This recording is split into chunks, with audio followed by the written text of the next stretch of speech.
Ground battle also starts to rage on over towards the hallways, but Lunar's timing here, good for one. Doesn't expect the second to be playing top P2, but there's a chance to flip spawns and now take the folks back into the hard point, which Lunar's is now able to five in a row. Yeah, it's a big double there from Lunar's on 5 in a row. Just need to keep finding kills around this objective. Currently down by almost 10 points. Vegas have the spawns for new. You just need to time it to perfection if you are LAG. Get a couple kills, flip them across the map because you have a route on the horizon here from Exton working his way through underground. He's at least able to find that player on towards the hard point. But everybody else falls, and this is where LAG can get aggressive and start to flip them out. Yeah, this is going to be a split spawn situation here for Vegas with P1 still open. Priesta, good read. Able to find the first and get information on more Falcons members. And how about this? You've got Lin spawning up close. He will drop immediately. Wixel very aware of the close spawn, but Priesta working on the route. Does he get the timing? Sure does. Finds the elimination. Still trying to make a mess of these backside spawns, and Priesta's on 4 in a row. Oh, that's a big double there from Priesta. You lose that second gunfight, your teammates lose the spawns, but Exit and in the kill food with that 1 kill allows 2 of his teammates still to spawn on the backside of P2. It's a mixed fest. It's a battleground in towards this hard point. Everyone's trying to secure the back spawns. Lunar last player here to try to contest it, but Falcons are in. Indeed they are. Lunar's waiting for help. It's being reduced though. Tries to make the route happen up top. Able to clear out Exton. One more inside the hard point to whom lines up to Priesta. Oh my god. No, he's in the corner and will trade him out. 215. Spawns will move. 28 seconds to fight, and LAG are finding the kills they need. And if you're Vegas, you can't afford to give this one up. You have to contest this all the way to the very end. So you're gonna send in the reinforcements. The zip line not good enough there for Wixel. Priesta still holding down this hard point. Whips out the SMG, and that leads to a clean 4 dead. Lunar's already early off the rotation. Falcons need to cut their losses. They need to find kills at new HP. I don't know, Jay. It's going to be a desperate push here. It's going to be 242 to 215 if they get all the scrap time. Priesta just going to elect to move over to new. Lunar's watching the cutoff. Lots of damage tally. That's going to be all 4 dead. Vegas gave him a workout, but LAG start to wake up late in that second rotation. Lin just needs to find 1 more, and there are Priesta will be there to find the final tick needed. Yeah, just a late wake up there for LAG, but a big bounce back in that second rotation for the Gorillas. Yeah, a big bounce back in that second rotation. It starts with that contestation over towards P4. Obviously, you want to make sure you're getting over to P1, but Lunar's going on that little bit of a streak the way that he did. Allows his teammates to soak up that hill time, maintain the map control, and then just basically keep it scrappy at P2 because it was gunfights being traded left and right. Just the person who was ending out in that kill feed allowed a couple of his teammates to spawn with them, and thankfully LAG were that squad to do it. Priesta with the SMG was locking down the hard points. When it needs a fine brace, they did. But Vegas Falcons, that was an improvement to their hardpoint game.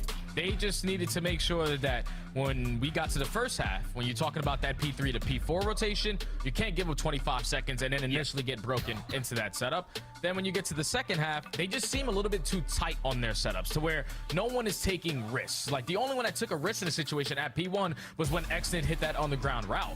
But they're just playing way too tight around piano, around kitchen area, relying on one person to sit on the hard point and everybody else to just watch over them. But then when you get overwhelmed by the side of the LAG players with certain angles from top plat with ARs taking down the home, then that forces them to start to move around the map. And then when they start, good morning, everyone. How y'all doing today?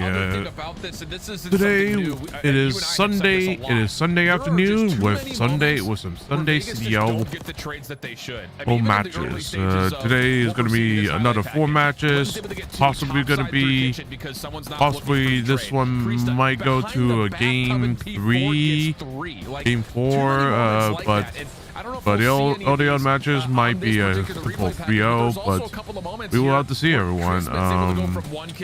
Hope we all enjoyed the watch party, and this was impressive, as y'all saw right here a little bit, but the end, Vegas tickets, LAG tickets, and again, you take a look at the scoreboard gonna be a little bit of a banger. It just comes down to those small individual with the 2 worst teams in the league, so yeah, and especially on a map like it's gonna be interesting, y'all. Playing those trades, just taking an extra route that takes an extra 2 to 3 seconds, and you don't find that trade at that time. Like, well, hope you all have a good Sunday so far. That's what Vegas now needs to put their focus on. Is like once hi, we have that hey, setup, Jacob, how you doing? Welcome. On like one side of the map.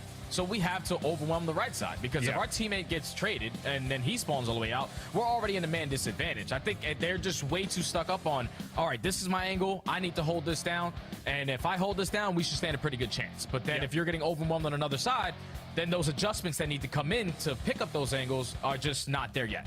Yeah, it's a really strong point. But again, that's a map that we've seen Vegas play a lot. I mean, really outside of like 2 or 3 series, Skyline Hardpoint has always been there, and they still cannot find a win on it.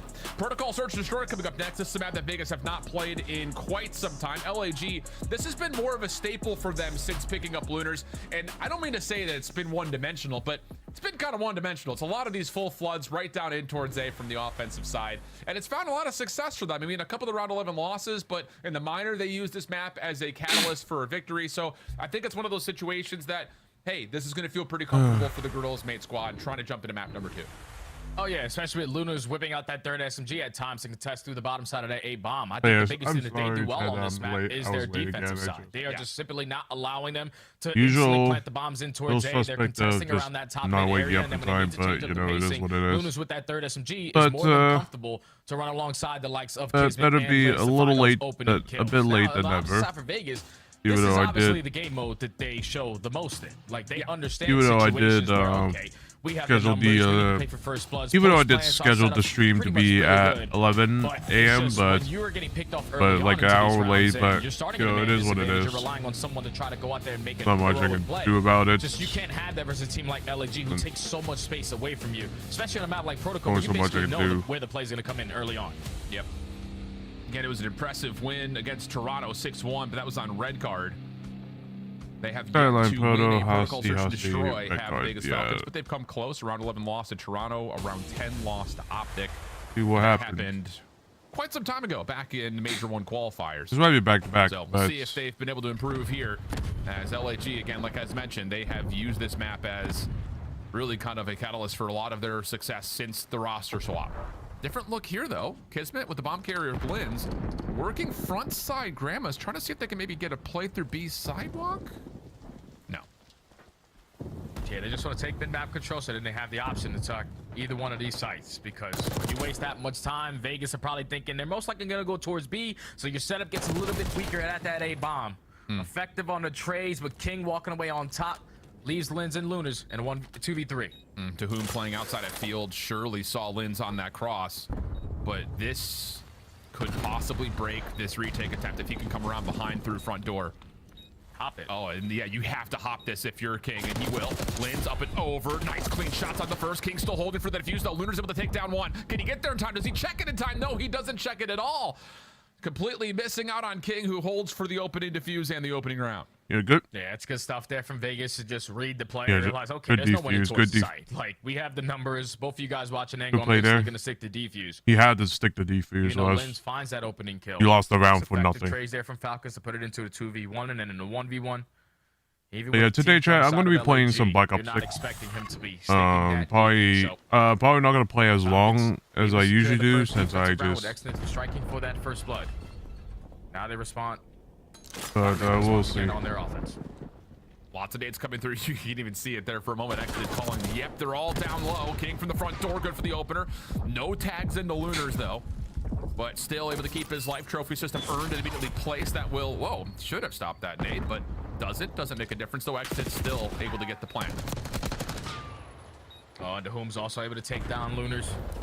So down to 2v4, Kismet and Priesta. Priesta is gonna fall, and Kismet left in a 1v4. Yeah, the Bulldog almost made something out of nothing, but a 4v1, too many bodies to account for. Vegas, quick, up 2-0. Got a little nasty for a second, I get it. I mean, it's a 4v1, just run at him, but right here, whoa, got a little messy. But yeah, still. 2-0 start here for Vegas. First blood tally has been largely just kind of reduced. Like, the opening gunfight trades have been pretty quick here, so we really haven't had major number situations until we really got through that kind of follow-up hit from Vegas in that second round. You could just tell, like, XNet dropping through Zip, playing for the info to set up King. They're starting to understand how to play around each other. Just need to be ready, because LG are going to set up some adjustments. Middle of the search and destroy round, already showing presence over towards tower, but the stuns do connect for Vegas, so they already have the info on that. Yeah, great information from LAG, knowing that this defense is playing towards field side. Lunar sees one top side window, trying to set up his teammate. Now moving forward, nice but no damage to Wixel. That was Priesta who was trying to take the 1v1 window to window. So first blood, Talent King, bottom side of the elevator shaft, also pushing Priesta back, but the bomb is still making moves in towards Tin here. Could be an opportunity for Lens. Definitely could be.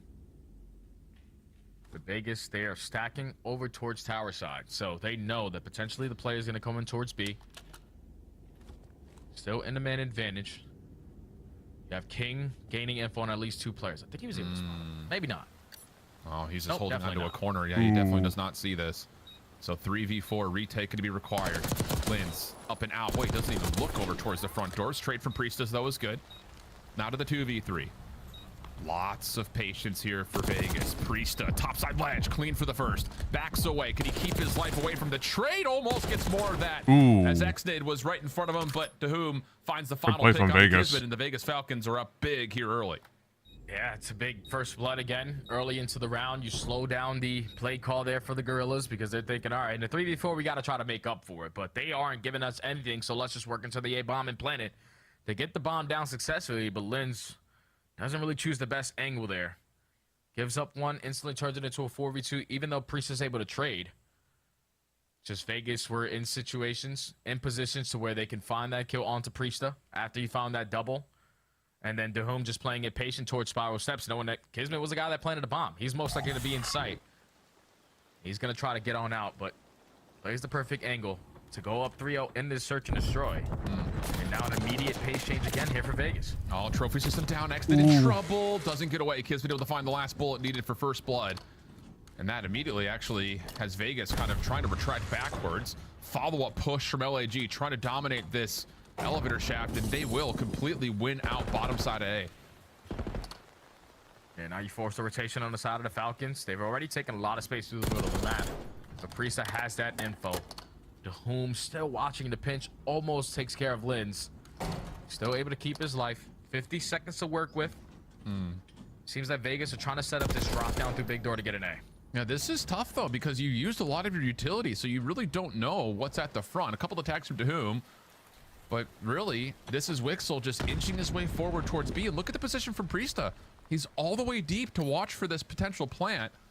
Maybe Wixel can get up from behind, but no, Priesta's seen it. If he drops here, this round is going to come to an end because there's just no way you get this bomb back. So big moment for Wixel, trying to step away. Priesta pushed off. Here comes the follow-up though. Kismet right there with them. Now to the 1v1 around the back. And the trade is in. Leaving it now to Dahum. 12 seconds. He's not going to get back to this bomb in time. He needs to find both kills. If Xnid or whoever was who got killed first. Lunars, 5 seconds to go.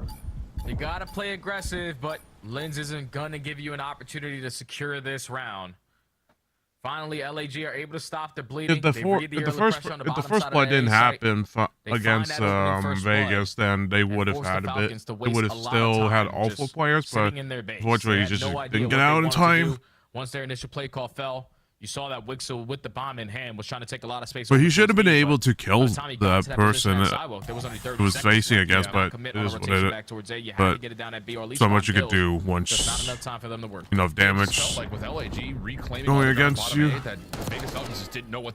like that. He's like, what are we doing? Like, what are they doing? Shots from Lunars and Lins. Now they've got a beat onto another. That's King who drops. Wixel able to at least confirm one trade from front side big door, but it's not going to stop this bomb from being planted. Yeah, in the numbers advantage as well. Do Wixel and Dahum have any stuns or nades to try to make it easier on their approach? Wixel is going to have both. So with the AR, he's just trying to spot from big door, but also waiting for Dahum to get into play. Yeah, Lynn's just kind of wiggling. Backside PC, he will be seen. Nade comes through, forces Wixel off the angle, and it's a very quick follow-up from LAG. Yeah, good bounce back here from LAG in the last handful of rounds, just not allowing Vegas to take away too much ground in the first 30 seconds, honestly. Yeah, it's been the first blood battle, again, in that round. So it's the first 3 in this entire map going in favor of Vegas. They found the man advantage, and they just traded out effectively. Last 2 for LAG, though, have been their success through the bottom side of that A-bomb. You put yourself in the numbers advantage. Even though Wixel definitely going to go back and watch that and say, I got to use my stun and nade there. Because if I could gain info, especially if that stun connects on 2 players on the backside of site, we can invest in nade, have them weak, make those gunfights a little bit easier. I was a little confused there. He had nades and stuff. Why didn't he use them? Is, like, you... very important Oh, nade coming through, stun as well. To whom for first blood, but LAG still trying to fight here. Kid's been able to take down 1. Still, a lot of Vegas members still holding towards the elevator shaft. And they will back off after the first blood gets traded. We have an early 3v3. Yeah, and this is where you got to be able to read that play immediately. There was so much gunfights through the bottom side of that A bomb. Let's just rotate on out and plant it at B for free. Because LAG are not going to be in a position to contest. You have Kismet going on the super long route. All the way on the backside of Grandma's. Like, he should have used this, like, last round. Wixel should have just used his utilities. He had all of them. Because if I was them, I would have used my stun and then used my I would use my nade and then use my stun. Like, I could have, like, I had the ability, I had the utilities. There's a couple of tags that opens up a chance for Kismet, but Wixel, bottom side of the sidewalk, able to shut him down from the play, and now this post plant becomes really difficult to break. Lunar's what the hell was Wixel doing? 10 seconds left to go. Pistol shots are decent, but not enough time to follow up, and Vegas break the streak down and get to 4. Yeah, that's perfect right there. You didn't expect him to just off the back of the first jump from the top and then over Wixel. It's all the information that they were able to gain toward that bottom side of the A site.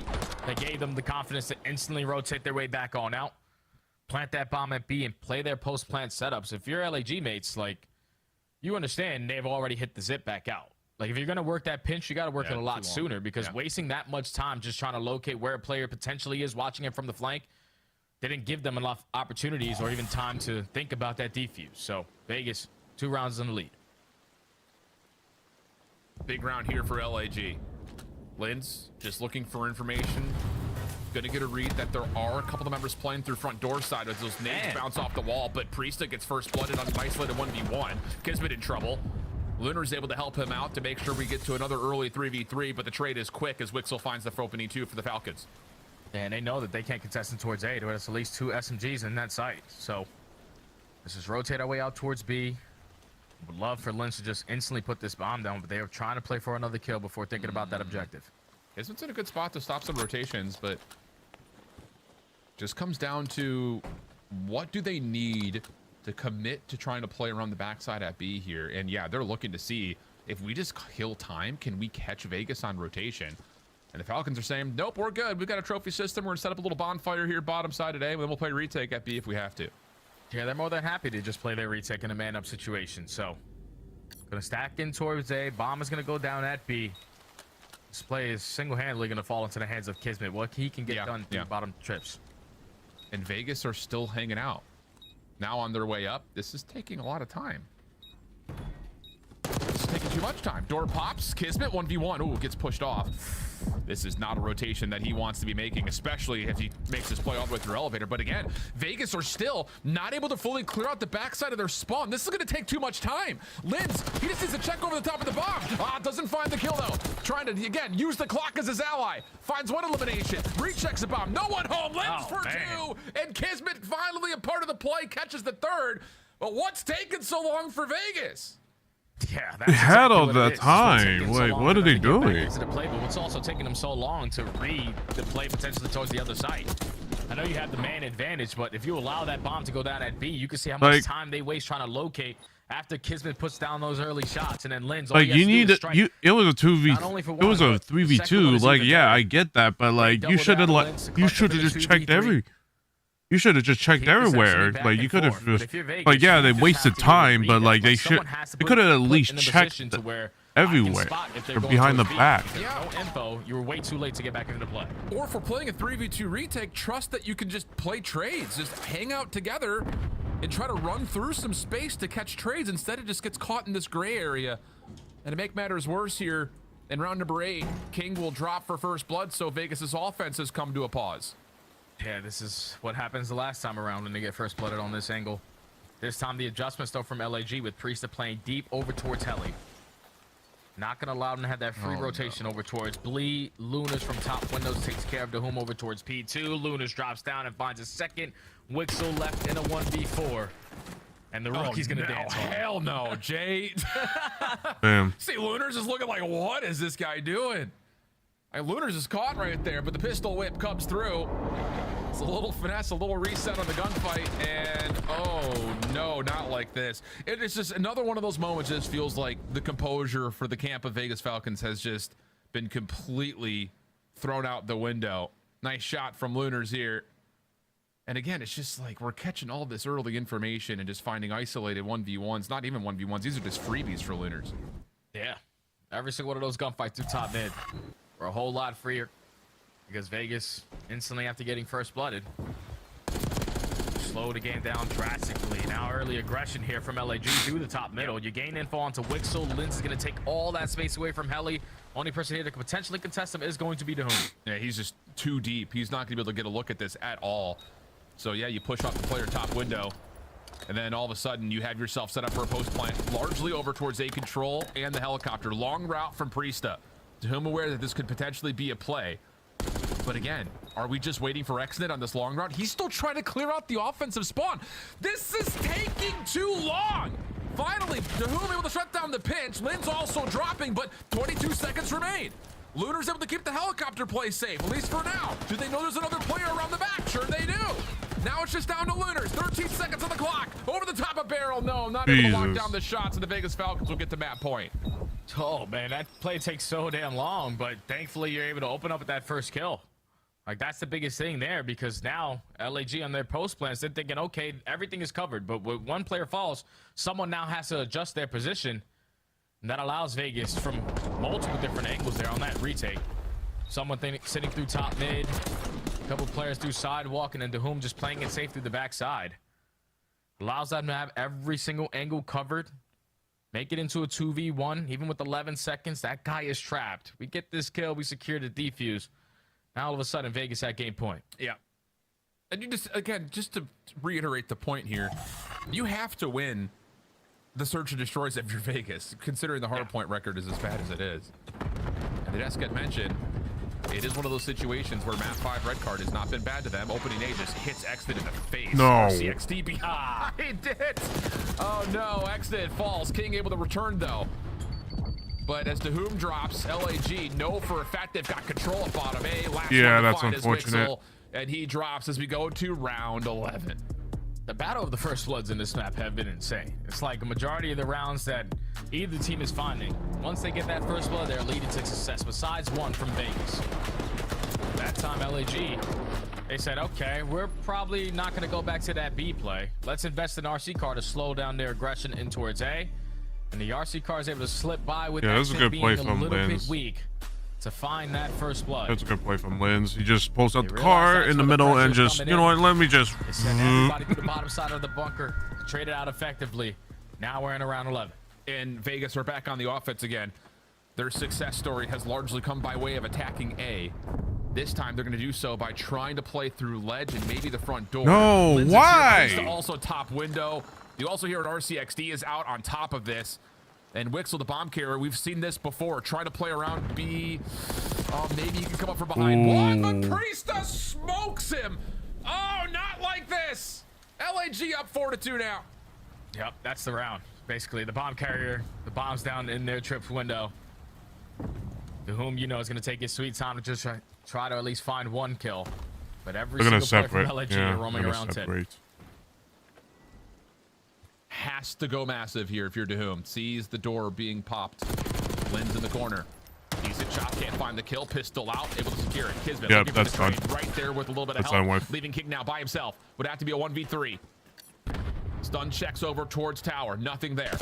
And now here's the tough part. He collects the bomb. Semtex is behind to give him some space. Returning back to mid-map. It's a decent read, but doesn't win the gunfight. LAG win 2 in a row and have Vegas pretty much down and out. Oh, that was a painful one, Jay.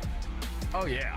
Definitely was a painful one. And you got caught by the same angle 3 times now from that top trips window. We should know, like, if we're going to be playing slow over towards tower, that is one of those angles that caused us problems in these rounds previously. But when you gift them that first blood, which was basically the story of this entire search and destroy, when we look at the numbers, they were going blow for blow. It's just the one round that Vegas found the first blood and let that one slip. LAG in the 2v3 were able to clutch on up to walk over to 6-5 victory.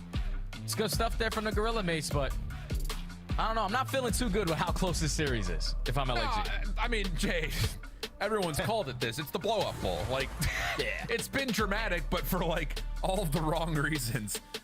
And now we look a little bit further ahead. We've got 2 instances of Hacienda coming up. And, well, this has not been necessarily great news, really, for either team. At one point in time, it looked like LG actually had a really strong handle on this map when it was first added to the pool. But since then, their control has really kind of slipped and suffered just a touch. Again, largely trying to figure out what they want to do with this roster. So, big question mark looms here for map number 3. What are your thoughts before we go to desk here, Jay? Hacienda is all about slang, and if you're not gonna bring it into slang, you're most likely gonna take an L. All right, well, we'll see what happens. Back to the desk and more Maven Sunday.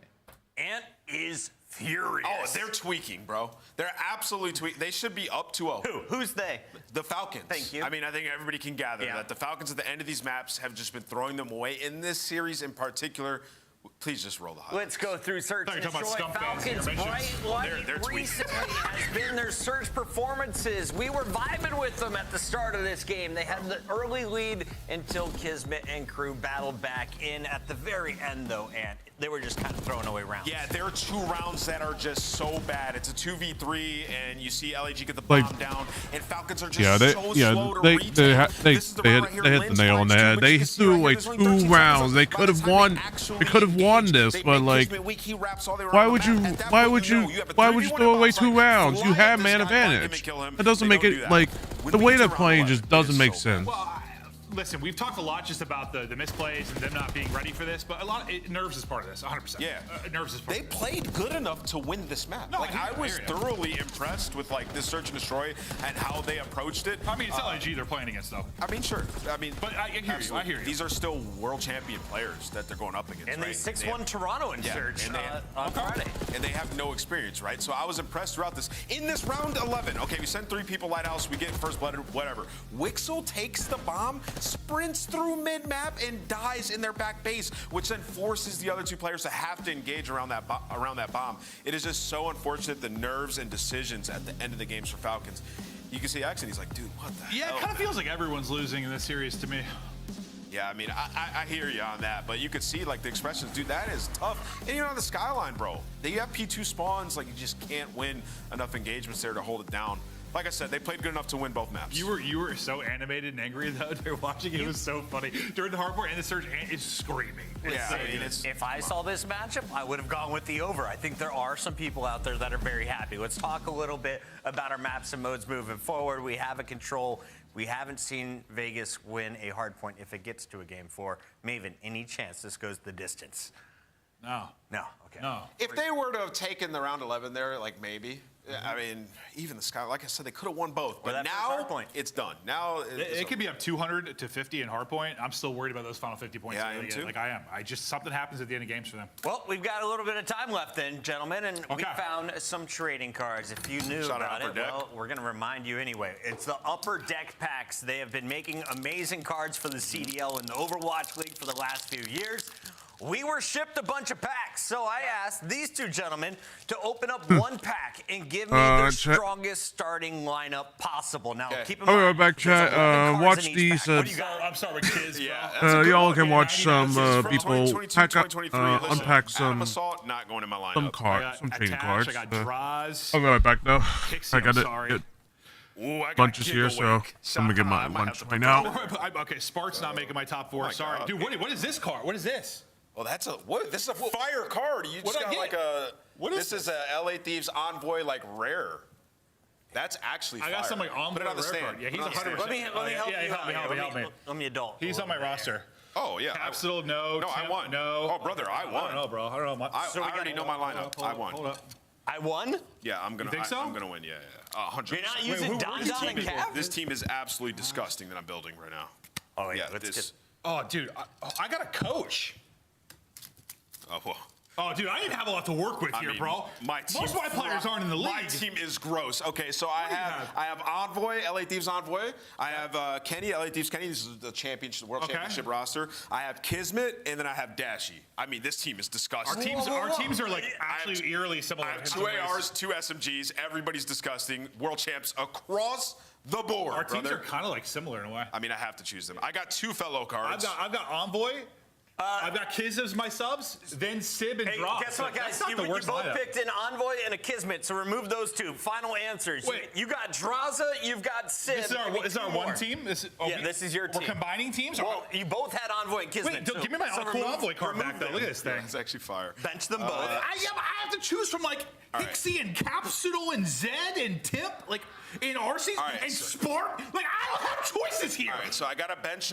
Choices. You said Envoy. Wait, I'm sorry. You had Gigawake, and in here you didn't pick Gigawake. Because I knew that Chris was going to do some messery here, so I'm putting Gigawake in the lineup now, and then Dude, you got way better cards. This is bullshit. And, yo, you know what? Shout out my guy, Trey Zero. What am I supposed to pick?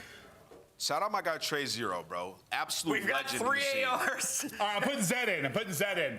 Oh. Yeah, I just will have to say, my first lineup would actually win a championship. Honestly, I didn't have choices, bro. I didn't have choices. Spart's coming back into the league. Why don't you put Arceus in? Congratulations, Nameless, as we go into game 3. Look at my choices, dude. It's tough, bro. Somebody help Chris. Also, that's an LAG Spark that won a championship, by the way. Facts. And an MVP. Shout out the Volk. Whoa. Facts. That was a whole tournament. Jay, this is a whole series. It might not be happening for that much longer. We got Hacienda Control, Hacienda also, I think, after that. For the hard point, neither of these 2 maps have necessarily benefited the side of the Vegas Falcons, who, again, we looked at this matchup saying this would be, at the current moment, their best chance at a series win, and it's not going well. Oh, yeah. Obviously, the first 2 maps, like Nameless touched on it, like, they gave themselves opportunities to win it. Like, they just fumbled towards the later half of these games. And now you find yourself down 0-2 in a control where the only control map that you've been able to find success on so far throughout the season has been full. And you got to deal with players like this guy with a 1.5 so far throughout stage 2. I said it before we went to the break at the desk that a map like Hacienda Control is all about the slaying. Yeah. They didn't bring it in their most previous matchup versus Carolina. They got outslayed by almost 10 kills on both their attacking rounds. But now you're playing up against Vegas, so you should have a little bit more fun here. And I think the other part about this is, like, do you look at this map mode combo in a series against Vegas and think that for LAG, this could be a spark for them? I mean, again, like, trying to find their identity has been what we often talked about with them swapping out rosters. You've also had a couple of moments where it's like Linz is running the AR, not Priesta. So there's this level of, like, they're trying to get themselves locked in, and this could be a spark plug for them just to get the mojo moving.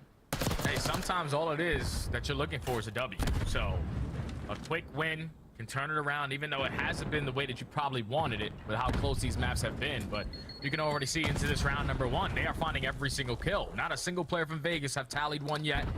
30-25, minute already extended. Yeah, Vegas, we need to lock in. If we're coming out of top office like that to try to set up our A defense, we should be going together. Now Kismet's in a spot. Yeah, it's just easy trade coming through. Half of the first tick done, more on the way. King playing close by. You've also got Exit on the long pinch, bottom side through, or talking top side through the top of spiral. But done already. It's falling apart. The kills just are not there. First tick at A is locked, and then off the zone is Kismet as he gets to work through connector. Yeah, and just looking at that minimap there for Vegas while that play was developing, you had Exnid playing for spawn traps when there was only 1 player coming off the respawn. Like, everybody else is in hell in your base. You probably want to rat back and assist them a little bit to help them out, but thankfully they were able to Everyone's with just a couple split. of kills, and then Exnid was able to find some impactful ones. This is not going to be good for Vegas. It does get locked in, though. Oh, no. LG trying to fight for that mid-map control. Again, they find the initiative. I'll say that even though it's like warm outside. He's been like their safety net every single time. It's cold inside the damn it's house. It's going to be guaranteed for one, just about every single situation that you can play off of that pitch. But second tick of progress is starting to come through. Lunar is dealt with. Kismet trying to follow up. No, nothing there. So Exnid, he's the only one finding kills right now. He is on 6 in a row, 6-1. Minute 20 on the clock, though. It's only a 3-life edge for LAG. But no one's watching over towards well. So Priesta is able to work this over extension. His teammates already have a lot of presence over towards Rock. Vegas are banking on this really tight setup, and thankfully Dahum lines up a double, and King wraps back onto Priesta, knowing that that angle was the only thing that was going to be open. They've wiped off. Vegas is holding up so clock. far. They have tied it up in the lives remaining. They're holding good. Honestly, running away with this defensive round so far. Yeah, a little bit. And the 4 ticks of progress are not bad, but considering the start, this has been a decent bounce back for Falcons, but now 4v2, make it now 4v1. This should be green light for LAG to jump onto the zone, put a little bit more pressure on towards A. Exit continues to find kills, though. Kismet finally shuts him down, but it's enough pressure to keep LAG off the zone for now. Clock keeps ticking underneath 35 seconds we go. Okay, every time Exit is finding a double to relieve that pressure for his team, to give them another chance. They're trying to work their way back in towards that A point, but now with 25 seconds left to go, this is basically your last push hit for LAG. They start off with the 2 initial kills, King effective on the trade, but now you have all the info. Let's just get on the point. Yeah, Kismet trying to slide out to deal with Exit. Not going to happen. Second tick of progress about to be locked, and Priesthood finds cover just before he gets taken down. So there's the extra tick. 11 plays 10, but 15 seconds on the clock. Lynn's the furthest one forward, but quick off spawn. Kismet able to jump and stop the clock. Here we go again. Yeah, that's 3 dead. Now it's on Exit again on the bench. That's only able to find one. That's the round. Double stack is That's good the round. enough, and the LAG mates are going to be able to walk away with the opening attack. It started off perfect, but then it got a little bit mixy towards the end. They were just looking for one opportunity, and Lynn's through the overextension with the AR in hand. Wins this first gunfight versus Wixel, and if you're King, like, your teammate just dies in this position, you know that he's going to most likely be watching off his steps. We got to approach a different angle there, because then you all now are banking on what Exit can do on the pinch. Not this time a 2-piece. Only able to take down 1. And LAG take the first round. I mean, you could categorize that entire round for Falcons saying that we're banking on Exit on the pinch, because that was the only issue that LAG really had after they swiftly were able to capture B. And then even still, like, yeah, Exit finds a lot of value, but it's not enough to stop each approach for LAG from finding an individual tick of progress on the A zone. The first time through, they get a quick capture on the first tick at A. They deal with Exit, they come back in, they find a second tick. It's just not been enough damage towards trying to move these spawns around. First blood good this time for LAG. King working on still playing for high ground control though. Yeah, the only one who was trying to contest their spawn was Exit the entire round. Like, if you're Vegas, you're finding 3 to 4 kills, maybe 2 to 3 kills at times. We need to be able to take that space away. It's a lot better to die on their side of the spawn than it is on your side of the spawn. But you kept on giving them opportunities, and they walked away with it. Now on the defensive side for LAG, they are finding every single kill. Wixel stuck between a rock and a hard place, and there's no one coming off the respawn, so he's completely useless, at least of now. Yeah. You got to try to clear something out that spawns towards well. You would think would be enough to try to get Wixel down over towards this angle on fences. Exit finds the trade on the Linsdale. That will allow Falcons to stop the clock. 37 seconds. Nades up top towards the windows. May allow a second player to jump on and stack, but Wixel's dealt with that patio. And here comes the retake attempt. Priesta wins a big one over through backside 10, and then the contest is in for more, leaving Dahum as the last one standing, and he's about to be overwhelmed. And now his teammates just need to overextend their way, and Kismet taking a page out of a Beezy's book. He's doing the dirty against the wall. Yeah, that's not a good thing to be a part of. While the rest of the teammates are just getting mowed down on the overextension. They're just a punching bag. Vegas need to stop the clock. Like, Vegas is just a punching bag. On which team or maybe which individual like, player has been captured hostage the most this is so just far? embarrassing for Vegas. Maybe Turtle has that stat. He's someone who would record a stat like that. 22 plays 17, final 7 seconds. Last attempt has to be at A. Yep, and they already have a little bit of open control, so now we just need to get on this A point. Still need to try to locate where the rest of these kills are. Thankfully, King wins that one-on-one. He's able to put the game clock on a pause over towards B, but none of his teammates find success in the kill department. Now he is going to get overwhelmed. Kismet on the pinch, good enough to find that kill. And that's going to be good enough for the round there for LAG mates. Oof. That's all you can say. Just capital W-O-O-F, woof. A little bit of fun been had by LAG, though. Again, confidence boosting to be sure here in these first couple of rounds, just off the simple fact that, like you mentioned, Jay, this map is often down to making use and finding efficiency off your eliminations, and LAG have dominated in that category. Yeah, because you can already see Lens is contesting in their spawn. Imagine being the players off Vegas and thinking, all right, guys, we're going to come up with a respawn and go towards B. And, like, that's our best bet. But as soon as you cross that line, they're already in your lobby waiting for you to cross on out. That's just because LAG know we're finding kills. I'm taking space away from you. I'm making it more difficult for you to work out of your spawn. Vegas now down 2-0 in the series, down 2-0 in the control. But the initial break off their last defense wasn't really the best, but the mid-round was a lot better. They just need to be able to push forward. Yep. And just, again, right off the rip, Kismet straight on, putting pressure at A. No contact yet. Kismet trying to get over towards Fence's side. Lunars for first blood. This should be enough for a trade onto Xnid. But he's put himself in a pretty decent spot, but Lynn still to follow up. Back and forth we go, though. Kismet still trying to find an angle to get onto B. He's on it for now. Here, Wixel. That's one of those situations where you got to try to pounce on that, because leaving him alive not only caused you problems, but thankfully King was able to take care of him. Xnid reached the overextension onto Priesta. As of right now, this has been a way better defensive. But look at Vegas. Off the break. There's 17. I mean, yeah, Xnid's the only one. Not allowing. Xnid is 17-10. Everyone else is like negative. First place, but these three players right here. Here we go. Priesta stopping the clock at Negative KD. What the hell are they doing? And that's enough for the like they're doing nothing on the map. Get a stack, try to get the extra 60. Yeah, and King, you got to set up this pinch. Just try to at least draw the attention on the players over towards B. He puts down shots onto the outskirts of the fence line. Everybody else is a little bit too slow to the party. Finally, they're able to strike on in. Kismet finds the first blood. It's over too late. Second segment is halfway. Vegas Pretty much 75% of the way done. The last one standing here for LAG lands to the oh man, that is not with a gun. That's not a gunfight you want to lose, King. Look at the quick spawns over through P2. LAG still going to fight for top control over through Office. Kismet big win there, and you've got Priesta on the A zone for a small time before Xnid reveals that he's again playing topside Spiral. Yeah, it's the only thing that Xnid is doing on this map.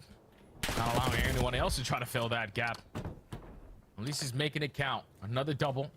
Alleviates some pressure. First segment is almost guaranteed at that A point. I want to hop on for a decap, but gotta take care of these players in your spawn. That's already 3 dead. Now if you're Vegas, everybody go forward. Forward. Yep. And not just forward. Let's just make sure we're locking down lanes. What is number 4 doing? Worst spot possible. And so like he's looking nuts. Watching Rock. Thank you. Thank you. Way to make the adjustment there. Your teammates already pushed out towards Lambo. No need for you to watch Rock. The only opening is going to be Spyro. Now you're back into the action. Now you got teammates here for some assistance, and you initially shut down that plague push there from the LAG mates.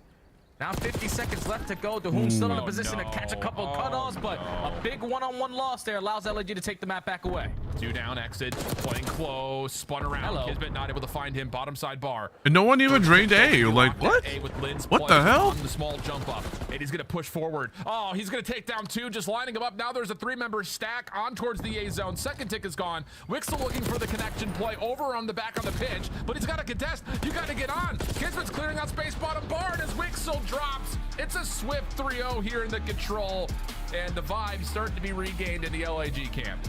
Yup, that's how you do it. A quick 3-0, even though it wasn't as clean as you probably wanted, but taking care of business versus the worst team that we have in the CDL. I'm pretty sure that now breaks the record for literally the worst team we've ever had in CDL history.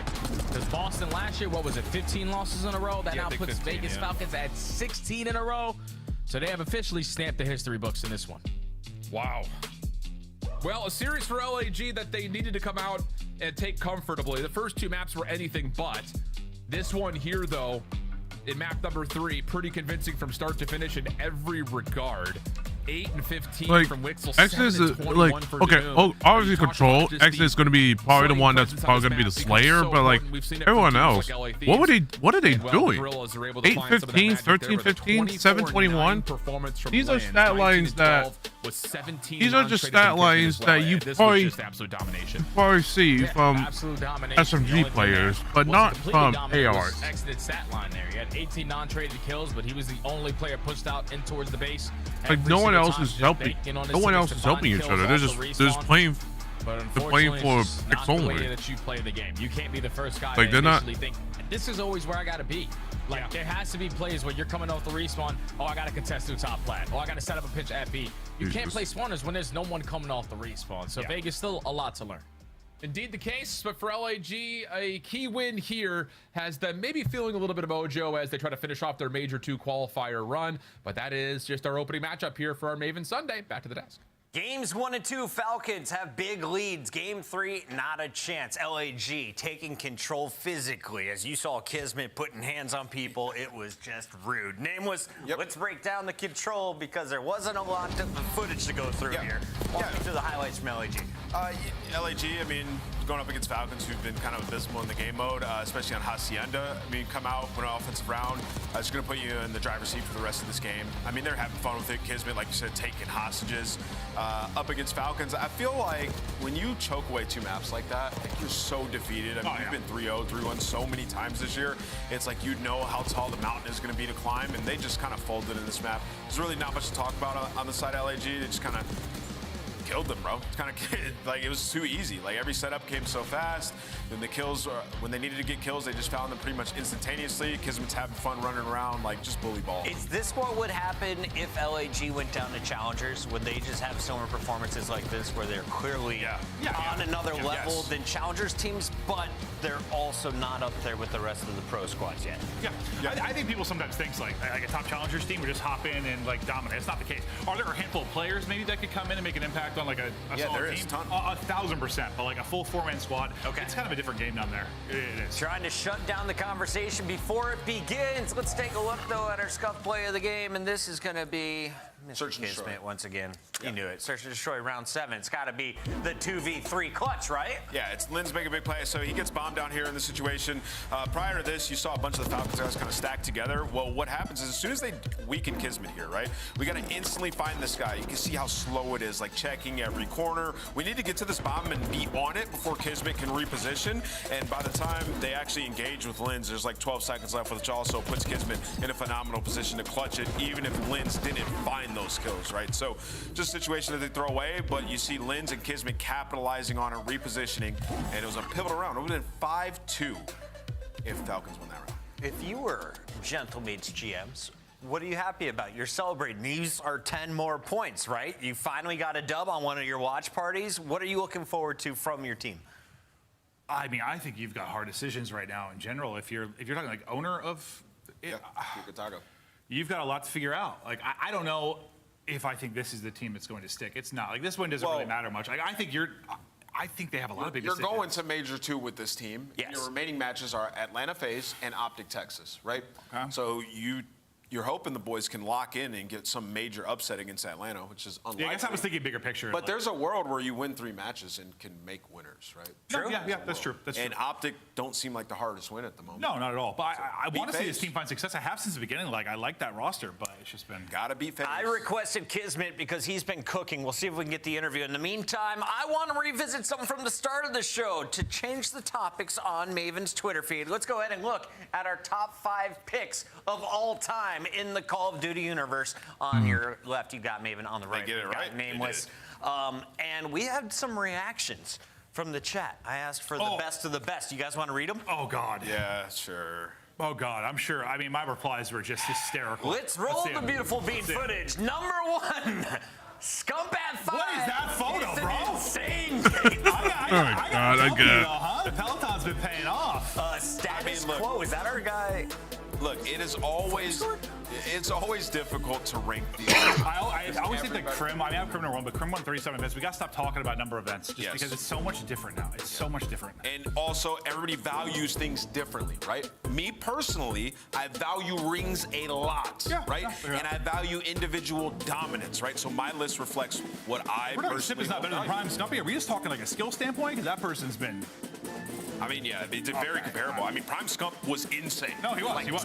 Over I casted the Primes of both. The only thing that I holds still think Simp's the best player I've ever commentated. The only thing that holds back Scump is the rings. The only thing. Yeah. And for Crim, in my opinion, not individually dominant enough years for me. Well, that's where you give like Simp Yeah, you didn't see his 20 every year he's been like MVP type from Call of Duty. Ghost, let's go ahead and talk with the player who's currently in the field. It is Linz. Linz, thank you for joining us. It has been way too long since we've seen you in a winner's circle. Welcome back. How'd today's win feel? Thank you. I mean, it feels good.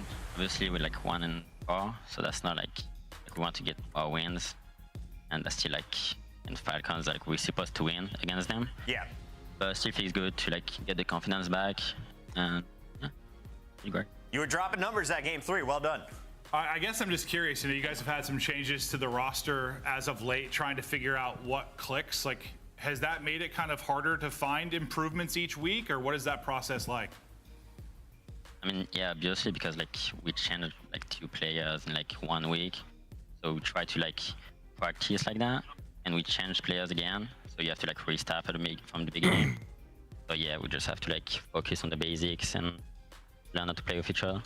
Yeah, I'm sure it feels like you're kind of not completely starting over each time, but with some stuff, I imagine it's really tough. Yeah. Linz, I wanted to ask you a two-part question. One, did you watch Kataga growing up? And the second part to this after that is like, do you feel an added pressure or weight now that you're playing for a French organization, for the fans, and they're building around you? I mean, I watched Gotaga when I was younger, when I was like 12, 13, on Black Ops 3. So I mean, that's great to play for his R. And for the pressure, I mean, that's like a good pressure, I would say. Yeah. When you lose, like obviously, like you don't want to like disappoint the fans, shit, and the CEO. So like you have like more pressure, but like that's like a good pressure on one point. One Imagine side. if you said no. It's like you want to win. Lynn's last question. I did. I know you're playing with the Bulldog, but you got a lion on your arm. Tell me about the tattoo. I mean, I'm born in August 6th, so that's just like Leo. I just like it. I don't know. I don't really know what to do. I picked that one. It looks cool. It's dope art, man. I've never gotten a tattoo. I've thought about it. That's good. Lynn's into the stars and signs, man. Unbelievable, bro. Rahel, our makeup artist, is a big fan. Lynn's never changed. Congrats on the win today. Good stuff, dude. Thank you. Have a good one. We're going to a break. When we come back, we've got so much more. Maven is going to call the winner of this one right now. Is it Vancouver or Miami? It is Vancouver.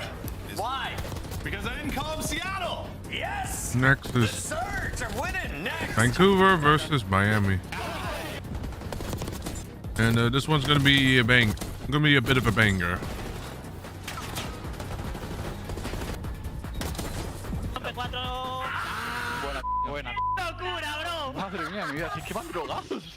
Upgrade your game with the Scuff, the official controller of the Call of Duty League.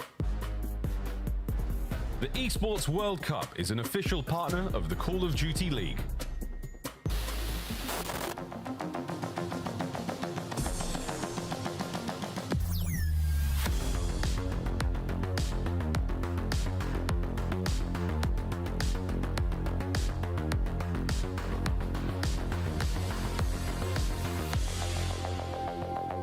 Vancouver versus Miami, Toronto versus Texas, and Martha versus Atlanta.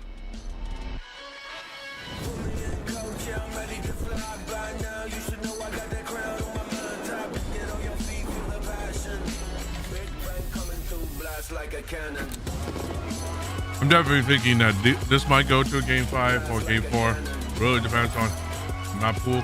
These two definitely going to be a 3-0s. Or if Texas get their shit together, maybe one map. Oh no, though.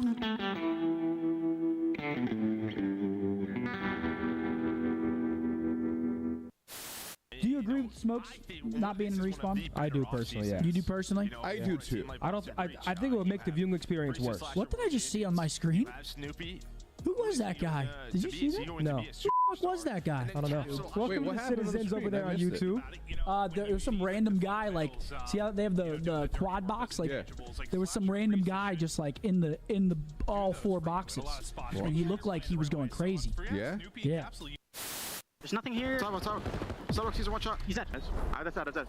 They can go there deep. That's it. Yo, pinch. Nice, let's go. That's above you. He went down. Absolute, my bad. He's one shot. You guys got this. You got this. Money for you. Way better. Wait. Let's go. If I lose that, then just take the Porsche away. All right. Another car. Come on. Yeah. Another car. Yeah, we gotta go. We're good.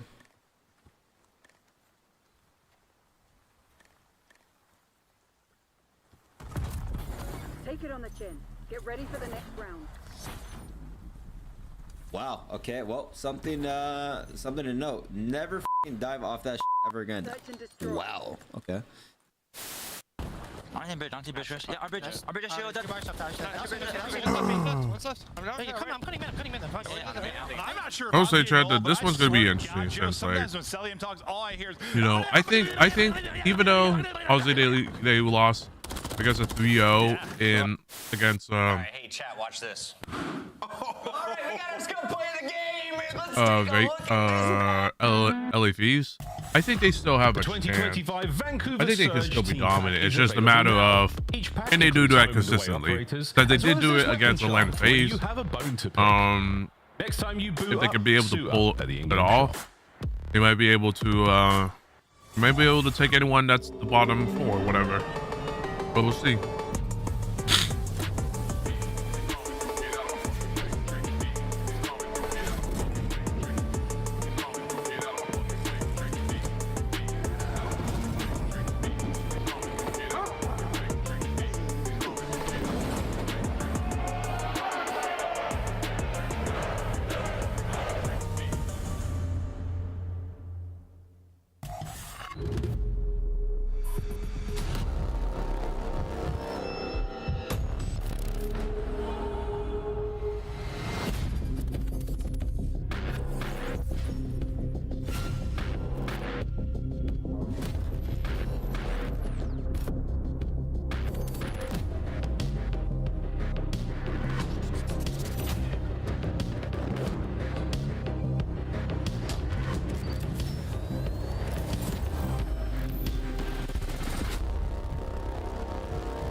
Welcome back, everybody. Tickets are going on sale for Miami's home major. That is coming up as Major 3 is just around the corner, but Major 2 is in the way first. We got Maven, we've got Mr. Nameless, and we should have a good series on our hands. If you've been watching Surge recently, they have killed the boogeyman. Atlanta FaZe dethroned by this squad.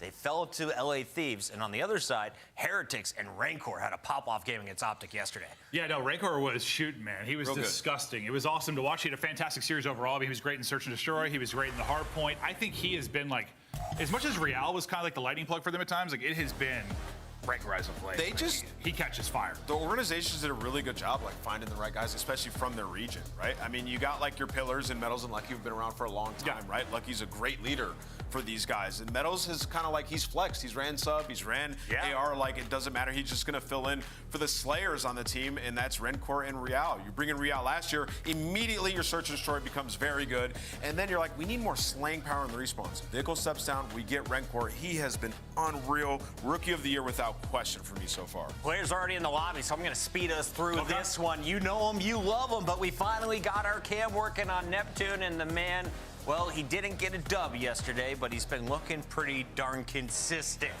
He's been frying online. He's turned this team around. Where is he going to Vault. Protocol or Vault in our first 4? Yeah, I mean, the this one's going to be really good for Vancouver. Really I mean, good. the hardpoint and the control, and I keep mentioning like the control. This might actually go to a game 5. And then I even like the Vault hardpoint on the side of Vancouver. This is going to be a very tough series. But Proto, Proto control. First. She's the front runner. She is the reigning champion from 2024. She's going blue, and so I'm going Vancouver Search. Vancouver Search. Nailed it. I know, dude. I already, in the break, I said Seattle twice. Vancouver. Vancouver all the way. It means Miami wins this one 3-0, right, Chance?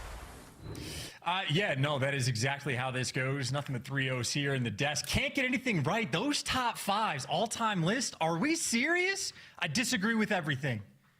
Do you? Yeah, this might go to a game 5, but Vancouver will take it. There, but for the most part, they were pretty on point. Yeah, I thought everyone was pretty on point today. What a spicy day. Vancouver just has a better slaying. On the desk. Maven Sundays never Vancouver just has a better slaying power, so it kind of disappointed this series. So that's why I'm going with Vancouver. You need at home for your pick'ems. But we'll see what happens. Nothing's wrong. If Metals and Rancor do really pop off, then they are in a great position of potentially stealing this match. Super solid. I mean, this is rookie of the year, right? Like, can we decide it? Get that in the mix. He's been fantastic. You know, still want to see him evolve. Like, I want to see this guy ascend and become one of the best players in the game. But for a rookie on the season, couldn't ask for anything more. He has been the rock for the team. Very consistent as well. Also someone that's probably going to need to step it up against Vancouver, but that is a whole squad thing. Heretics need to bring their A game because obviously Vancouver, we've seen them. These guys have been lethal. Yeah, starting things up there nice. It's going to be Rancor. And for those folks who are wondering, oh, is Neptune not rookie of the year? He's been in the league before, kids. So strap in and get ready for a little bit more time here for actually no one. Nice work out of Real, staying alive in this sort of back position, trying to cause problems. Nade himself, but that's going to work out just fine as he keeps the kills going. As Lucky, the leader of the Heretics, finding kills upstairs and again maintaining that pressure and not a huge amount of time. Could have been a lot more here, Chance, but you'll take it. For the Heretics, you got a lot of control.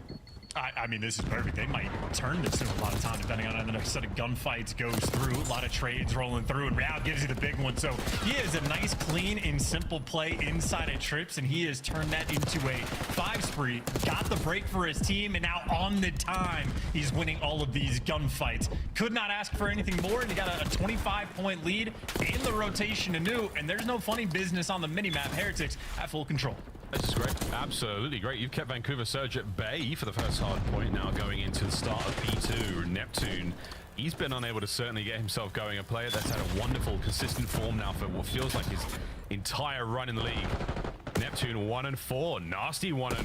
Rencor and the Heretics kicking and screaming at the point. And finally we see a turn of the tide. It's going to be enough now to keep Vancouver Surge afloat and get back in this. We're going to find out. Real might just pierce the setup instantly. Doesn't get good timing, though. Maybe just a little bit of hesitation, so he gets traded out, but his teammates do deliver the extra 2 kills. So on a teamwork front, everybody from Heretics is there. It is an instant re-break, and frankly, it is just a moment to stop the bleeding. And not that they're bleeding at all. I mean, a handful of scrap time points going to be going towards Vancouver, but Heretics on top of the rotation, and right now on top of this game. Absolutely. Not broken the skin, merely a contusion. And now over to P3. Might have a chance to give him a burn or 2.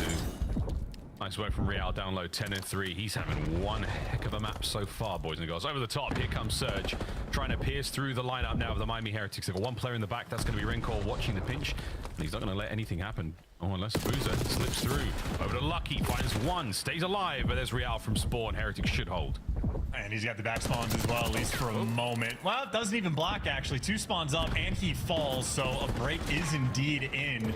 Right now, I think Real's done a fantastic job of just nullifying the pressure from Vancouver, but this is the first moment where they've been in any type of control in the game. 0-4, a little bit passive, but heals up, goes for the chow, and even on ahead of the rotation, I think Vancouver right now just in prime position, because the boost has been posted down low. He had the early rotation. He just didn't have a jackal. He didn't. The jackal would have been handy dandy at that moment. Indeed, it was not. Heretics in. The rotation has been liberated from Vancouver Surge, and now they set up. Here comes the counterattack. Surge trying to get the break. One man down, trades complete. Metals holds his iron. One in the feed. Can he get a second? He can indeed. The man who wins the rotation and the fights. That's a more time to the Heretics. And brutal as well. Nasty 4-11, and he gets a team nade, and even the guys that have to slide in through big door, you're just guessing what direction you have to look in certain circumstances. So a good P4 so far. And Real, maybe a player that took exception. There was some criticism about him and his team yesterday. He made some noise on the timeline. Not happy with it, and he's been providing another team kill, by the way, for Vancouver on this hill. But if Neptune's doing stuff like that, I mean, maybe the tides can turn, but a P4 that has been nearly perfect rolling through, and Metals the stamp on it. A 5 spree on the money hill. You couldn't ask for anything more. He's dancing so perfectly. 12-5, 6 spree, Hellstorm in the back pocket. Everything's working out now. As the Miami Heretics certainly walking away with this one again. Over to P1. We're not even going to do the funky transition, folks, from the big door to top mid. We're going straight in from a Hellstorm. Perfect delivery now on the players on Spawn. Again, immediate awareness. Not that you weren't too aware already for the Heretics, but now you know for certain. And there's the death blow. Rencor now fighting his way forward. Metals continues 8 spree right now. It is a fantastic run from the Heretics. Yeah, and keep in mind that 8 spree started. Yikes. Boozer Nasty. The ARs are not playing well. Not playing well right now for Vancouver, so they got to step the fuck up. I think it works out pretty well, at least initially, but Vancouver do bounce back, get inside the time, and Real is only going to be a nuisance in this moment. They're going for the double hit through back grannies, and it gets red, and it gets red in time, but I was behind door number 1. Real, the second player, you do not read the double pinch. You're never going to read the double pinch. Let's have a quick listen with the Miami Heretics and listen out for a double pinch. Está súper bonita, ayuda, era voy a rotar. Están en la derecha. Ahí no te sientes. Sí, aguanta. Es el enganche. Sí, tocadísimo en el tocado. Le he dado 2 tiros, Chema. Arriba tuyo en el semicírculo, Chema. Damn, nice. Nice nade. Muy tocado en la caja blanca. Dale, tiene que haber otro más por fuera, ¿no?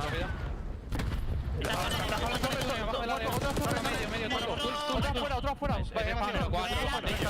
Torre fuera, es solo 4. Están flameando. Buena, nacen todo. Puchate la torre, puchate la torre. Vancouver need to turn it around. The ARs need to step up, or else we're gonna lose. I have my pick 'em on them. Dentro muerto. S2. Los dos de frente, S2. Le he dado una. Torre dentro, Chema. No le veo el de torre dentro. Whitebox se tiro y Midali, semicírculo. Torre dentro, Semicírculo y bala, punto no puedo Whitebox. hacer nada. Semicírculo, sí, hay un spawner. Tengo el fin, Se ha pulseado el open y ando lo que tengo lo que Estoy jugando por el anterior, ¿vale? No, lo que no tenemos ese uno. Hay que jugar Caracol tocado. Va para el fondo segundo. Me ha visto, creo. Anterior es a Busto. Fondo Baxter es 1, Baxter es 4, ¿vale? Anterior a Busto. Anterior y fin. Baxter es 4, sí al fondo, ¿vale? Ok, sí, aguanta al fondo. A Busto está en P2, chavales. Era 100 P1 yo, Sí, a Busto está conmigo en el corredor. Tiene caracol, Haría el Mikan, Chema. Sí, Real Mikan es a Busto, no puedo hacer nada. Estoy bloqueando los dos spawns del final. Vale, el de Mikan, esta chica Real Mikan, bro. A Busto, no va a tener igual.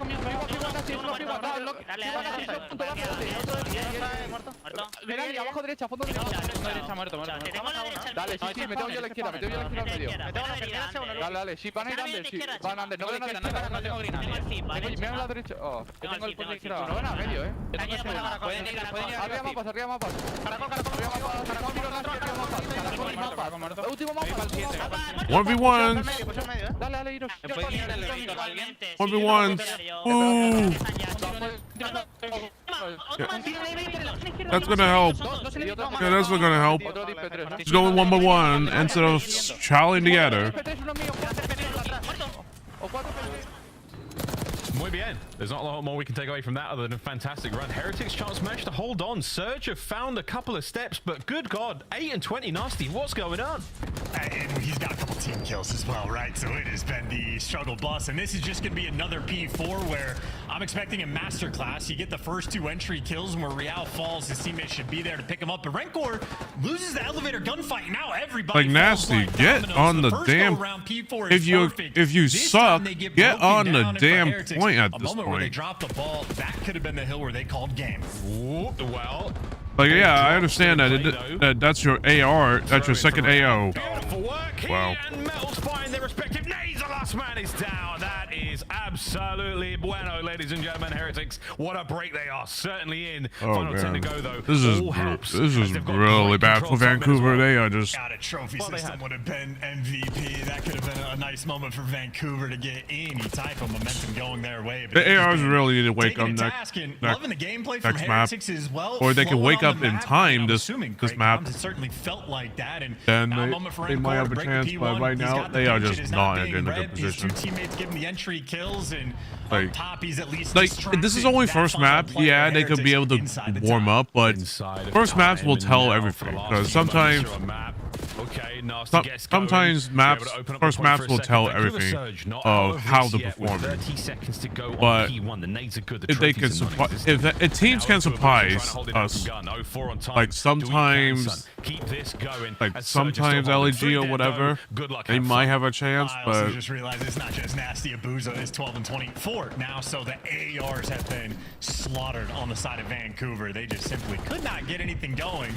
They might have the right side spawns, but nobody's even really rotating. They're just triple challenging old time right now, and obviously you don't want to give away any extra seconds, but you flood into death, and now you let guys like Real sort of get pushed out back Lighthouse. This is a nightmare situation, but at least 04 gets the first kill. And this is going to be game. That perfect detonate there from Metcross slows down the players on the inside. Damage enough for Metals to find at least, you know, a couple of tags. Pressure on those is the point, and I'm liking what I'm seeing out of Surge. Just staying alive, boys. But you have got to keep this going. Somehow, some way, find it. But Real has slipped the net, and now an opportunity for him to get involved. He spotted a player to his right. Now another time, and you are stuck in the middle with Real. Gets himself 2 more, and he's got his teammates to the point now. The Pistola, no, and it's going to be trades, and it should be game. Last chance. You're just gonna have to throw it. Yeah, you just have to run in. Heretics put a stop to the Surge hardpoint. Yeah, obliteration as well on a map that Heretics do not too often play. So protocol hardpoint win is a very nice one to have. And again, I think Real responding to the criticism. He took exception to what some fans had to say about his gameplay. Took it to the timeline, and now he's taking it to the CDL and taking it right to Vancouver Surge. He had a very strong performance, as well did Metals. And Metal's, frankly, more than likely the play of the game. He goes on an 8 spree, entering onto P4, sniffing out the Abuza, playing in the corner. And I'm surprised that the ARs were just playing really bad. But they just kept getting shut the hell down by the SMGs in Miami. And the two guys I did not mention, Lucky and Rencor, kept up in the kills column, and their assists went crazy. Oh man, it was just man was whizzing lead. Vancouver was just getting slaughtered to hell. Heretics taking like, I guess the ARs just didn't wake up in time. Something happened. I don't know. Very, very powerful hardpoint game for what feels like the longest of time, but Neptune there, uncharacteristically negative in the KD department, but Real, he and Metals just having their way with the Surge boys. Yeah, shout out to the Jackal. That is how that entry gunfight went against Abuza. And then after the fact, Metals just in his flow. And gorgeous stuff. And just to acknowledge another stat, I mean, we just saw, what was it? Lucky had more assists than Abuza had kills total. Don't know how often we've seen something like that throughout the year, but definitely a sign of the Vamos teamwork rolling through. And whether it's Metals with the big moments or Real, I mean, those two guys quite literally were taking turns. Yeah, really, really good stuff. And again, across the highlights here, some really interesting looks as well.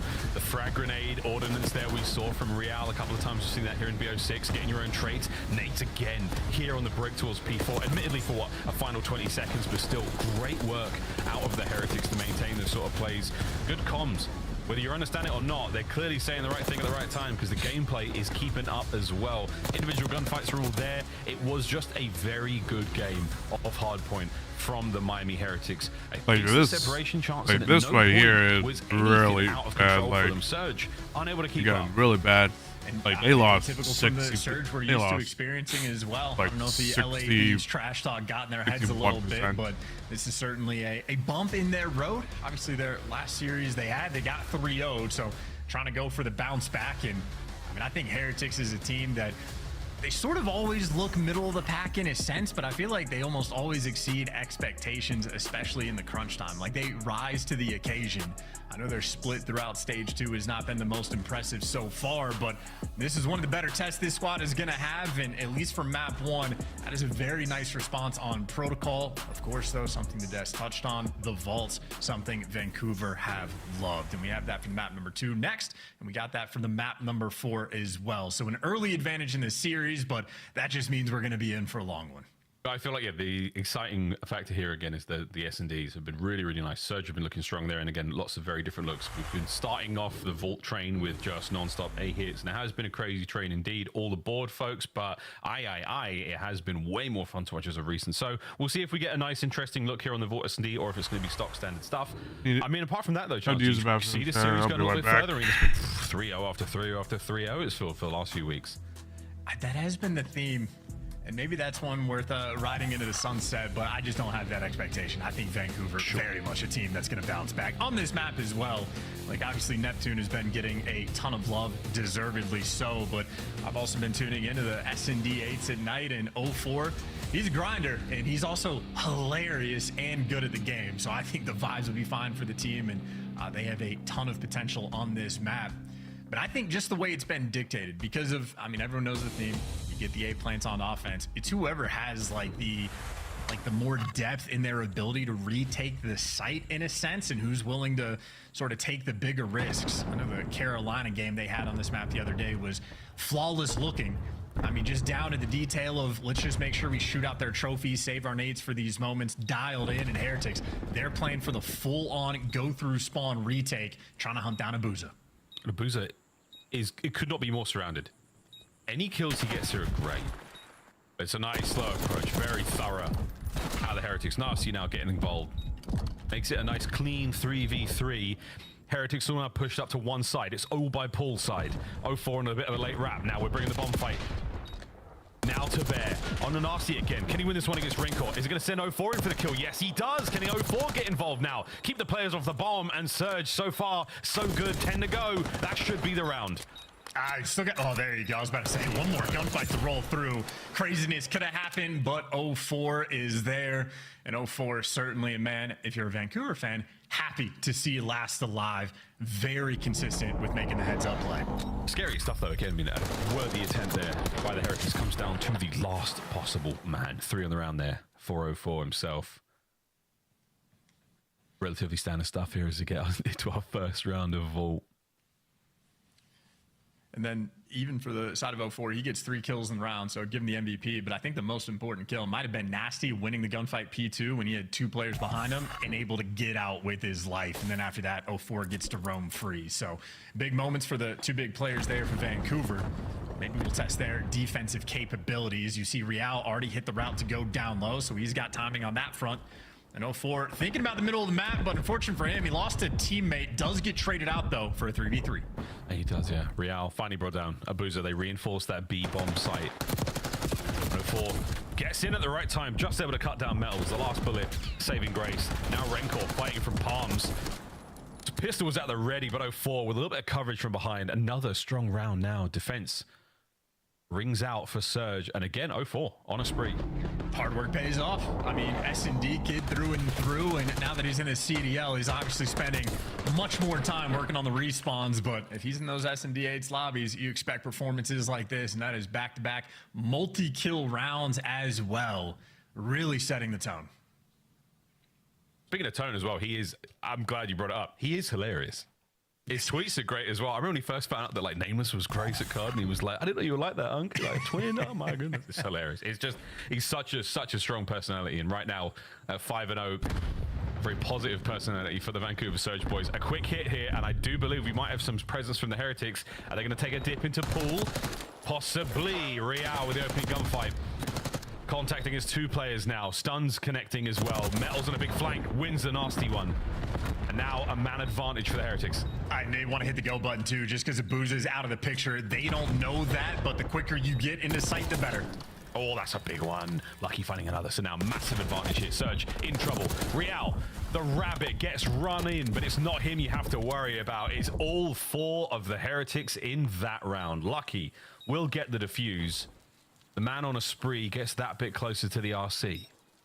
And I think, again, a really big theme of the retakes is making sure you control the pool side of the map to allow your SMGs to get to work, go for the tags, get the nades in, try to figure out the timing of when you want to slide into sight. But if you don't have that P2 control, it's hopeless. So Nasty round 1 wins a huge gunfight, gets out with his life. This time he gets identified. Lucky has a nice long standoff gunfight with him, allows Metals to get in the mix. And then after the fact, Lucky picks up 2 big kills, great reads on the flank. So Lucky might only be 2-2, but a massive factor in that 1 round. And he's got bomb. A bomb. Ooh. Caught out. Not a lot of cover there. And 2 men down. Give up on the A-bomb plant. You're going to be overwhelmed. But a rapid attack here. Oh, and the pinch is on. Lucky has been spotted. And now Surge absolutely smother him. Nice decisive round there from Vancouver Surge. Very ineffective on the opening hit, Heretics. They were punished rapidly. That's a slammage as well, yeah. Rapid is the name of the game in that moment. They got the first blood in the first maybe 10 seconds of the round. Real bit off a little bit more than he could chew, and Neptune happy for it. Maybe Neptune, speaking of grinders, a guy that's on the top 10 on the top 250 leaderboards. He's tweeting out for a Vault FFA, just trying to shoot his gun as much as humanly possible. I really don't know how much time he has spent away from his setup. I'm a little bit concerned, but my God, the gameplay has been good. I'm a little bit concerned. All right, Dad. It was good, though. 6-104, though, is certainly the man right now for Vancouver. 3 players out. Through the backside of P2, through rugs now for Heretics on the retake attempt, and they've got a lot of clearance here by pool. Nobody home. That means they're all on the inside of the site. Get your jackals at the ready, lads. Trophies, you can hear them whirring away. Oh, the tippity toes. Lucky can't get a kill. Oh, and the trophy saves the day as well, but here we go. Is that enough damage? There we go. Trophy clearance, but anything left to throw? Over to the pool, yeah. And Real slowed down. 20 to go chance. You're running out of time. You got to hit the go button, and the trophies are gone, but so are your nades and tacks, and the kills rolling through, and the stamp on the round. If you get rid of those trophies first, or if Lucky can get that guy's toes, maybe it can go a different way, but that's the difference. I'm telling you, when Carolina was running the strats on this map, every little moment like that was down to a T. No nades wasted until the trophies were gone. If someone was playing in that corner, they got sniffed out before they could make a play. And right now, Heretics are just ever so slightly off. Oh, look at the little, that's it. The tip of the toes. I mean, shouldn't kill you anyway, to be fair, but... To be fair, but the shock might get you. You never know. I'm no doctor, and nor's Lucky. He's a COD pro. 4-1, Vancouver. A couple of 3 sprees there for Nasty and Neptune. Keeping this one going. Real with the immediate transition over towards B while the A-bomb is being planted. So now a big old spread for the Surge boys here on the retake. And this is for Matt Point. Oh, but if Surge are trying to go B Street, that's not going to be ideal because Rancor is posted top ammo. So those two players are going to reposition and group up by this A site. In an early opportunity, Metals doesn't have a ton of support. I'll see, here it comes. Oh, it's flushed them out of the site, and it's got some damage in. Hasn't got the kill there. Rancor on the outside. Keeps that B zone safe. Keeps that vault door safe. Now Lucky fighting his way forward. Abuza drowns in pool. 04 on the defuse. 04 on the defuse, you sneaky devil. Vancouver Surge, steal it from the Heretics. That's what he's there for, baby. Hop that bomb. You clear it out with an RC car. Nobody's home. Get my teammates in the site with me as quick as possible. And even if they fall, they just need to buy me a little bit of time. That is heads-up gameplay. That is a snap decision. And Nasty delivered the only kill they apparently needed. Very heads-up gameplay. And again, that is why the grind pays off. Be able to read a situation in that moment that quickly. 04 just out here winning them the game. I mean, that's exactly what we wanted to see in creative attacks on towards the A-bomb site here on Vault. This is not going to be that creative. The timing on that might have been good enough. 04 spotted out, waiting for the challenge, and now Heretics are going to absolutely go for it, lads. Are we going to complete the bomb plant at the very least? Yeah, there's tons of bodies on the inside now. Surge shoulder to shoulder on the inside of the site. Nades are all there, but the trophies once again worth their weight in gold now. 04 from upstairs, looking to win him a game, let alone the round. And now he's just buying time. A train rolls through though, so it is a 3v3, but Nasty wins the gunfight down low. And because of 04's presence, you're forced to make plays, and it is just a nightmare. And that is your game. I was gonna say a different word, but hell, 6-1 victory, not even remotely close. Vancouver as good as it gets, and 04 dialed in. A fantastic game from 04. Nasty 7-4 as well. We can forget about the hard point, can't we, lads? Well, you're all tied up 1-1 now in the series. Vault S&D continues to treat Vancouver Surge incredibly well. GG's there, lads. We go to control even Stevens. The Heretics, though, with a slight edge in the respawn so far. We'll see if that can continue. But looking across the stats here, chance again for the guys of Vancouver. 04, absolutely him. 7-1, but great damage output there from Nasty. Not bad whatsoever from Neptune as well. A very, very well-rounded effort objectively. 2 plants for Nasty. He had a big game.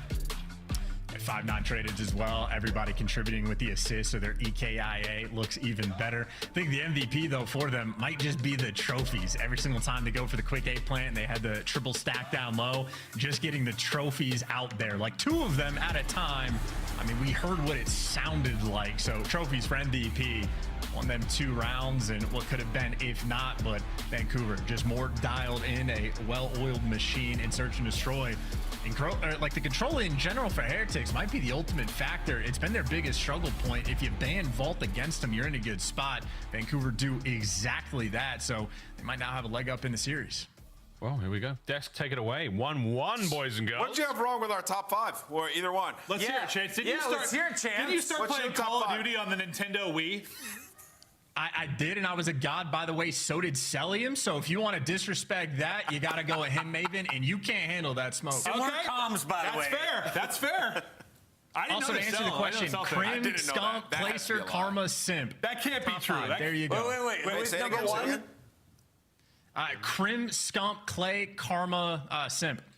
All right, so same top 5 is different order? Different order. You have Simp at number 5. I just said nitpicks, yeah. Yeah. I mean, we're all the same 5, but yeah, no. I mean, you could argue the order, I think, all day. Yeah, 100%. You could make so many arguments for it. Simp at number 5? Crazy. I think when you say like a Simp at 5, it's just like Chance will get numbers for his job? Isn't that his role as a color for him, it's like a longevity thing. Just want to see it a bit longer. But Chance, don't defend him. We're talking smack when he can't defend himself. He gets to come back in about 15 minutes. Right now, is he evolving into Miles, by the way? Let's talk about the game. Okay, this is a banger series so far. 6-1 though in the search and destroy. Were they close? I mean, listen, this search and destroy honestly comes down to offenses a lot of times on Vault. Yeah. Miami Heretics offense just was not great throughout this. this. You know, looking at it like early on, they end up getting inside, they get the bomb down, and what happens is the guy P2 dies. And as soon as he dies, like you just have all pull control, you're able to converge on them, right? And then their next offense, they end up going down low, but then they audible over towards B, right? Before you find a kill. You want to get a kill first, so you have numbers, right? Because getting that B bomb down is hard. So I think when you lose your early offenses on this map, it puts you in such a bad position, which is why they're sitting at 5-1.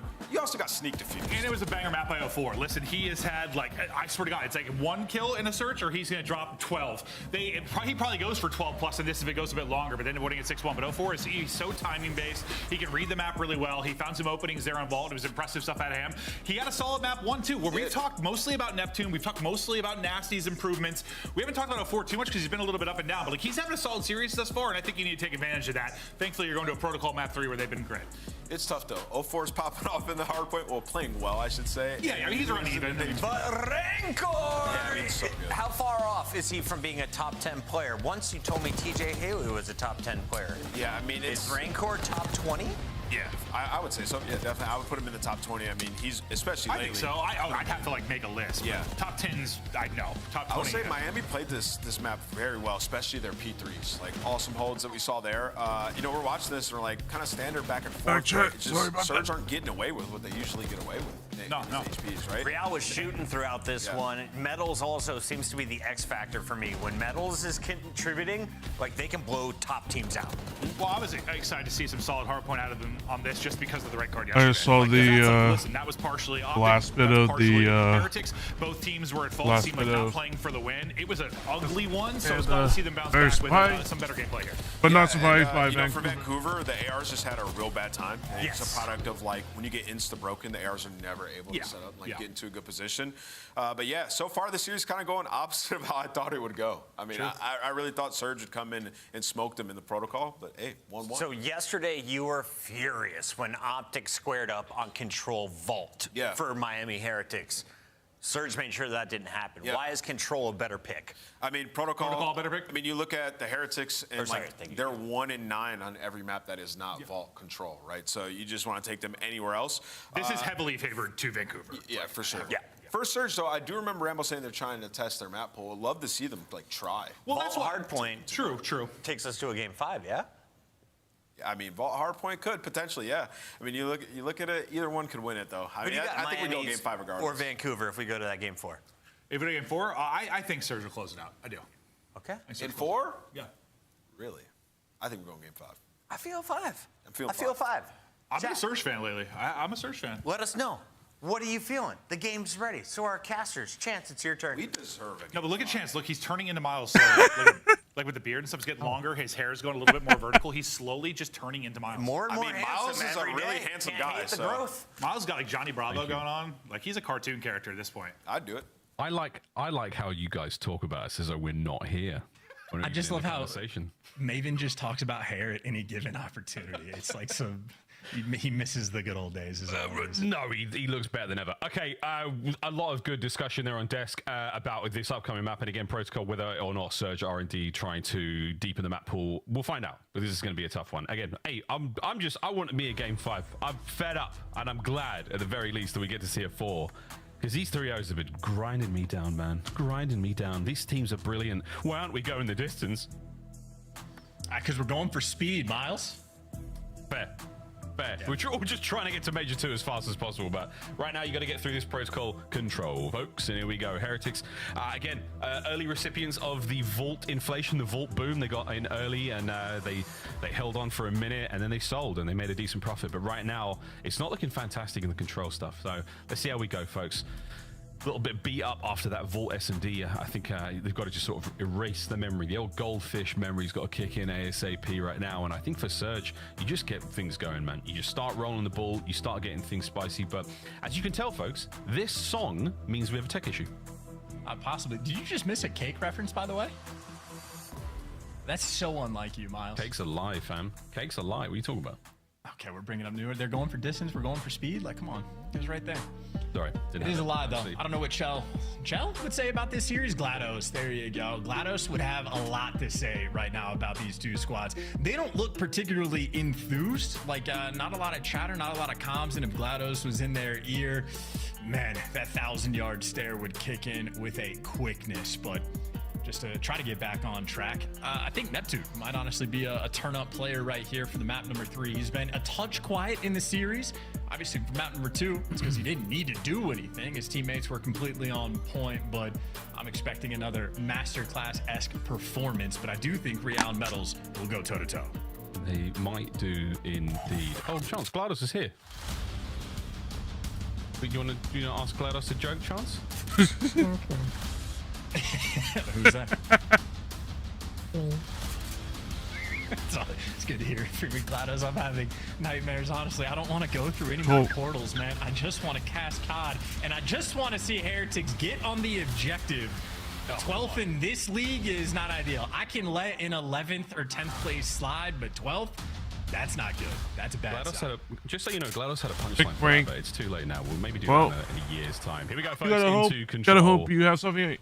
I think Yes, Miami. Hope you have something. Format goes, Chance, that's fine. Over towards the B zone, a little bit of love right now on the attack. Mel's once again the man who strikes first. Statistically, a bit of an anomaly because his gameplay is fantastic, but you said the numbers aren't great. Yeah, on the overall category, Metals in a few different categories, Slayer as well. He can sit towards the bottom of the league, and then I watch him play, and I just don't believe the numbers that I see. But facts are facts, but the most important thing is just who comes away with the win towards the end, and Lucky and Real do get caught over towards B, and that is without getting that tick of progress. So, yeah, they're in 12th for this category. Oh, indeed. A little bit of love towards B, not a huge amount past that. Trying to fight out of spawn right now. That's the name of the game. Heretics. A couple of good kills. Nasty got spotted out there. At the very least, his red diamond. Whee! As he escapes now in a safety top third. Open by Trips. He's going to have some presence over towards A. And again, the Heretics unable to really get anything going, Chance. Nice work out of Surge defensively. And they are also just incredibly slow. I mean, just really taking their time to get out of spawn. Even the situation they created over towards B was basically we have to win these gunfights or else we're screwed. And now they've at least won the gunfights to get out of spawn. But then Neptune gives you 2, and he does get traded out. But I'm just seeing 22 seconds left on the game clock and just no space taken. Maybe it's just an auto win. You ban vault control against Heretics, and it is not looking pretty. It's not looking great. Final 10. I'd save that trophy, mate. Mel's can't get his way across top. Oh, no 4. The old in and out, though. Real managed to find it. And onto B. We should be able to get it. 0.01, folks. Neptune's going to put this to bed. On to round 2. The only moment they had previous was also a B sort of scenario where one player was left on the point. Someone tried to push back Lighthouse, and it's you have to win these. It feels like there's just those moments of 50-50 gunfights, and if they don't win them, they're going to lose the round. That is not a ton of momentum there on the attack. And as the stat showed, yeah, 12th on the tick progression, and they got nada there. Vancouver officially in a sweet spot. Because this map, honestly, at this point, might be offensively sided. After the change, for sure. Absolutely.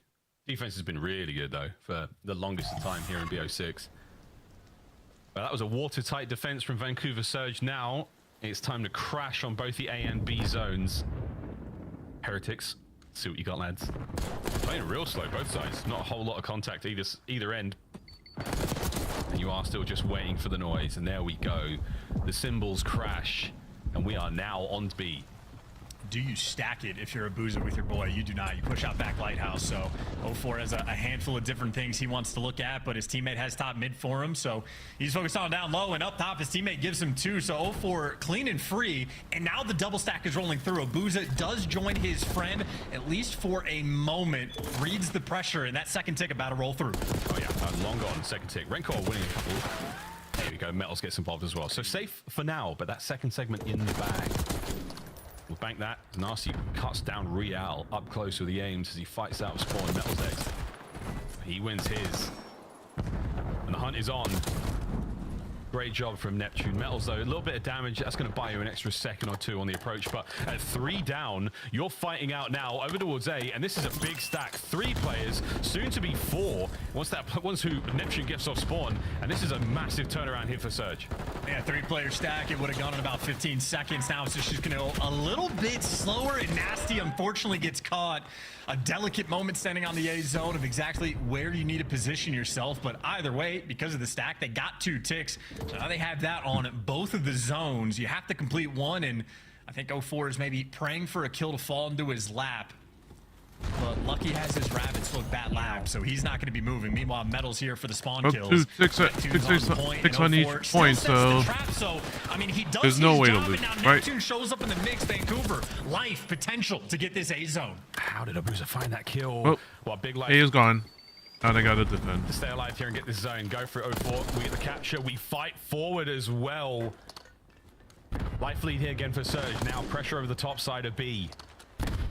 You've got the Heretics trapped in. Metals can't get it as 04 continues to cut them down now into the zone. A two-man stack. Might as well just get B. Devastating Get B. right now. Heretics have got to go. I mean, this is it. You already got behind. Yeah, I mean, wow, what a round. That is simple and Good easy round in from a sense. Surge. That is like every single play just sort of works out for him. The initial hit played out like a round of S&D.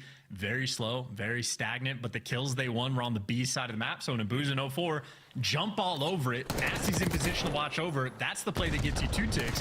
They get wiped off the board, back in their spawn. They have to work themselves out. Boom, now over towards A, another clean 3 down. Just a series of understanding what play is happening on the map at any given time. Even 04 playing his life very well. Packs grannies, knows when he needs to jump on the point. Super clean protocol gameplay there, and I think Heretics feeling the pain. Lucky does not have a lot of kills. That's okay. They're not great at the mode. It was to be expected. Vancouver Surge licking their lips at the prospect of that map 4. Going into it hot so far. 14 and 9 for Neptune. Abuza starts things off. One on the ground. 5 spree. One on the ground. And 11 and 5 as well. So keeping things going. Not a lot of kills for Lucky. You went wrong, Chance. Yeah, well, hey, if Real's getting them all, maybe you're not going to need to. Still, though, just a solo capture on the B zone, a solo capture on the A zone. Metal's playing for kills, but might be able to get them. He actually did just get juked, though, so that is clean zipline work there by Neptune. Metal's chasing a ghost and maybe how the turntables. And because it's just been a solo capture, they've gotten 1 tick of progress, and that means all of these gunfights, like, you just have to win them. And finally, a double stack coming through from Heretics, and the trophy putting in some extra work. Yeah, they did 1 on A, 1 on B, and now you've got a lot more work going over towards the A side of the map. Metal's still going through the back spawn. Oh, the ladder play stays alive. Can Rencor keep it going? Yeah, sure. A gone. B, 2 segments remaining, and that is a shaky table, boys. Get a napkin under there ASAP, because right now it's a big stack again from the Heretics. What a pick. Abuza, though. You don't have to chow that, but yeah, don't have to chow it. You're losing man on the point. It's going to be a little bit slower. Oh, no. That's a big one, though, for Metals, keeping the play going, keeping the streak alive as well. Can he get this next? No. Opportunity here to stabilize for Vancouver Surge. You've still got a man behind enemy lines in the form of Abuza. Life count starting to dwindle as well. The Surge have not had the best defense this round. No, not so far, but at least you got a guy like Abuza up in the top window, so you're controlling a ton of space. Ooh, nice Good shots reads from as well. Abuza. He had that timing down. Absolutely.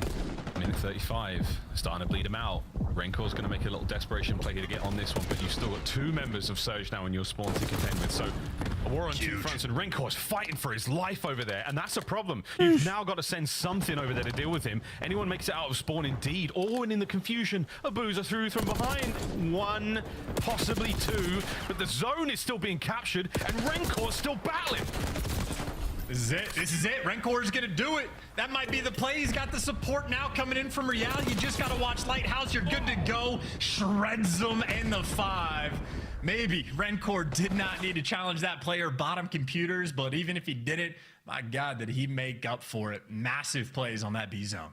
And that's Rookie of the Year material right there, folks. Put that in the highlight reel. Renkor, what a series of kills. They got it done with nearly everything there, and that was Neptune from the hit right into the Jackal. Lucky that thing was loaded. 04 next, and this play's not even done. Wow. Renkor, what a run. Clean and efficient. Love to see it. And I mean, Neptune's the guy that he shut down, so I don't know if we've seen too many of those Neptune magical moments just yet. Admittedly, Vancouver still have the leg up in the series and on this map, but at least Renkor is trying to take the fight to him. Needed a little bit of sauce to make it happen, but delivers, and now you just need a clean defensive round. I'd say on the tick progress, though, I think quite literally Vancouver get a single segment of the defense for round 5, but on this map, you can make it happen on either side. It was, yeah, defensively very heavy. Post-patch, Offense is feeling good. And right now, starting to get it going.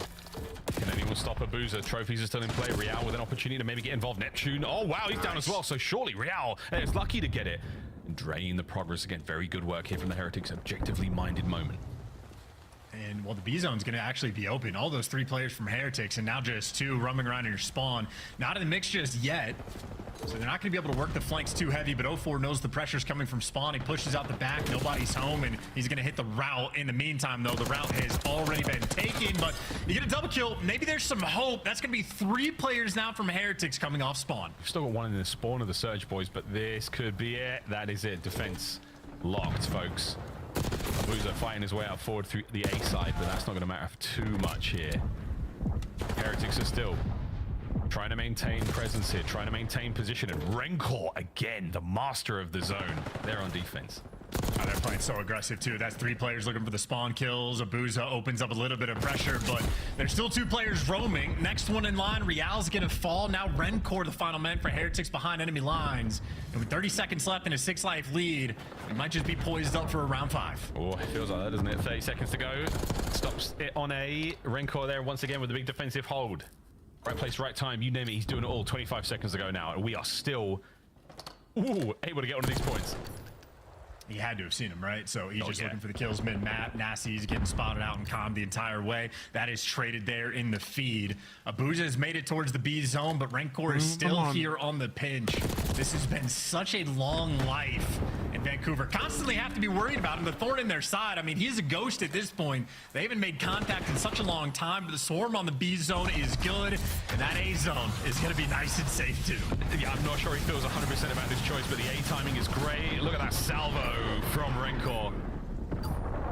Slows it right down for the last one, keeping the boys off of the middle of the map. Now there's an opportunity to dive over towards B, or is there? No, trapped in spawn. What a round from the Heretics. Good job. And the investment of the Hellstorm, I think Rencor was a little worried about the timing, but the players coming off spawn far side of the map over by A. Lucky catches them out there with, he luckily rather catches them out there with no cover to work with. So good stuff. Final round chance, you weren't wrong. Yeah, and there's something to be said for maybe wanting to save the Hellstorm for the final round, but I just think you're on defense. Maybe don't give away any sort of funny stuff happening. They didn't have a ton of pressure over towards A, so very much a safety call. Don't hate it, especially because they're going to be on offense for this final round. And I think for Rencor, frankly, I'd rather him just keep his gun up. Right now, the MVP of the map here for Miami. And a control win on any map that is not Vault for this team, make no mistake, long-term is a massive thing, the biggest weakness they have had. And you get stage 1 and S&D being the biggest problem from Heretics. They have put in the work, and maybe the control woes finally turning just a little bit. Just a little. Mel's is dancing, man. This is a lovely life out of him. Rencor coming in to save the day, a little bit too late there. 3 members of Surge now up. Make it 2. Trade's now done. Metal's in from behind. That's just a problem. Slowing down the supply lines right now of Surge on defense. And can they keep it up? Metal's on the deep route now. And he's pulling aggro and he's taking hits. Oh, yeah, I mean, extra tags as well. He finally is going to fall, but he has just bought his teammates so much space. Ooh, nice shot. A little bit scattered. They're trying to take these underground routes to get Granny's control and just a solo capture on A. 2 other players trying to work themselves out of spawn. And Rencor wins the big one. Didn't have a ton of support, but he simply did not need it. And Heretics, not interested in necessarily playing the same side of the map. Scatter pushes constantly, but it is tough to deal with. A ridiculous one from Nasty Royal Spawn. And here comes Neptune from way up high. Finds 2. Whoa, Real, what a battle. The dogfight continuing over by the A zone. And Renkor's got to pick up Nasty here. Has he seen him? He knows he's around here, but this is an awkward moment that could pay off indeed. And Nasty plays his life, stays alive. Coverage there from 04 up top. 40 seconds to go. Slight lead for Vancouver. Yeah, and you just have Heretics again full sending in different directions, so not quite the amount of coordination they want, but plays like that, it works out when you win your ones. When you lose them, it is painful. When you get 2-piece, it is worse. And now you're in this spawn trap for Heretics. What could have been? Oh, a bit of loose rocks there causes Lucky a mishap, and now pressure from Nasty. Nasty finds 2. Nasty down, but 04 on your flank, and that is going to be the map. But wait, we're in the A zone, but here's Abuza. The bulwark of defense right now as Lucky gets into it. Can he stay alive against Neptune now in the fight? Rencor over the top with the coverage. 7.1 is about to turn into a minute 7.1.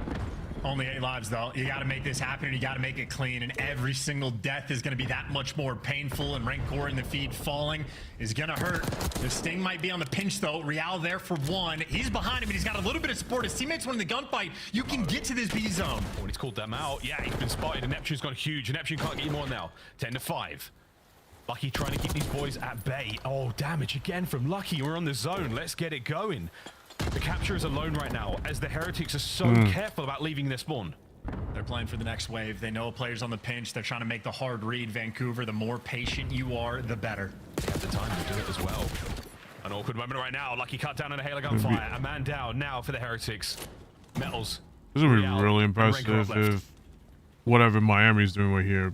Oh, they're trying to fly. Keep in mind, 2 players on the pinch are going to flank you from up top whenever they want. One RC might just shut it down.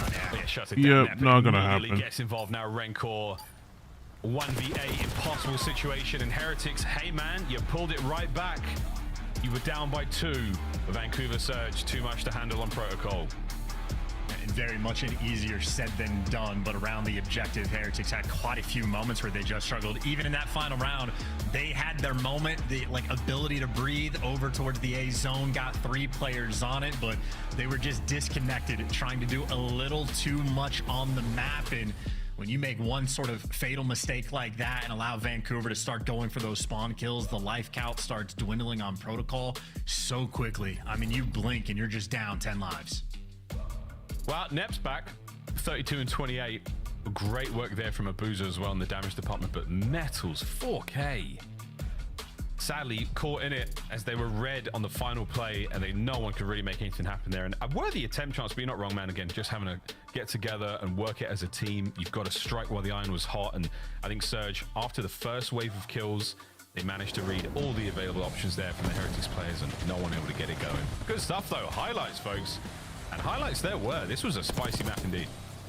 Well, and it's just sort of the footnote. A lot of these highlights you see from the side of Heretics, more often than not, did not actually deliver you a zone. That was the one moment where it was a clean A capture, but outside of that, it was a bunch of sort of scattered pushes. The number of times where they were just like another half second or 1 second away from getting a capture and then end up just choking it in the final seconds was not ideal. It was literally just masterclass plays from Rancor, really, that delivered you the big offensive round that you were actually successful on. Other than that, the defensive side of things for Vancouver, pretty on point, and I know all 4 players on the defensive side for Vancouver, big contributors. Oh yeah, massive. Rancor, again, I mean, just the little moment with the streaks and everything, like, certainly helped get the offensive round win, and then really made a big difference there on the defense. Plays like this from Neptune as well. Just what a wonderful heads-up moment. As so many other players will flood the top side of the map, he finds a corner down low in computers and gets himself a fantastic 2-piece. And again, aggression when you need it, that stop-start gameplay, that keeps the Heretics guessing, where they're looking for these spaces, they think it's open, they run out, you catch Neptune out there in the errant play, you find yourself down a man. There we go. 3-2 control, Surge, win it, Vault, hardpoint. Here we go, Chance. What the desk set aside, do you really think we're going to a Game 5? I actually don't know. I think the Vault hardpoint is where Vancouver closed the door. I think the protocol control is going to be that deciding factor, because I know the record with this roster for Vancouver hasn't been too fantastic on Vault hardpoint, but a lot of their losses are just to Atlanta FaZe. And when they're losing to Atlanta FaZe, Neptune is still able to drop 40, give you a super high level of production. So I think they're going to have more heat. Admittedly, though, the ARs on map number 1 for Vancouver very much struggled. I think Nasty hasn't had the best series we've seen thus far, and Abuza brought things back a little bit on the map number 3, but that would be the open avenue of attack for Heretics. If you just keep the pressure on the ARs and shut them down, then it's not going to matter if Neptune drops 40. Not at all. Not at all. We'll see how that goes, folks. Again, Vault, you know it. You love it for hardpoint.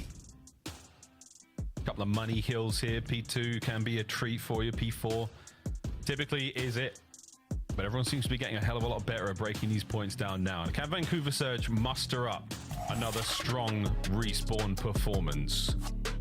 It's been one of the finest game modes, and they've been one of the best looking teams in the mode for a hot minute now. Miami Heretics, though, a team you can never count out. Can they get the Game 5? I mean, listen, this is a team that has risen to the occasion. They go to their, not their home series. It wasn't theirs, it was Toronto's, but they go to Spain, their homes, show up in front of their crowd as well. And they had some massive wins, go all the way up to the top 4 placing. Actually, even better, So this is a squad that is incredibly capable, but when your back is against the wall, you really have to turn up. Real and Metals certainly the players to watch. Maybe Metals especially, the like hot cold nature that he can provide, but he has certainly been on point this series. Maybe the observers want to show us the cold hand and nasty, see how he kicks things off. He starts to get some kills, gets the ball rolling. It'll be a huge thing for Vancouver to deliver. Oh, you boys. Hey, nice shots under the burst. No transition. Lucky there, finds 2, 3 dead. Instant. Metals gets a corner. Over to Neptune now, who's bottom. Yeah, gonna get that one. You'll take that indeed. The centering on the hop up is enough to catch that player out. Fine. Oh my god. And it's perfect. It's just exactly what you want. And he dodges the next player as well. Neptune, that is some fast gameplay. And 04 backing him up immediately. So now straight away, you've got a situation where the spawns have flipped. Heretics now on the back foot instantly. That's it. I mean, listen, this is like pro level gameplay, obviously. Metals does the perfect thing, getting into hookah, playing the corner. They had the right spawns for it, and then they just get eviscerated off spawn. So you make one good play, Neptune makes a better one, but as it stands, Heretics still able to sort of spice up and battle. They're gonna get the spawns as well, so a P2 that is already tricky, a very tight setup with the spawn coming through from Heretics as well. The P2 is impossible to hold. Surge, want to break it down. It's a battle, the nasty. Ice cold as he breaks in the back. Now the spawn's still there for the Heretics. The next wave of attack is going to be there. The nades and stuns do telegraph that early on. So now with 30 seconds to go, hold on, Surge. The Heretics are going to break this from the front. Arguably, Real getting the first set of kills. So there we go. Now to the point. 20 seconds to go on this. You want to get in there, lads, and you do. Wow, what a backbreaker that was. Hey, dude, if any team figures out how to effectively hold P2, they're going to be the best ball hardpoint team in the game.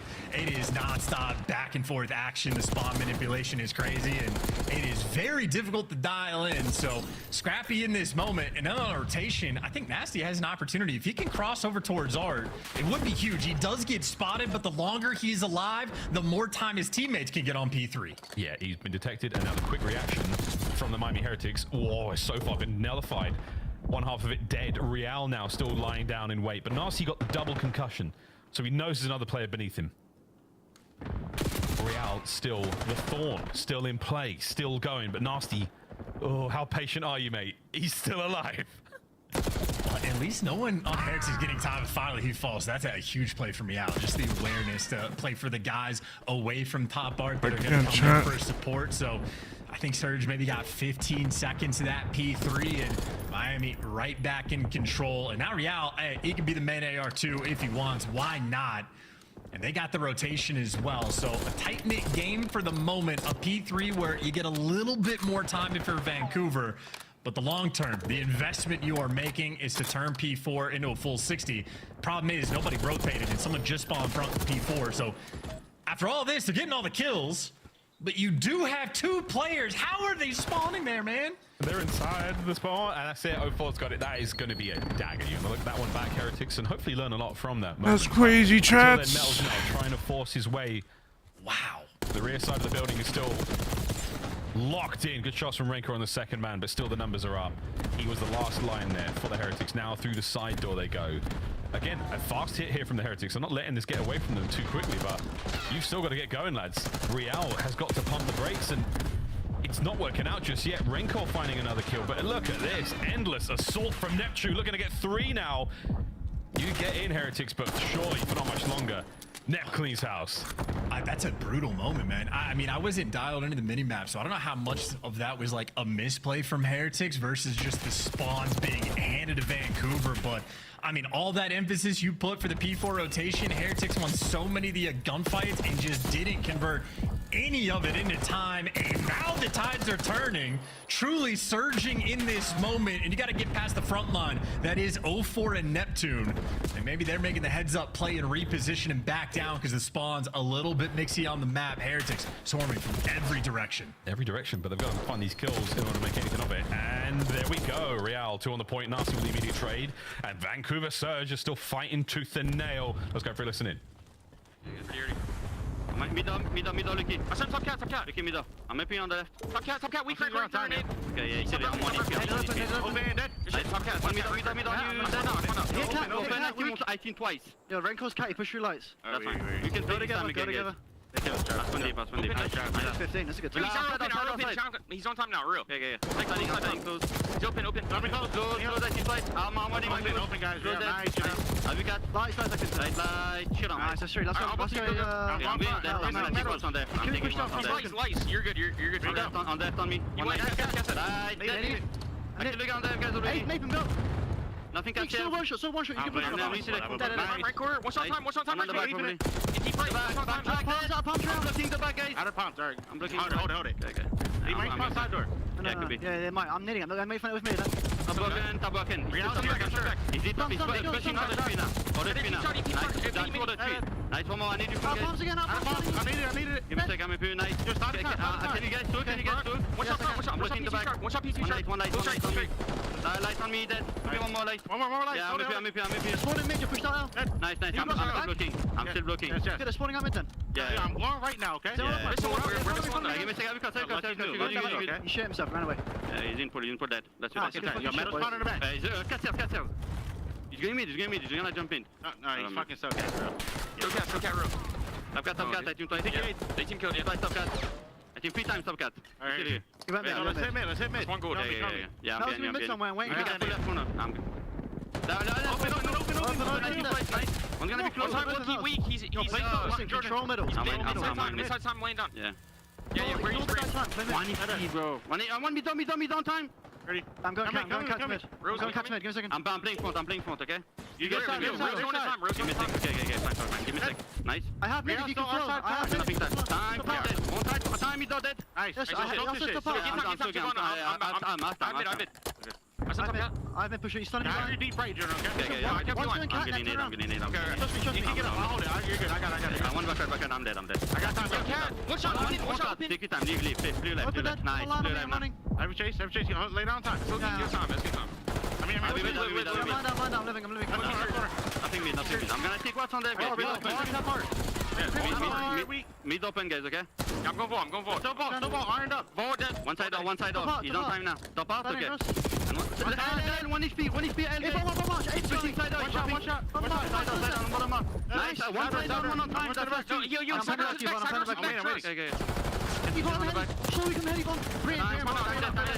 One on Heavy, I shot him in the back. They're gonna spawn back. He jumped up. He's on you, right corner. I'll be back. Only one shot, lucky hell. I'll be back. That's right. The string of points for Surge, but chance the resurgence right now from the Heretics is ideal on P4.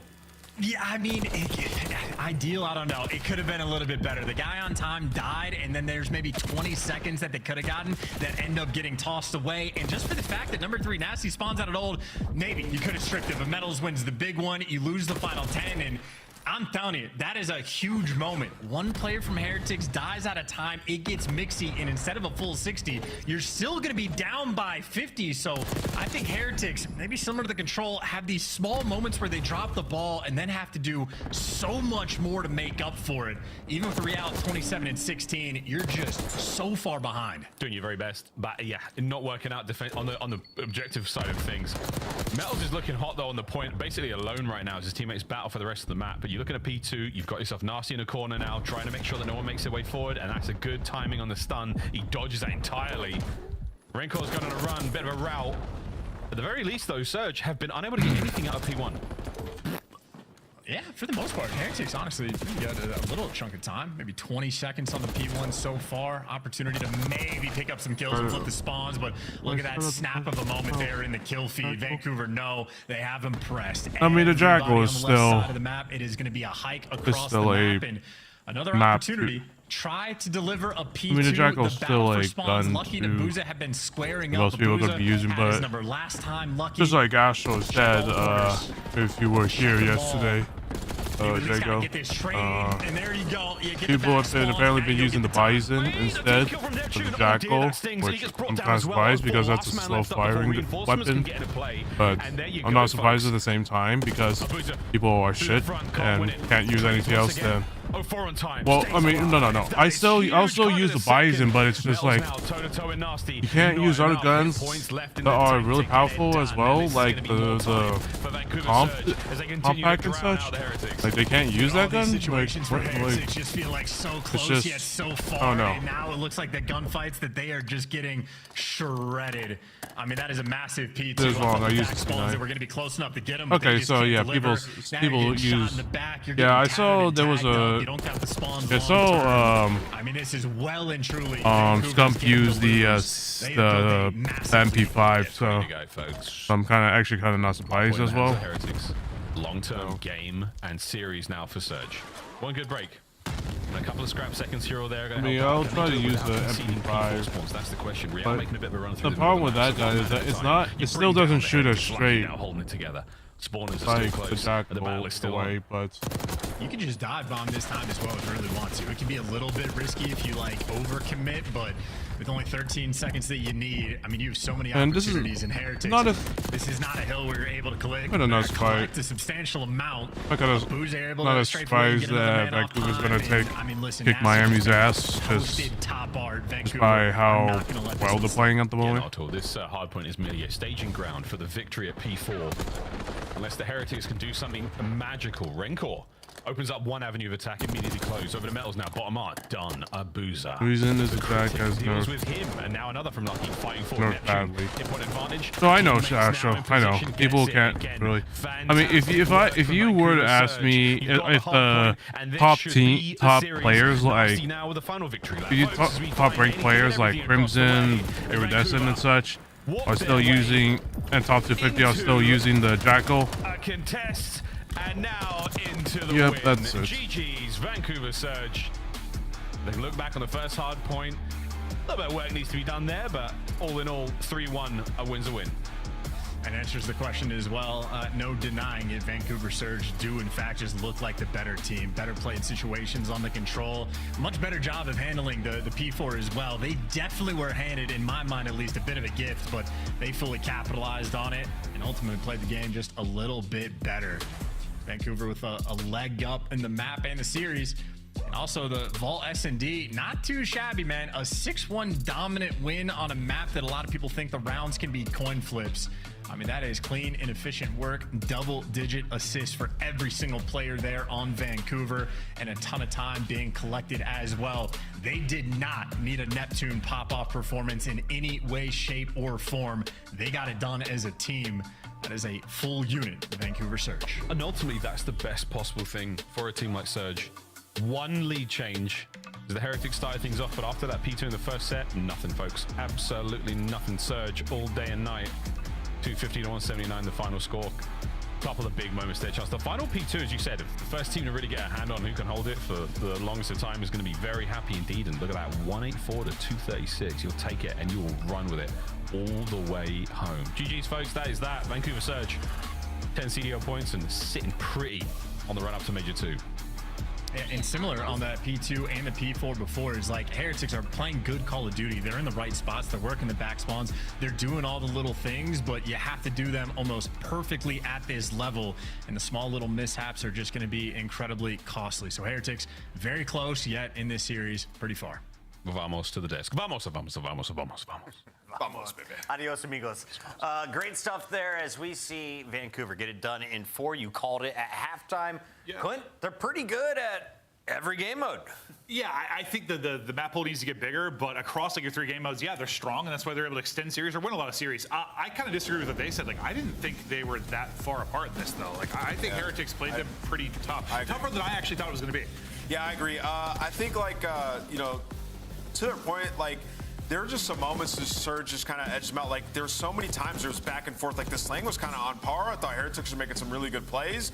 And then it's just Surge in control, getting the chunk time in those contested moments, right? Yeah. So, like, just super unfortunate how some of these hills played out. And, like, on the P4, this, like, we know, like, it prioritizes the P2 spawn. This one was kind of wild, though, because there was only one Surge member at that P4. And all of Heretics were, like, hunting them down. You had a player in the back, and then all Surge just spawns right next to the door. So, I don't know what's happened the last couple of weeks, but I swear every single Vault hardpoint has got 1 or 2 bad ones. That one was just like kind of aggressive. Like, that was unfortunate. Yeah. And this is the P2, another hill where, like, Heretic keep finding the kills. They're so close. You're going back and forth trading 2 for 2, but the last guy on Surge just trades the last one, finds a big chunk of time, and you're just continuously trailing. And then even to the control, like, you get to around 5, you're stacked on the point and lucky. Like, I probably would have made the same play. I would have pushed up, tried to block the spawn and pin them in the back, but just catches a bad timing, man. You just go down in lives. Yeah, they were close. I think the Surge team is obviously different than last year, but like Ray's always kind of preached, like he wants them to be this relentless team in hardpoint. Like they're not going to be,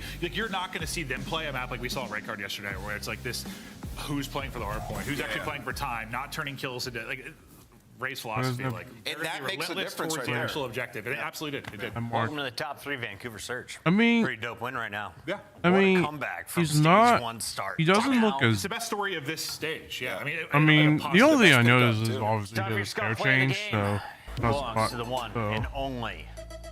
Oh, for the closer. 7-1 in Search and Destroy, including 2 first bloods. Neptune says when I have an off game, 0-4 picks it up. Same is true. These guys, a 1-2 punch. No, that is a good point though, because like as much as I don't want to say I've been critical of 0-4 in this, because he has been like sometimes 2 kills or sometimes 12 kills, sometimes 1,300 damage, sometimes 4,500. He's been all over the place, but like when he has it, to be fair, Neptune has usually popped off and dominated, or it's one of those nasty games where he goes insane.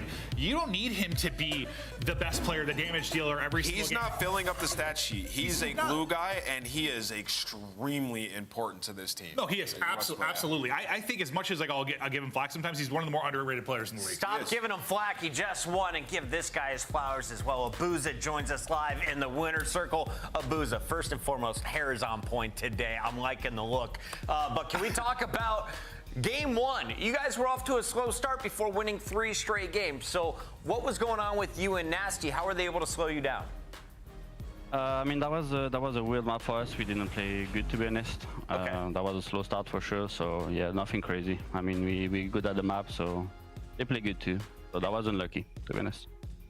Listen, you've had some really solid series as of late. I think due to how big your year was last year, there were some pretty strong expectations for you to be one of the top like ARs in the league. It seems like you're getting back to that.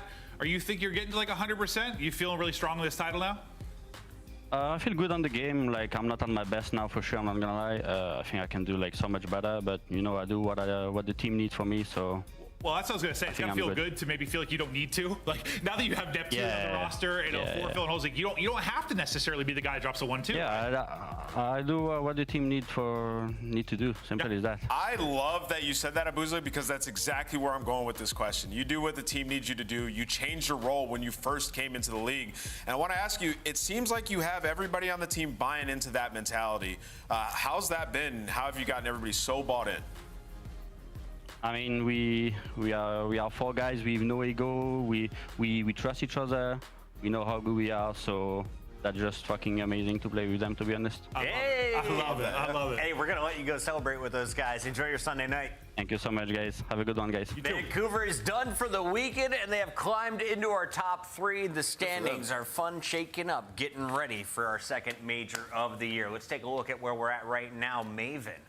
We haven't seen the numbers updated till just now. Can you believe the same 3 from Vancouver Surge go from, what, 7th all the way up to 2? I mean, I can believe it just because, well, I've casted a lot of it. We've been watching it happen. And just since that first win over FaZe, I was like, okay, they may be the real deal. And week by week, they continue to show us they are. It's been awesome to see them, well, their resurgence. When we come back, Toronto tries to climb into that left column. They get an opportunity going up against Optic Texas, who has not won a map yet in their qualifiers.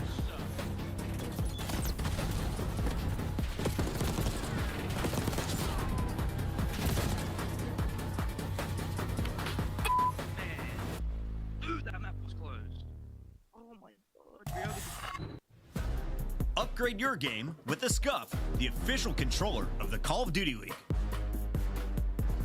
The Esports World Cup is an official partner. This one might Call be of Duty just a League. straight up 3-0. This is nothing that needs to be said. Unless usual, the Texas do still find a way to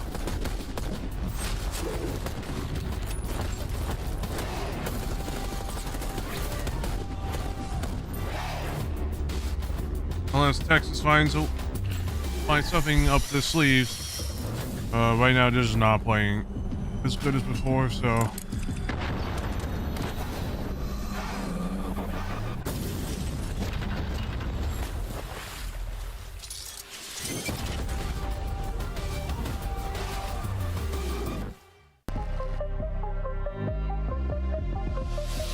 Well, we're just gonna have to see.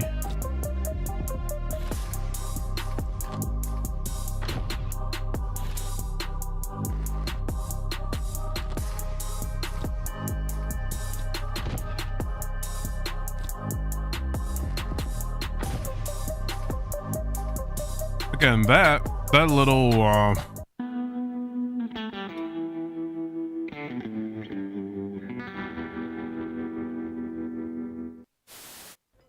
This guy don't play for the win.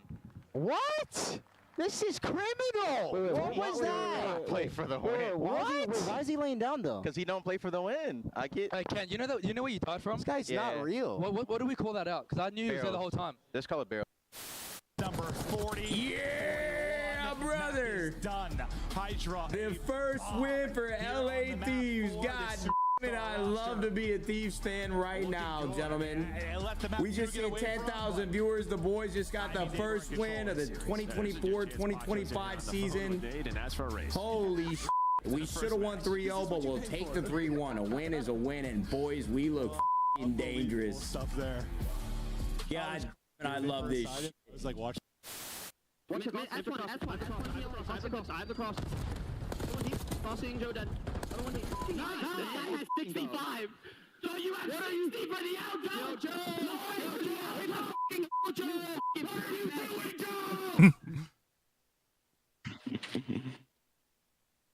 Joe? That's a Dutch. For, right? Champs is solidified. Now it's about getting that championship. We know how that momentum can get you the ring. And look at that trophy. What's that? The best in Call of Duty history right there. We did pretty good in Black Ops 2. I think that thing is better. Let's take a look at the cash that. The 2025 Toronto Ultra Team Pack is available now. Each pack includes home and away operators, as well as this weapon charm to bless your aim with the powers of tilt. Next time you boot up, suit up at the in-game shop.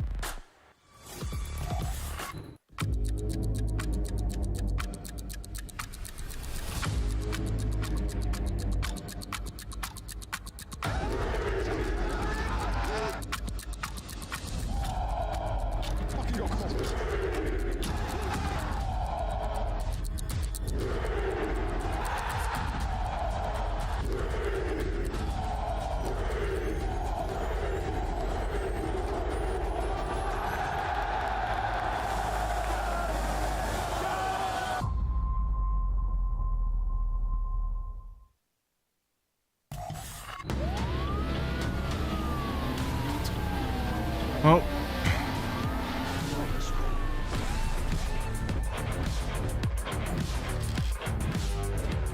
Just gonna have to watch the boys suffer, unfortunately, but we're just gonna have to still see what happens.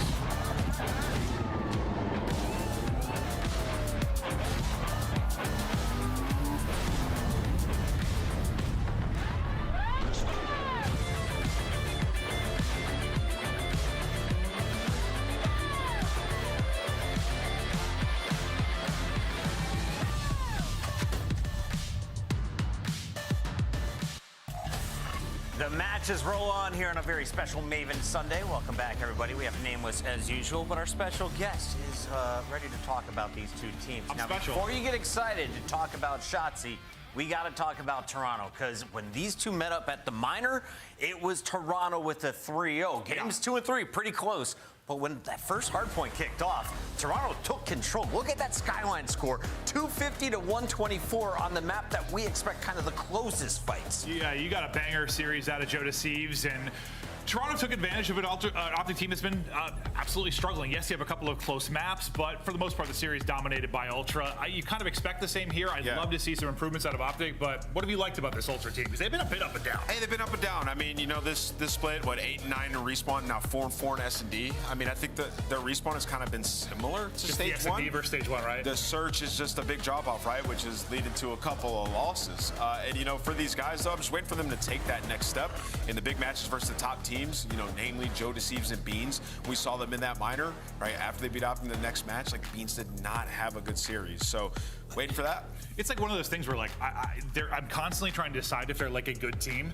And it changes my mind every series I watch. And when you have that inconsistency, I can't decide if it's just like, okay, they're not a very good team, or is it just like it's a map pool thing? So, like, if they just improve the map pool a bit, suddenly they're like, they get 3-0'd by Cloud9, and then they 3-1 Carolina. And I think that's what's thrown us through a loop at the very start of this major. All year, though, for the most part. I mean, I know you were better in Stage 1 just because of search, but it's still been like, they're good. They're not that good. They're good. Like, there's middle of the pack, very inconsistent, and the roster kind of reflects that. Joe Deceives and Beans have been that their career. You see the remaining matches, a good opportunity for Toronto to score points today. You're going up against Optic, who is at the very bottom of that leaderboard. They have not won a map since putting Pred back in the starting lineup for the qualifier. They did take down the Falcons back in the minor bracket, but other than that, it has been 3-0 dished out. Not pretty. Of the teams that are like, you would consider like good teams in the league this year, like for Optic going up against Toronto, it's not the worst matchup, I will say that, especially in some of the maps that they like to play. But I mean, we've talked about Optic so much and what's going wrong, right? Strategically, just not on the same level as the rest of these teams. And it's tough because, like, this is the worst this organization has ever looked. Like, I know that we keep referencing back to Qualifier 4 last year, where they went 1 and 6, but they went like 13 and 18 in map count. They were going to a lot of map 5s. Like, they were battling in series. There has just been no sign of life. And I think we know the fan base is there. We want to get behind this team. We want to see them do well. Like, I think sometimes people think we're hating. Like, I want Optic to be good more than anything. I've picked them in 6 straight series, and they've lost. Yeah. Maps and modes for this one. Guys, I'm going to go ahead and give you my prediction early. I'm taking Optic Texas today because of Darth Dashy. Did you guys see him with the hood up? He is he was the one in this series that shot back last time. They have been frustrated. Vault Photo Sky. Interesting map sets. Thankfully, Skyline's not there because they got absolutely smoked.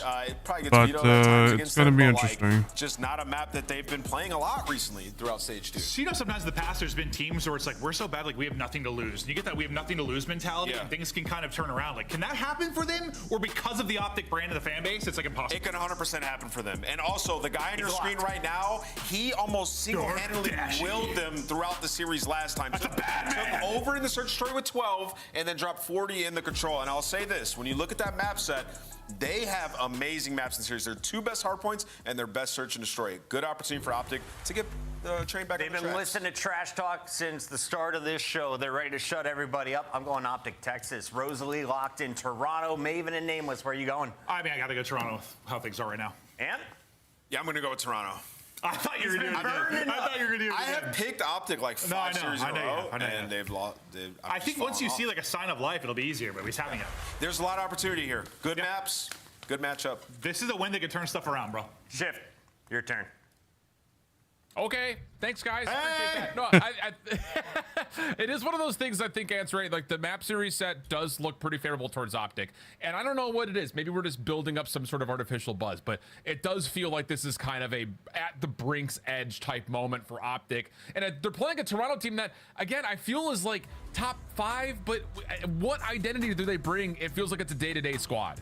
I think realistically for Toronto, the only thing you need to hone in on is your search and destroy. You told me before we even got into the series that they were 8-2 to start the year in that mode, but then recently 6-8. When you look at this kind of lineup going up against the powerhouses like the LA Thieves, like the Atlanta Phases, and now even the Vancouver Surge, respawns are always going to be tough. But when you're starting off the year as hot as you were in search and destroy, a lot of teams are going to be watching your gameplay, try to mimic it or counter it, and that's what they really need to put a lot of focus on in this series for me, is going to be their S&Ds. On the opposite side for Optic Texas, I know they said the map pool looks good for them, but that is from Optic Stage 1. So far this stage, they won 2 hard points, they won 1 search and destroy, and they've won 0 controls. So I'm not hearing nothing about no map pool being good for these guys. They're gonna have to show me before I say anything.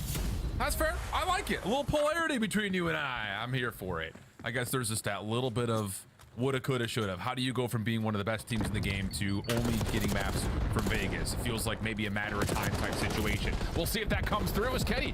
Nice opening double for him. Bean's able to put together some sort of a response though, and with that, it's just down to Dashy. Last one left over the top of P1. Trying to create some space, but Insight finds the final kill, and now it's a 4v3 for Toronto.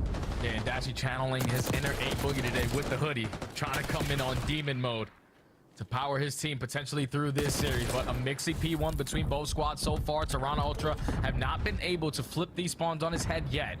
But they're in a position now to soak up a lot of this time. You already have Beans contesting for the spawns. They have no idea that he's here. So a big gunfight went off the rotation, but he should still get overwhelmed because Optic's still spawning close.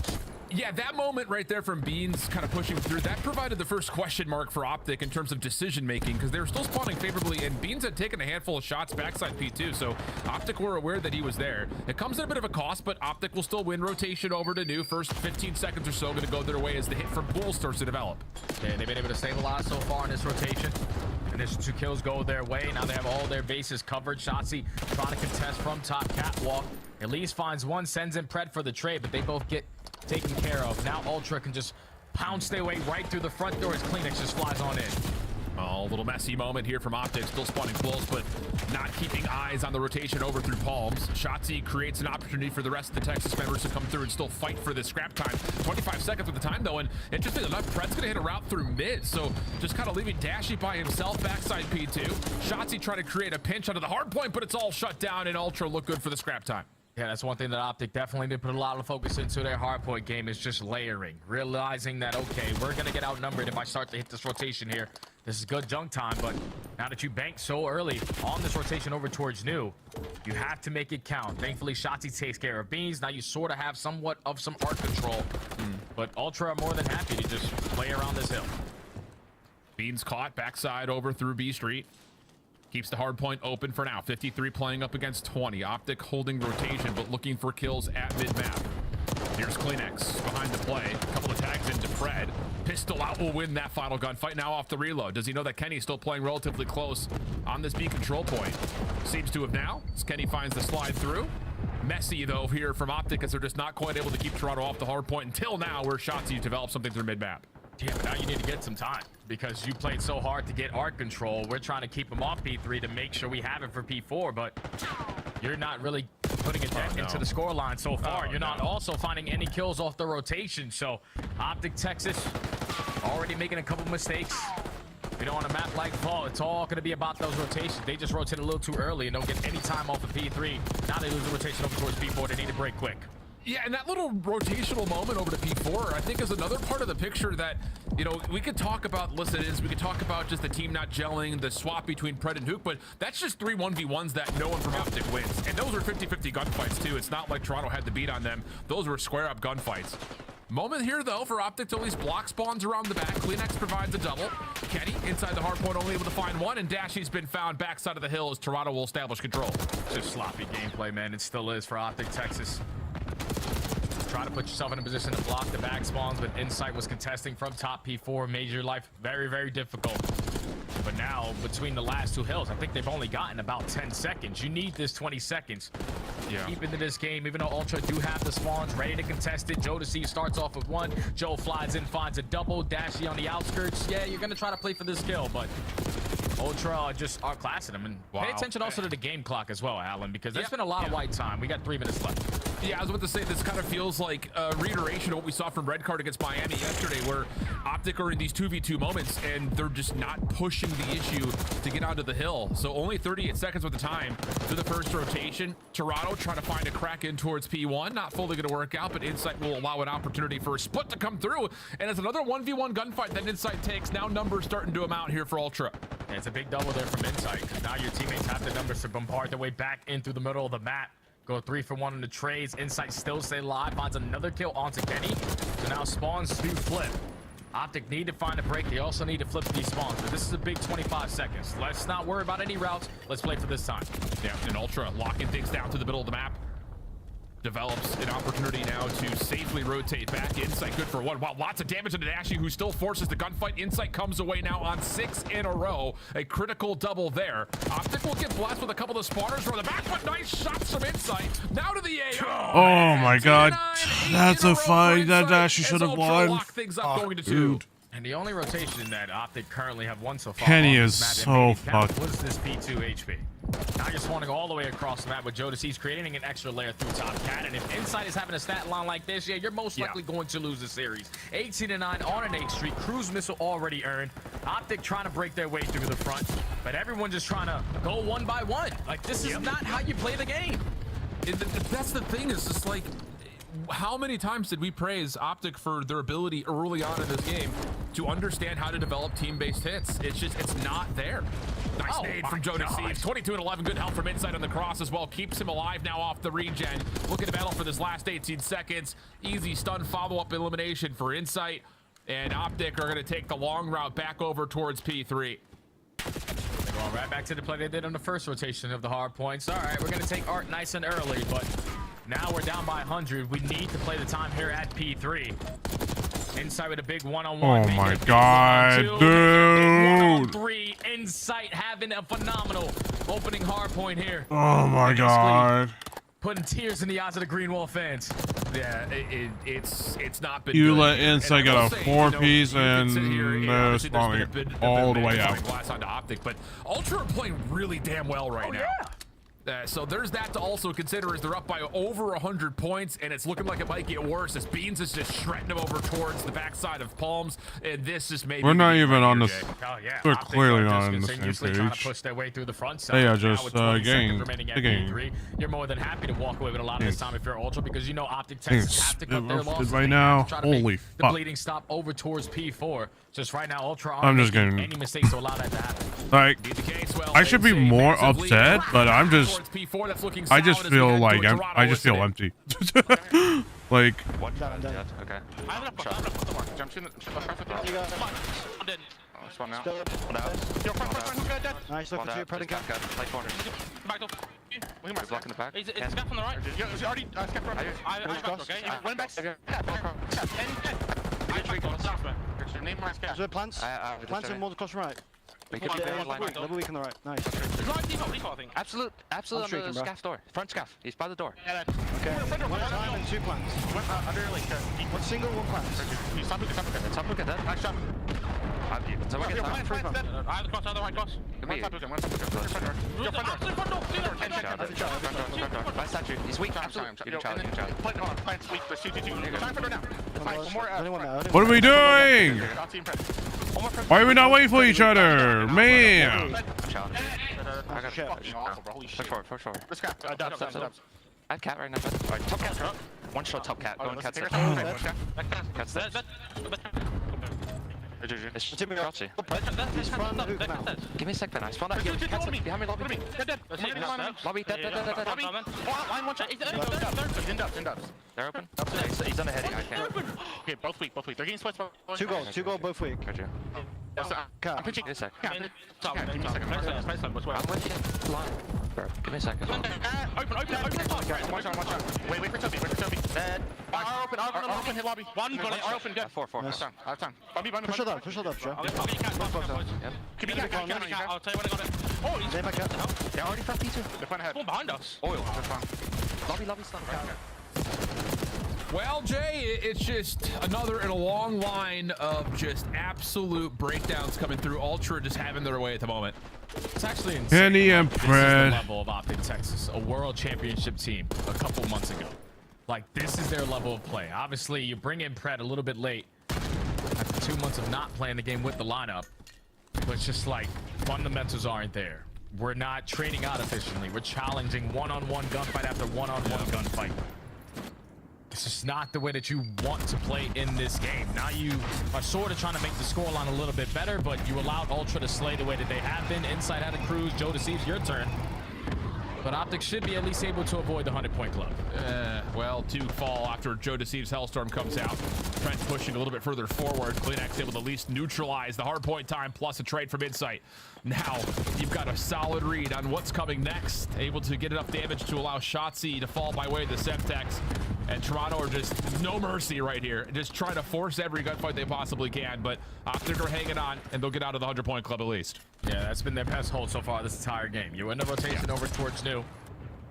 You're able to withstand all the different layers that Ultra are going to throw at you. Still down by 110. You need every gunfight to start to go your way. We need to play for this P3 time. You can see how Ultra, with the leads they have, they're playing so spread. They know that, okay, a couple kills go our way. We secure odd spawns. We should be in the driver's seat to close out this game. But even with Optic now winning those gunfights on the other side, Ultra have no problem just hopping the hill.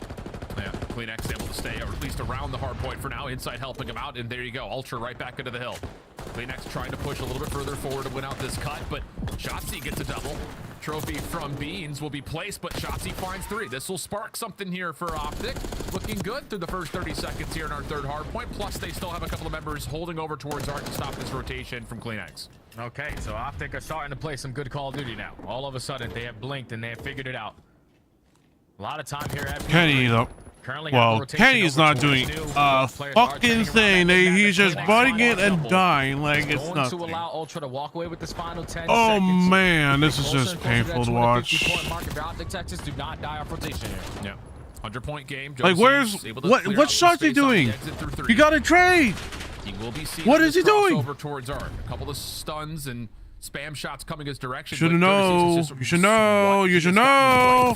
Oh my God.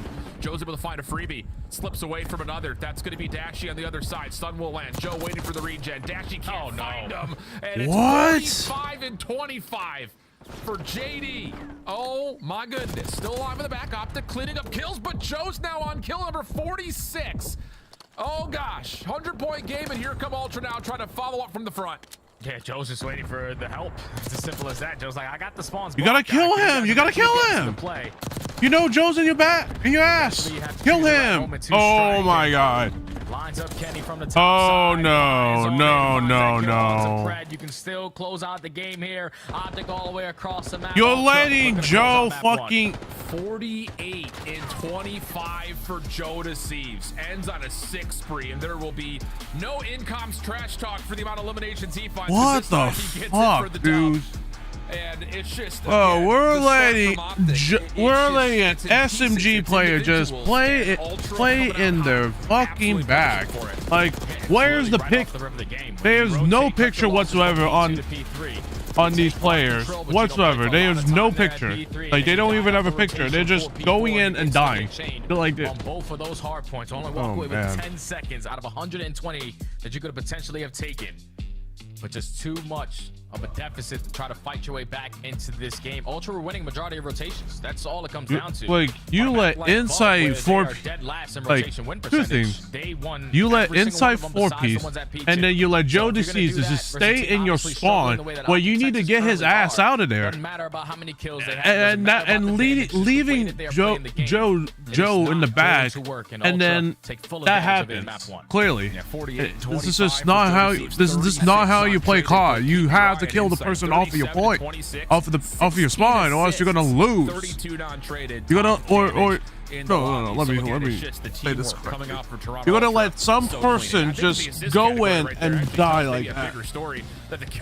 You're gonna let Joe. You're gonna keep Joe back in and well, for Ultra, it's just one of those moments you look at and say, okay, like I have a hard time putting a finger on this team, because when they play like this, doesn't matter who they play, it's just like everything's working so well. They look like a top 4 squad. It's just, how do they pull this off consistently? That's been the question for Toronto this year. Yeah, they can always contest teams in hardpoint. It's just been their S&D right now, and we'll obviously get to see if they made adjustments on their protocol, which they do find themselves on, what, 3 to 4 losses in a row? They were flawless to start the season on it, 4-0. Where they go from categories of being the best team in post-plant scenarios, the second best team in retakes. All those categories has fallen off to around the middle of the Look at map. this. So I think if you're letting understand what you were doing, you're letting Joe's, and you can't even find him. You could have at least checked that corner. But And then of course you don't do anything for Joe. You just let him stay in your spot, and then this is what happens. You just let him kill you. He just kills both of you. Like, what the hell are we doing? Toronto, comfortable in map number 1, and now we take the conversation over to the search and destroy a little bit more in full. And for Toronto, I think the big news here, like we said, they started off this year as the best search and destroy team in the game. It has not necessarily been that way though since really like just prior to the major 1 at least, I should say, as they have kind of, like you already mentioned, like they started off 8-2 in search and destroy through their first 10. It's starting to fall a little bit more since that, about 6 and 8 since that point. So you go back to a map to try to spark maybe some inspiration, because protocol was so good for them in the beginning of the year. Same can be said for Optic though. They were 3-1 on the map leading into and through the minor, but the question will be again, like, just trying to find something for Optic to work with, because it's been bad this major. Obviously, for joining us here late. Yeah, their S&D so far this stage is horrible. They're like dead last in first bloods, 11th in conversion rate, 11th in retakes, 11th in post play.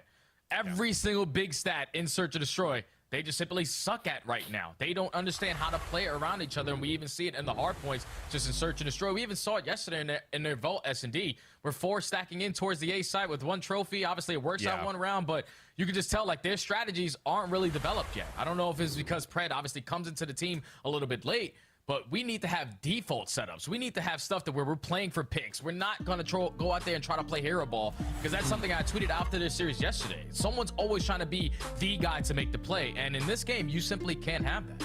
No, absolutely not. But, well, this kind of makes matters worse, just kind of stacking it against this Optic squad. The search and destroy KDs have not been there either for some of our best players in the game.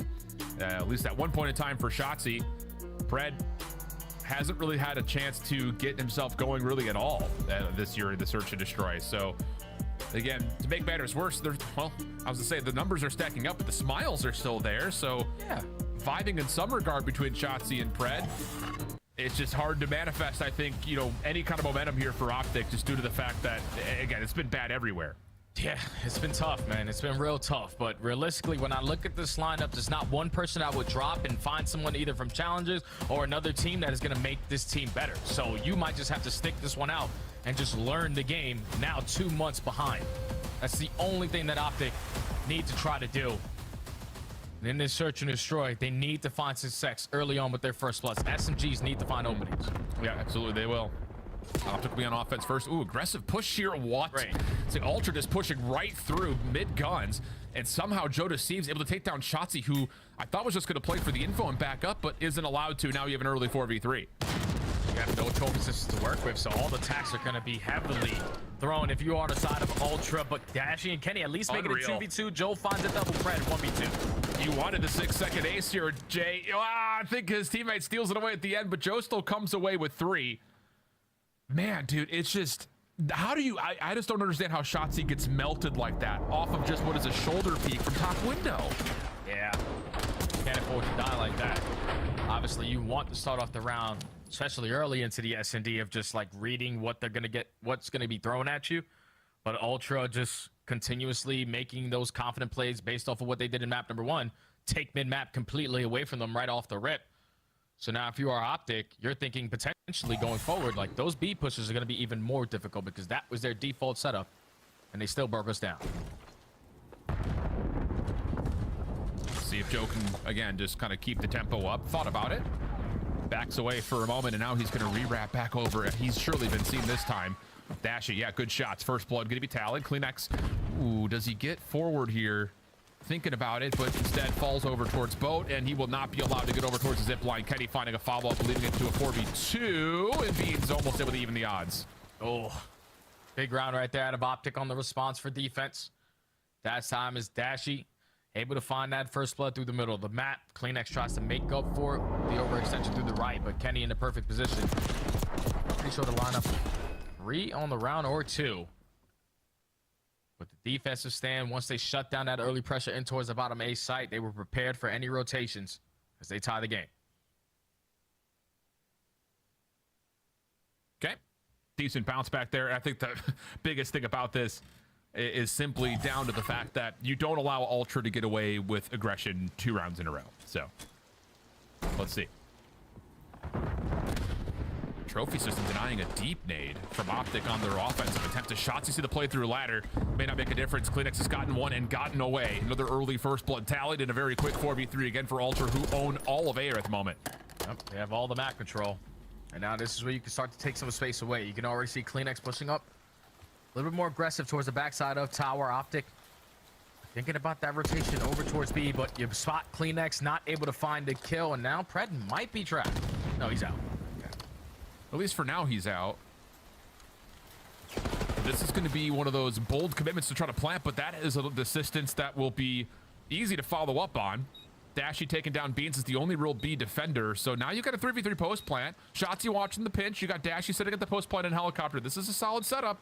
Shotzzy's already changed his positioning up, though. You can already see Kleenex taking his sweet time working around the pinch, trying to locate where Shotzzy was, but Shotzzy's already behind you, and Joe Deceives actually gets that kill. Insight takes down Dashy. Pred left in a 1v3. Damn! Wow! I mean, we're talking Jackal over the top of the box, if not through a little bit of it. And Kleenex just absolutely destroys Pred. And you can even see the player cam. I think he's kind of giggling about, like, I don't even know how I got that kill, but whatever it was perfect and clean, and Ultra break down the post plant, which again, it was set up pretty darn nicely.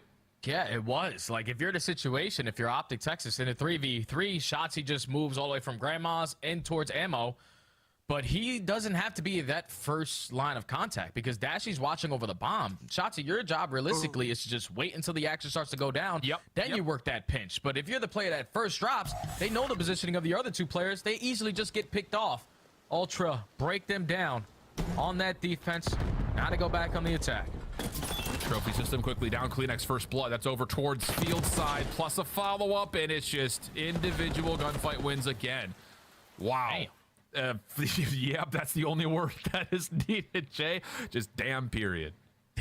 Kleenex this time switches out from that Jackal to the Amos. Goes over towards Tower.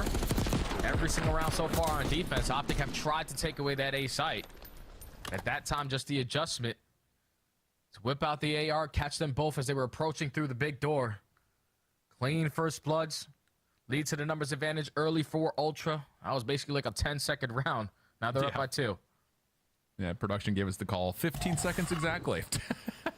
You got to remember that it takes about 8 to 9 seconds just to get from spawn to a gunfight, so. Oh, wow. Trophy down for Optic. Trying to get aggressive this time with some tempo towards A, but it's just crossfire setups working out perfectly. A couple of follow-up stuns just to make sure that the rest of this Optic offense is held back just a touch. And in the meantime, Beans has gotten around the backside to make sure there's no rotation over towards B through Grandma's. Yeah, you not tripping at all if you're Ultra. Every single exit from this A bomb is currently being watched. Now with that bomb being planted, you know you have the numbers advantage to retake. Gets a hit marker with the nade. You got some early info. Yeah, Beans could try to follow up on what? this. Oh my gosh, I mean, it's fish in a barrel, literally right here. They know that he's stuck. It's just too clean, too easy. And Joe's sitting here shaking his head like, are you joking? 8-1, 5 in a row. And Ultra are wiping the floor with Optic right now. Yeah, I'd be laughing too if I'm Joe Deceives because some of these rounds Optic aren't even like having a strategy to it. They're just saying, all right, let's 4 drop down. Hopefully we come out on top in these gunfights. But they drop down and initially lose their first 2 players. Then at a man disadvantage, they know we can't exit this bomb for free. They most likely have every single angle covered. It's like, Joe Deceives what is that? What is that? I have never seen anyone Kenny, and this play guy like that. doesn't even try to move. Yeah, Joe, just shake your head because I don't know what the hell Optic are doing either. Yeah. Wow. I mean, this is astonishing.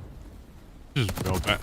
Look at what is he looking at? What is he looking at? Are we kidding me? I mean, we're just. What are we looking at? Why are we looking at mid? Look at your side. 4v3 post plant.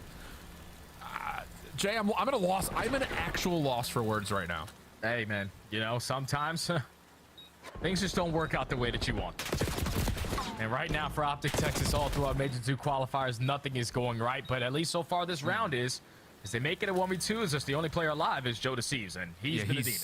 He's seen the rotation come from Shotzzy, though. He knows he's going to be playing over towards Heli's side. It's just down to, does he get the timing to find Dashy? So far, he hasn't seen him, but yeah, eventually we'll find the long route to get there. So Okay, better stuff there for Optic after what was a very free first blood from Joe Deceives, but Optic collapse, don't allow that post plant to get set up, and they find the remaining 4 kills pretty darn quickly.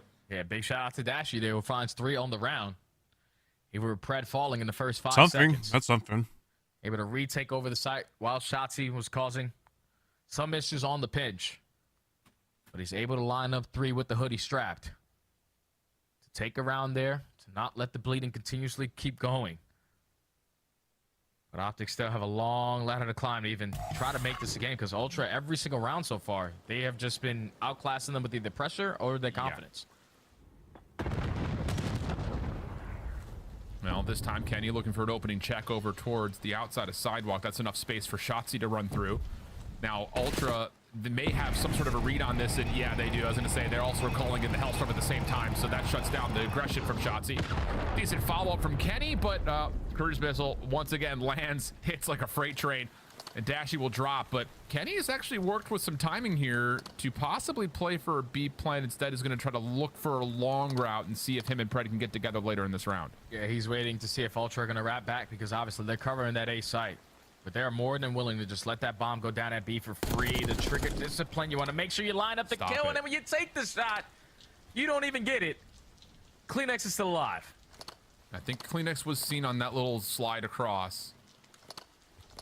Pred's joined the party here, though, so Kenny's just got to commit for the plant, and he will. Post plant going to be set up in the Ultra spawn. We'll see how they deal with this one, 3v2. It's time to take your time. Kenny was the bomb planner.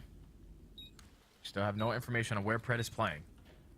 10 seconds wiped off the game clock. You're relying on what Joe Deceives can give you. Working his deep pinch. No one's out. Then eventually they'll pounce. Okay, cooked up frag. Pred not tagged by that, but now he's been seeing clean shots for Beans, and now you know that it's just down to Kenny.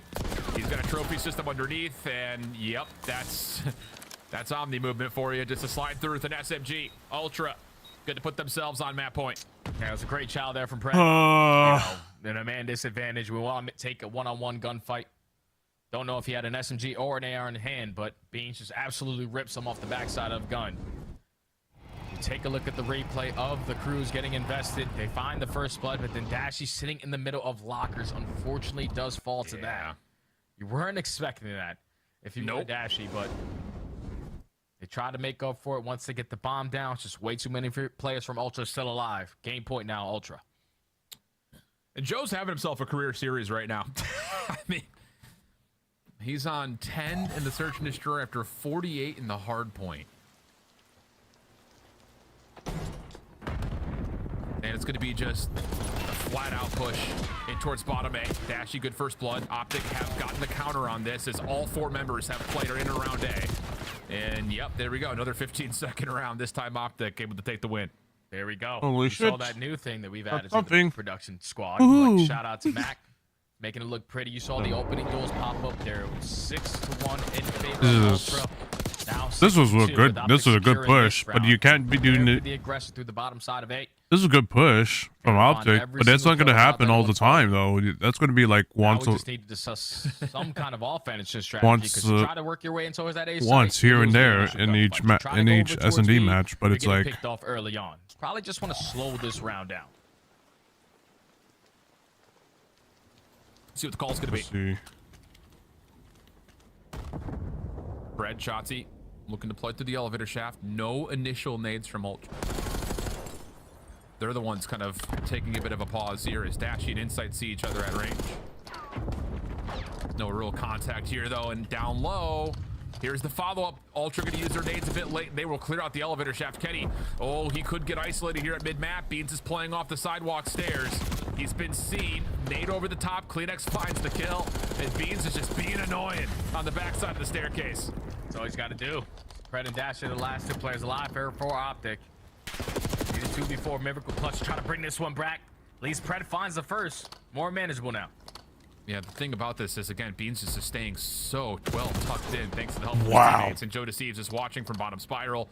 He catches Dashy, trying to rotate into A. Pred, decent damage, but he's been figured out over towards A. And now you've got Beans on the pinch to make sure there's no exit through elevator. Field's being watched by Insight. There's just nowhere to go. Wow. 2-0 up are Toronto. and it has been more than comfortable in a weekend that's largely been one-sided for one team or another. It looks like we may continue down that same pathway here as Toronto is just not missing a beat at the moment. Oh, not at all, man. They did exactly what they did in map number 1 here in map number 2. Early tone setting with these rounds, with the aggression. Multiple successful wins in that first blood column. Pretty sure it's 7-2 to close out that search and destroy. With 4 first deaths out of Shotzzy. Pred didn't really have an impact on the map either. On a map like Protocol, where your SMGs are usually the guys that are finding a lot of the info, giving the info to the ARs to set them up for kills. They're dying in the first 5-10 seconds, so they're out of the round every single time. Optic Texas, I can't blame Brad, but it's like, dude, you gotta do better than that. They're just struggling right now. 250, 155, 6-3 gets us now onto the topic of conversation of vault control before maybe a Protocol hardpoint, and even more maybe a Skyline search and destroy. But Jay, it's just I don't know what it is. Like, what happened in Madrid? Because everything was clicking for this Optic squad. You get to Madrid, you lose to Miami, you lose to Carolina, and then since that point, your only wins have been versus LAG and Vegas, 2 of by far the worst teams in the league. No idea what's happening. Maybe the desk has words that maybe can try to solve this. They got no clue either. I think I see it. Probably Hook. Hook helped win 6 in a row, right? But you guys were critical of Hook's play when he was on the lineup, Clint. So what did you see before we jump into our love for Toronto, because those boys were cooking? Frying. I mean, what do we see just now? The hard point made me want to put my head through a wall. And then it's just the simple stuff in search that drive me insane. Like Joe and I were talking about when we were casting a vault for them yesterday. Like, there are a couple chows where I would see like what someone like Kim was trying to do, and like you're trying to like wide swing and double chow, and like the double chow timing is just a tiny bit off. Yeah. And then it's a single chow, and then the trade doesn't happen. And that happened several times here as well. Like there were some other blunders with getting caught early, but like everything with their timing and decision making just doesn't seem in sync. Well, there's some overarching problems that they're having in a lot of these game modes that we can point out, but also every map has a story. And part of the story on this one, as simple as it may sound, is they lost some key big gunfights. People got cut. I mean, early on, you got a bomb down B, you're hitting a long, wide pinch and Shotzzy. I mean, we didn't see it from his POV, but it looks like he got gunned out of his shoes by Joe Deceased. Well, to be fair, Joe Deceased is having a serious. Yeah. I mean, the Toronto guys are absolutely shooting super well prepared, finding a ton of first bloods. And when they needed to retake, it came in instantly, and big gunfights were won by Beans, Joe, and Insight. I'm going to go ahead and call it out now. I think this is going to be the single best individual performance in a match. Joe Deceased throughout map 1 and 2 is putting up numbers. Statistically, the man is leading the league across the board.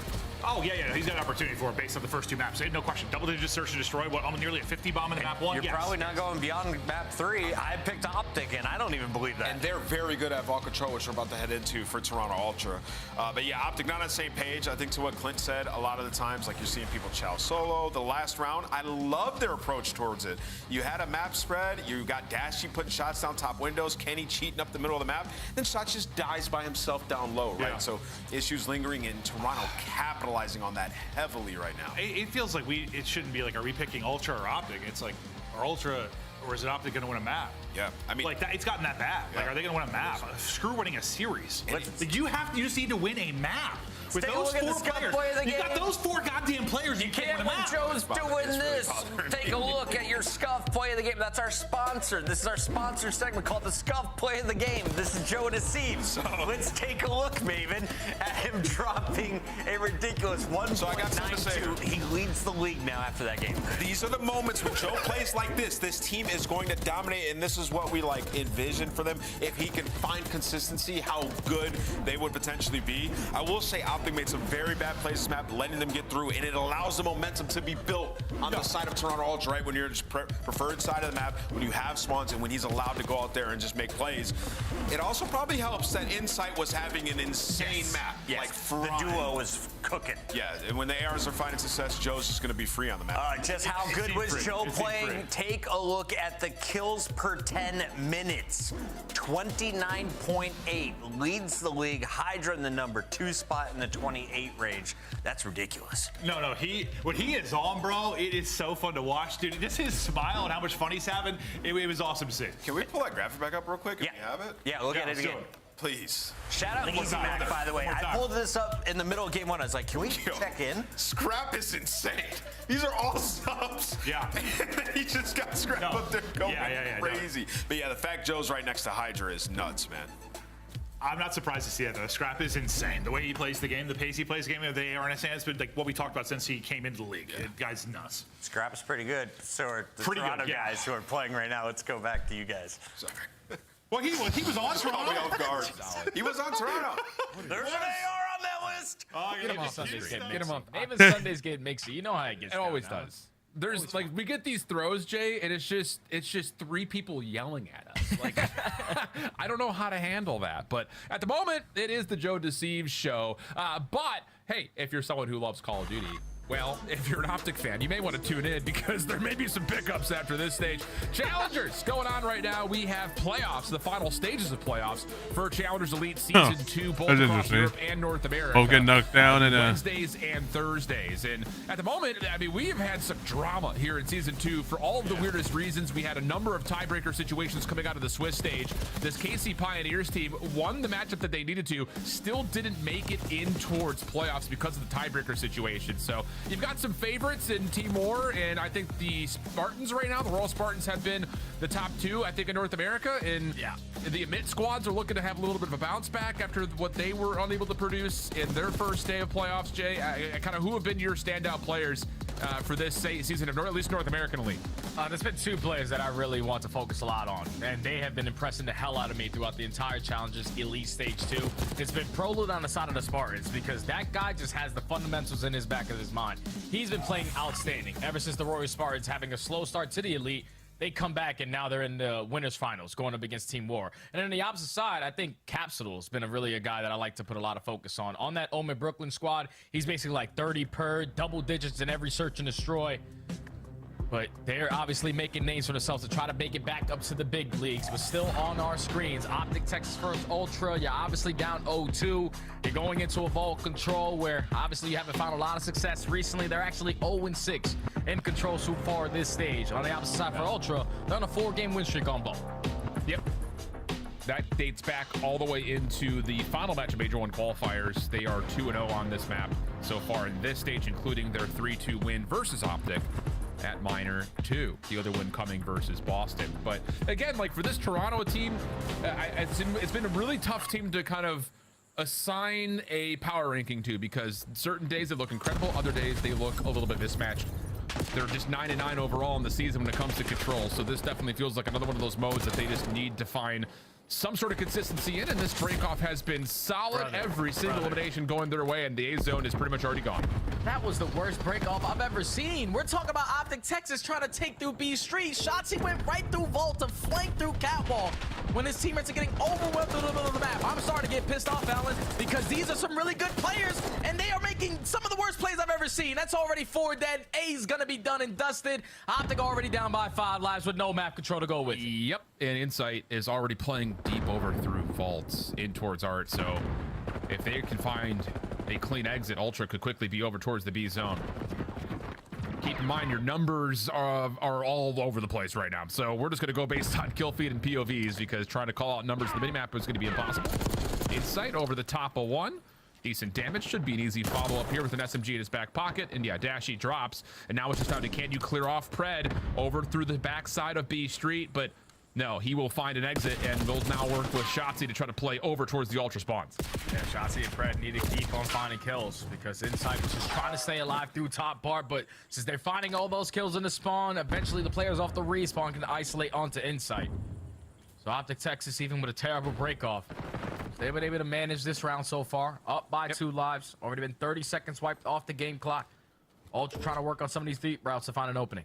Yeah, Beans has seen Shotzi, but well, as I say, not able to get prepared for the gunfight is finally Shotzi will drop, but Optic in good control over towards the Ultra spawn, continuing to force Toronto to spawn towards P2. Oh my god. Follow-up gunfights have been good as well, as Pred finds himself on 5 in a row. Finally overwhelmed as Beans takes down 2, but Dashy off the cross again just keeps this clock ticking.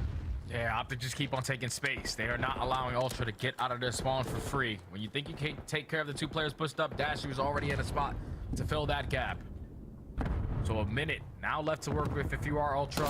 Joe Deceives needs to find something through the middle of the map. At least finds the first kill, but Pred effective on the trade. Trades are starting to go down. Ultra can now approach to the front. Yeah, CleanX can jump on, stop the zone, and actually find Stashy backside of the cars.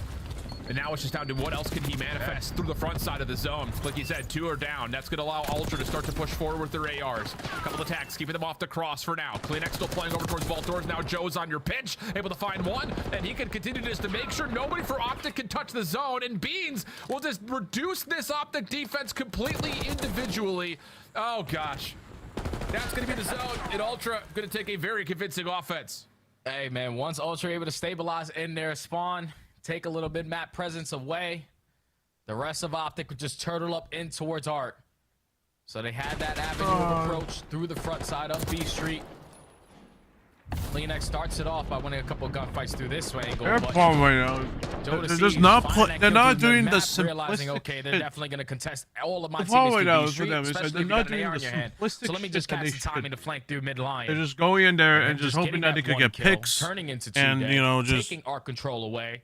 get Didn't picks give here and Optic any there, opportunities to and try to that's it. retake over They're that not thinking. point. They have no Ultra, game. all 6 They have no segments game complete in plan round whatsoever. They're one. just Yeah, going Ultra's in, just just shooting dying. Right now. I mean, like, Joe come gets on. 10 in the first round of control, and there were still a handful of lives that were left for Optic.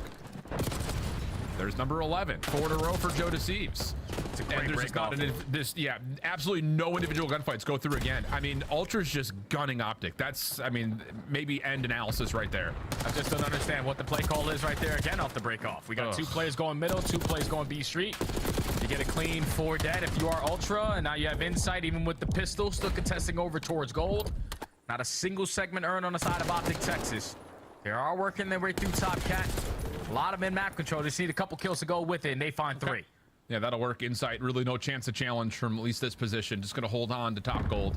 Shotzzy, the one making sure he doesn't rotate out, or at least try to get the information on him.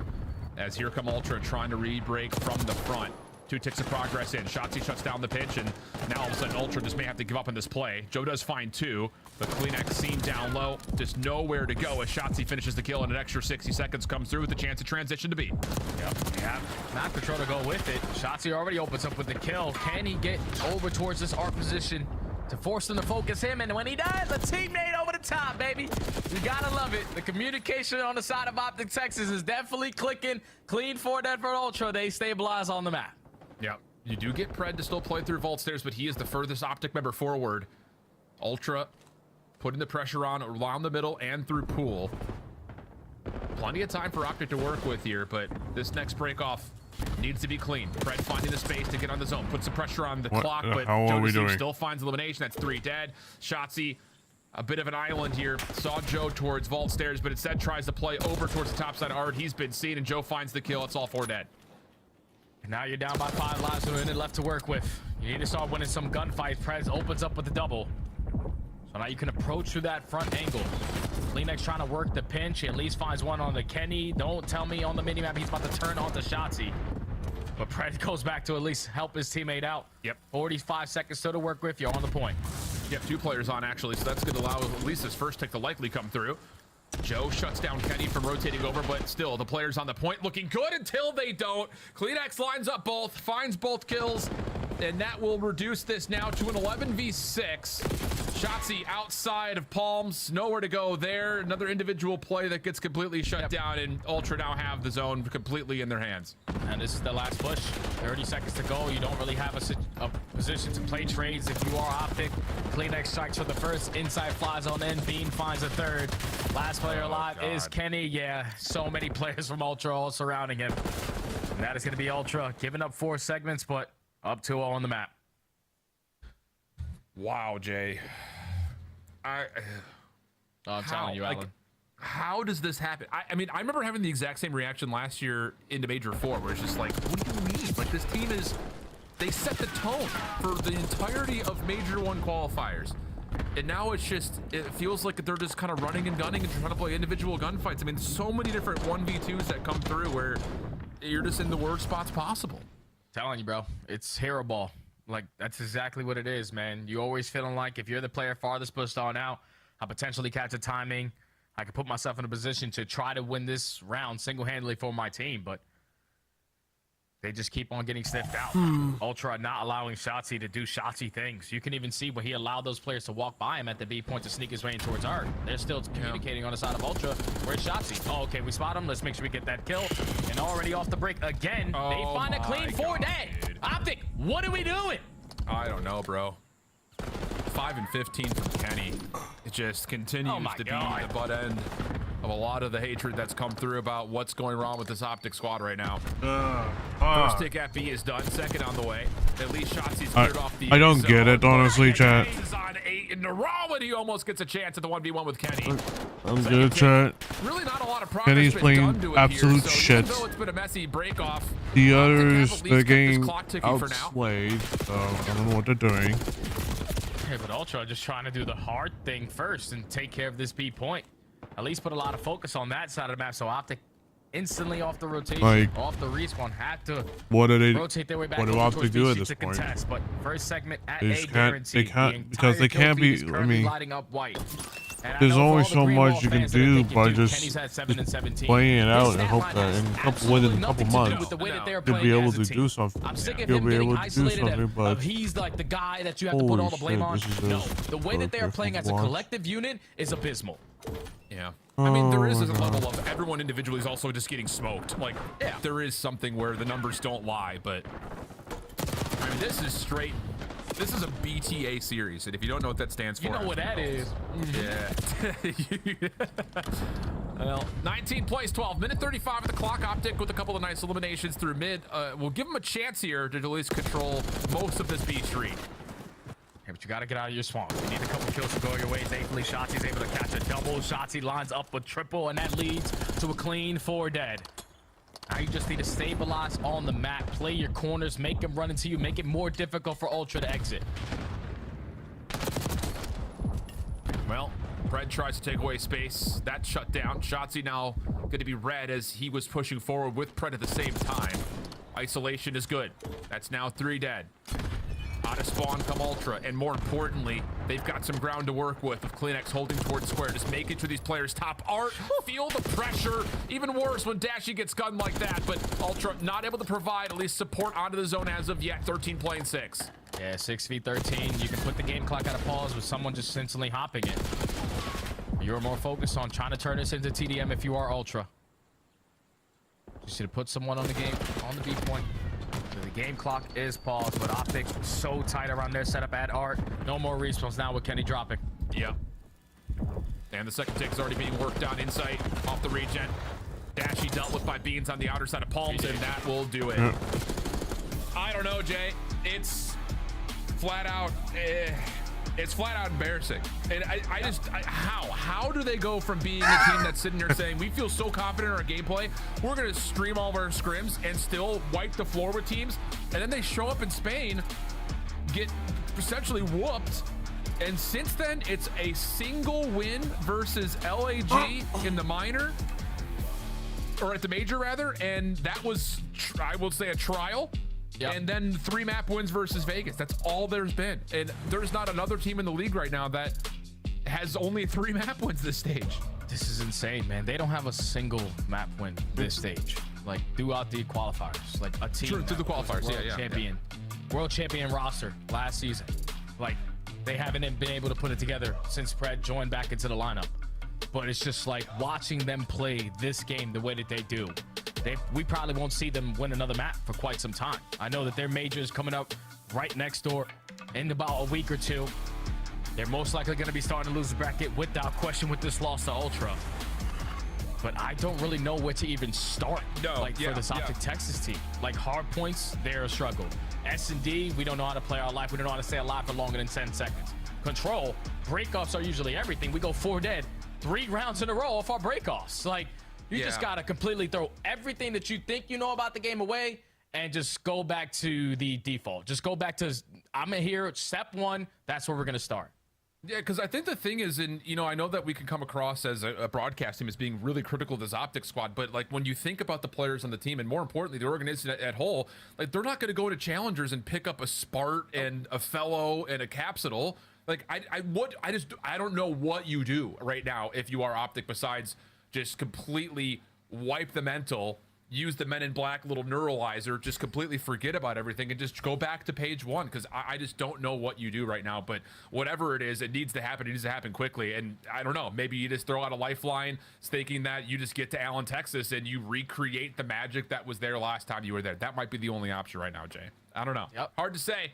But we're at a loss, and well, we'll head back to the desk to see if they have any thoughts about what Alan, the hell just happened. 100%. Conspiracy theory is still alive. Throw until you win in front of your crowd. It's a genius marketing strategy.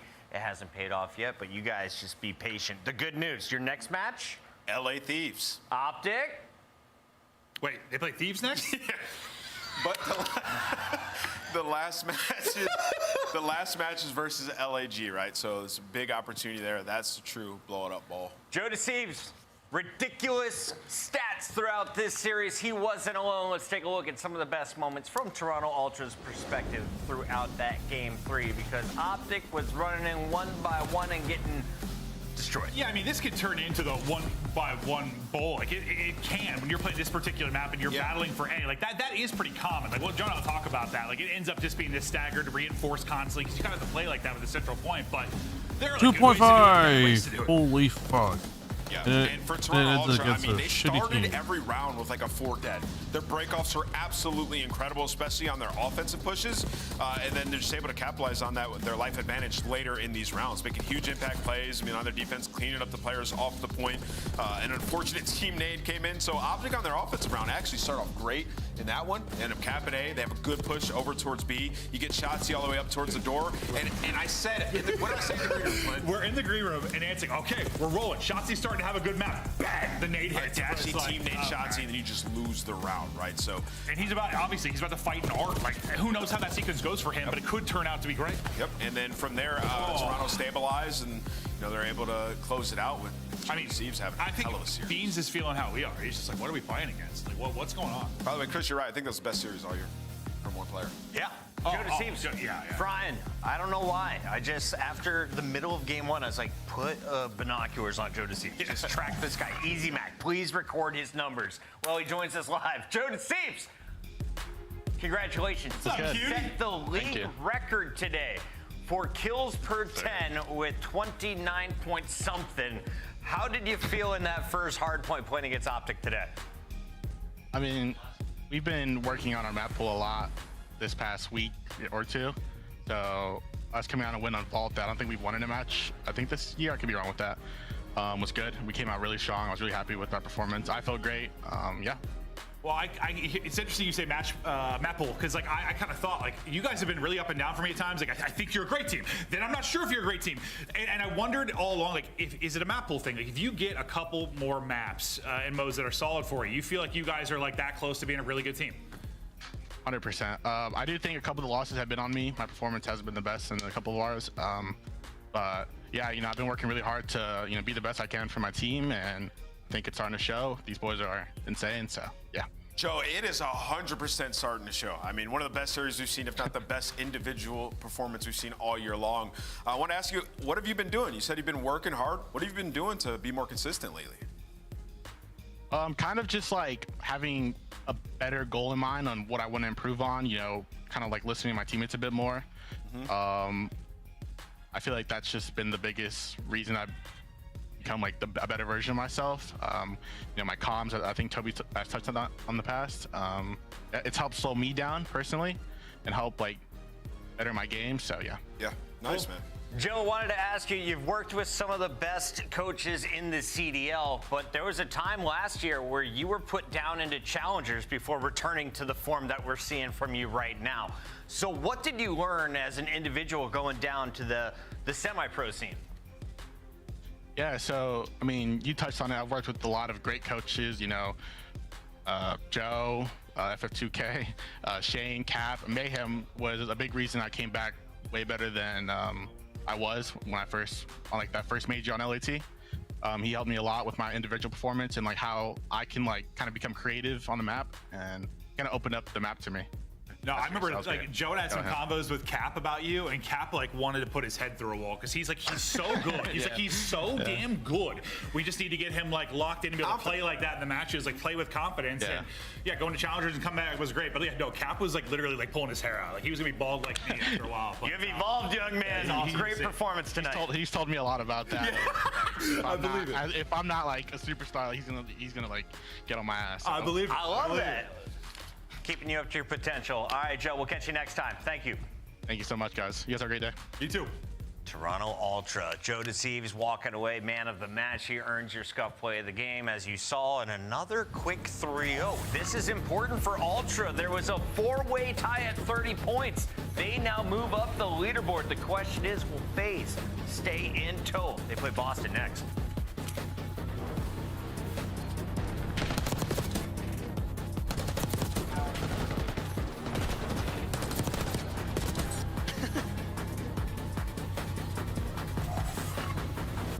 Upgrade your game with the Scuff, the official controller of the Call of Duty League. The Esports World Cup is an official partner of the Call of Duty League.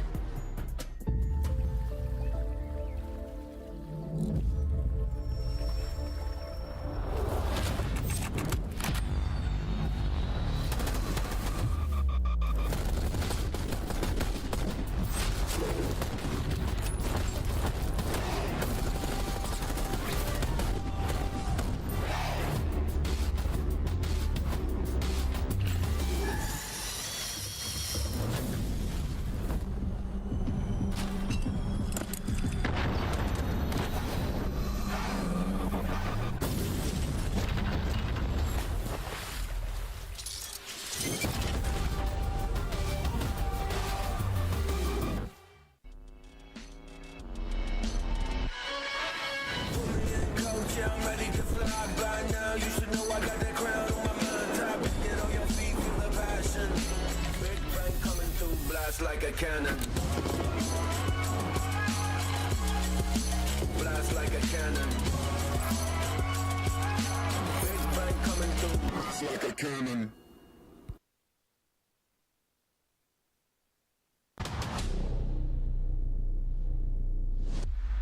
Need to check on.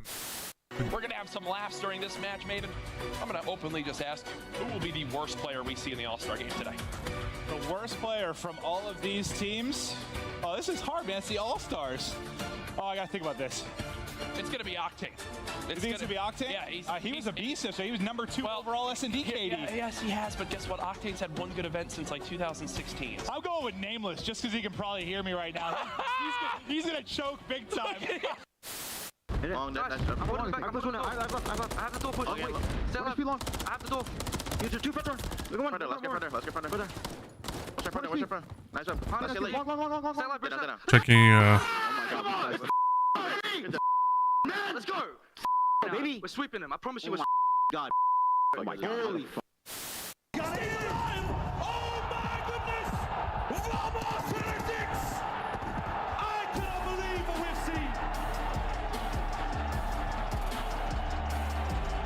Simply unbelievable. The madness in Madrid continues. The 2025 Boston Breach Team Pack is available right now. Each pack includes home and away operators, as well as this spray to help you blend the competition. Next time you boot up, suit up at the in-game shop.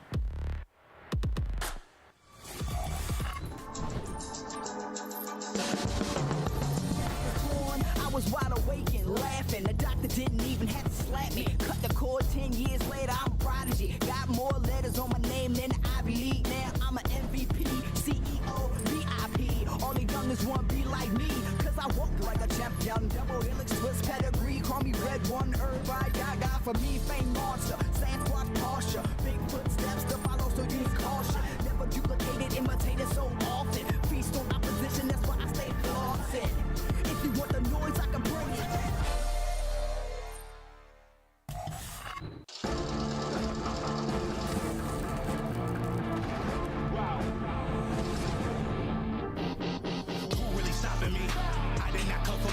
Give me another 3-0.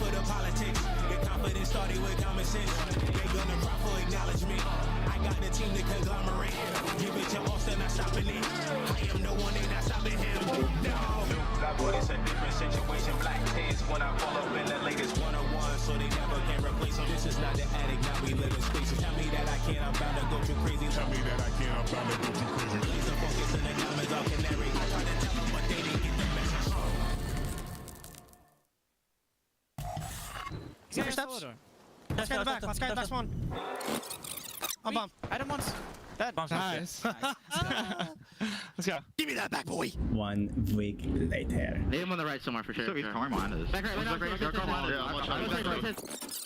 He's running. A few moments later. I grabbed him. Yeah, you took me again, bro. He's weak to an 8 though. Man. SGO this time. No. Yeah, it was What the hell? Let go of me.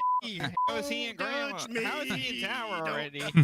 You know, Maven, before I dropped out of college, I was a marketing major, and one of my great ideas for this one would be, I got your back. An insurance agency, we could sell it. Every time we see one of these, those players get $1,000. I like it. Yeah. I actually finished with a marketing degree. It's a really got good my degree. idea. I went in with accounting though and changed that quickly because that was hard. Sales team, give me a cut of it. Nameless, let's talk about this match because it could be another 3-0. It's been the fastest weekend we can remember in qualifier history. What has happened so far as we've seen teams like Atlanta FaZe pull away from the pack? Yeah, Atlanta faced a huge win over Minnesota. Just kind of tiny terrorists saying, we are going to dominate you guys. You know, they've had some struggles versus Vancouver. Been kind of a matchup diff for them the last 2 times, but they've been working through like the issues that they were having like with the close hard points, and lately they've been on point, man. This is a championship contending team. They know when they get to Major 2 that they could defend their title and take another dub. I know Crowder very well. I guarantee he was like, yeah, I'd love for Thieves to win this minor. I'd love for my boys to get a reality check.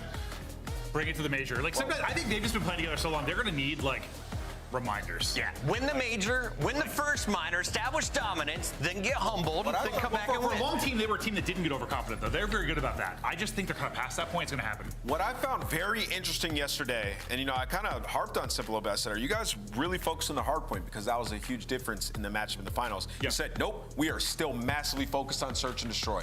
That is what they believe is the biggest key to winning a championship. So maybe look for them to play some new search maps. To be fair, I mean, this stretch of 6 years for them, I mean, it's been search and control. Hardpoint's been this. The other two have been dominant. And they're still good at hardpoint. Good enough. Yeah. Leading up to Major 1, I had faith in this squad. Since then, not so much. Purge held to just 7 kills in a game yesterday. Boston has been riding the struggle bus. You look at the recency, well, it started with the Game 5 loss to Toronto. Now it's snowballed into back-to-back 3-0s from Cloud9 and LA Thieves. Well, we talk about this every year. There's usually a team that's like a little bit ahead at the beginning or doing well online. Like, I don't know, Rocker last year with their first top 4, and then things kind of go downhill from there. To me, it's just been they were a bit ahead. They learned the game a little bit quicker, or were doing something right. They kind of, you know, succeeded early on. Now they're struggling. Well, you got to remember, like, they kept this roster from EWC last year. One of the only teams to do that, right? Yes. They had a little bit of an edge on some of the newly formed rosters. And yeah, it's just some key things. Like, it was really hardpoint that they were very good at throughout stage 1. It's fallen off. They were like top 3 in breaking, now 10th, right? So some of these small things,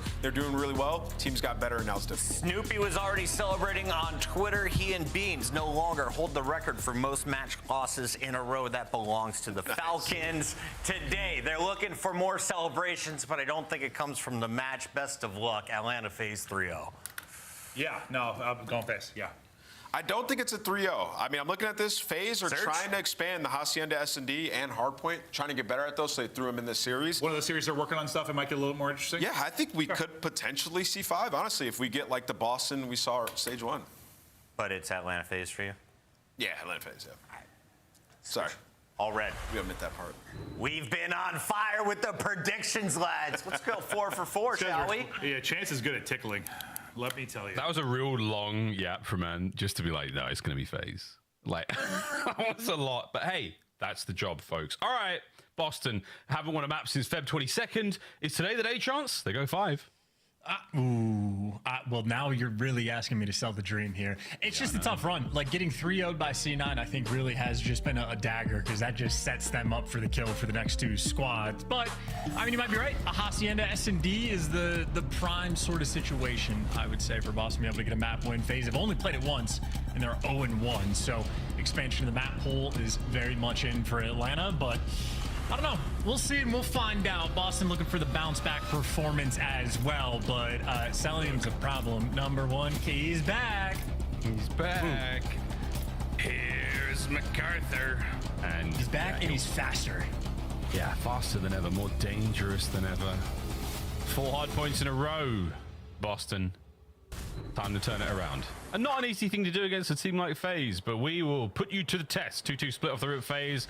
2 towards time, 2 towards everything else. And into the Sorry feed. about that, chat. I was just trying to I mean, I think we should add be some just trying to games. guess how many victims of Easy's going to be taking this game, because there is no more joyous reaction I've ever seen in the league than when he takes a hostage. It's the equivalent of that kid that's like, Nintendo 64! Like, we're getting to that level, you know that guy? Wow. Unreal, man. Hey, look, it's, the body count is 2, or the body shield count is 2. He can honestly do better in this series. I think it's possible. Breach are going to put up a fight early on in the kills department, trying to make sure that the shenanigans don't get out of hand. Celium, though, roaming the top side of the map. FaZe with an iron grip on P1.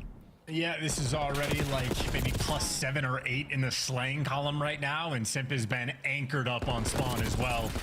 Knew the player was there, but gets bad timing. Hey, 4-man wipe off the map. It's only Celium now by himself trying to hold down the spawns, and he gets caught as well. So, I mean, that was a brutal P1 30-second lead, but Boston found their moment to strike. Now they got to stave off this pressure. How about that for White Steps pressure? Yeah, right in, but that's a lot of kills. Look at all those skulls. White, mostly, 1 green. And Abizi has somehow snuck on through. Purge, though, holds down the point. Great work. MC trying to get into the point now as well. As Boston Breach with a nice bit of time now, looking to pull things right back.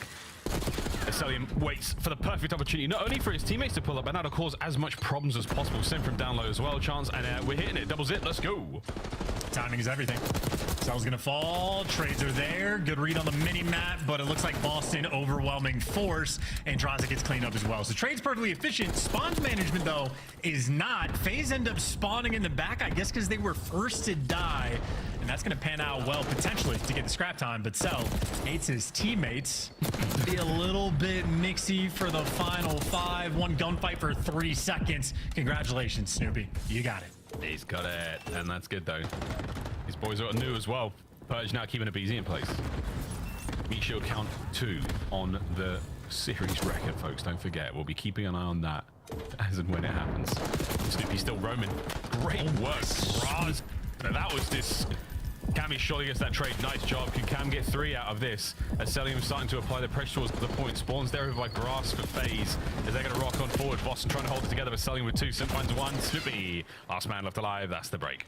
I don't know if Johnson had help on that gunfight. That might have been one of the most diabolical AR gunfight wins we've seen this shit. That was gross. And Johnson's keeping it up, man. He loves going to White Steps. He takes 2 before he falls in Awakening. Easy trades there for Atlanta FaZe. So that constant sort of piano steps pressure has been paying off on this hill. Make sure you keep the map under control, and you're always filtering a player up top for Atlanta FaZe, because you're cutting off 80% of the map when you have that position. So what's going on? Rotation secured. Scrap time there for Boston, but Yeah, usually a reset. few seconds. This is the opportunity for Atlanta to really run the You score. know, unplug and replug on my leap This on motion. scrap mostly for the Boston boys. The holds haven't been fantastic. The PT wasn't bad at all, but trying to break through the step side. Perfect work so far. Sims down as well. Cammy out from upstairs. Abe gets 2. And over the top, we're going to see Cammy fly into the fight. Now an opportunity to get right on the point. But FaZe, again, you bought so much time. You've managed to get your teammates respawned. Unable to get an efficient break here. Boston, the battle just continues with FaZe on time. And that was so much effort to make that happen as well. Snoopy's basically shooting angels in that moment. But all that fight, and it has still been super solid hill time. Gunfight around time, though. Awakening's gonna win it, and Awakening 15-9 as well. Noteworthy. This is a man that has struggled from time to time this year. Honestly, fairly consistently at that.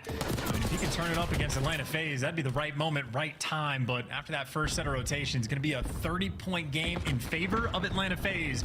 And back on P1, where they locked it down at the start of the game. Again, though, it's the scrap time that's keeping Boston Breach in this one. They are still Jeez, trailing Purge FaZe in a big way. Purge and managed to get Cammy stronger are and stronger not playing holds well at the as moment. the hard point continues. So at this rate, folks, FaZe will win. Can Boston get involved? Sure can. Purge. Hey, that's the 2 you sorely needed. Buys his teammates a little bit of time, not enough to get onto the point. And Beezy, though, does slide right in. And there's his counterpart, Sim, with 2 immediately in the feed. At the very least, though, you do manage to get the players off time for a second. Yeah, trying to play keep away, just get him off the time. Cammy, maybe a little slide out, give for the check, but Sim, perfect angle, doesn't give anything away, draws a might fall, but now it's up to Cammy, try to make the play go over up top, and in the meantime, Awakening slipped and fell off the map. Not a team you want to be making mistakes against in Atlanta FaZe. Well, they got the time, they got the left side spawns, they got a little bit of freedom. Although Boston are, you know, bringing the heat for the most part. Selling's on a 4, should get traded out. This is a little bit of a back and forth game. Yeah, not bad at all. I mean, that P1 FaZe managed to soak so long in Jacuzzi. They're all pruny now. Great job again.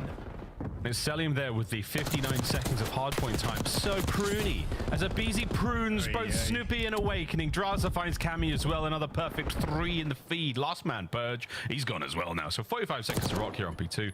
And FaZe firm control, folks. Time for a listen in. Hey, top 5. I'm gonna spawn out. Yeah, top 5. Look your home, see the girl. Okay, I torch up, bro. I spawned out. Stay on time. We spawn out. Stay on time. Come on, top. Do what you can. We're coming to you one. Okay, Nice. I hear you. One shot, two. Open time. Back door. Dead. I'm spawning out. Piano. Two. One's already under. He's already under. I got it. I'm going, dude. I'm in. Okay. Wait, come do one shot. Break. I hear the left, Chris. Someone under me. I'm sending mid. He knows you're there? Yeah, he knows. I'm stunning Jim. I play power side, bros. I'm sending stone. I think they're better me. I kill P1 too. Front Jim. Help. Bad bridge. Run Jim. One shot. One shot time. Back right. On the table, on the right table. Buy time. I saw right. It's always you. He's still there. Right. One shot right. Ask one of them. Right. One inner, one in the one. I think. Two. I got one shot. Yeah, I said magic gates. I don't have it. Fire side. I'm with you. Let's go. Play. Top hall. He's iron to the right. Let's play first one. You want to know what I got? We have time. One shot came in. Nice. Here, run through. One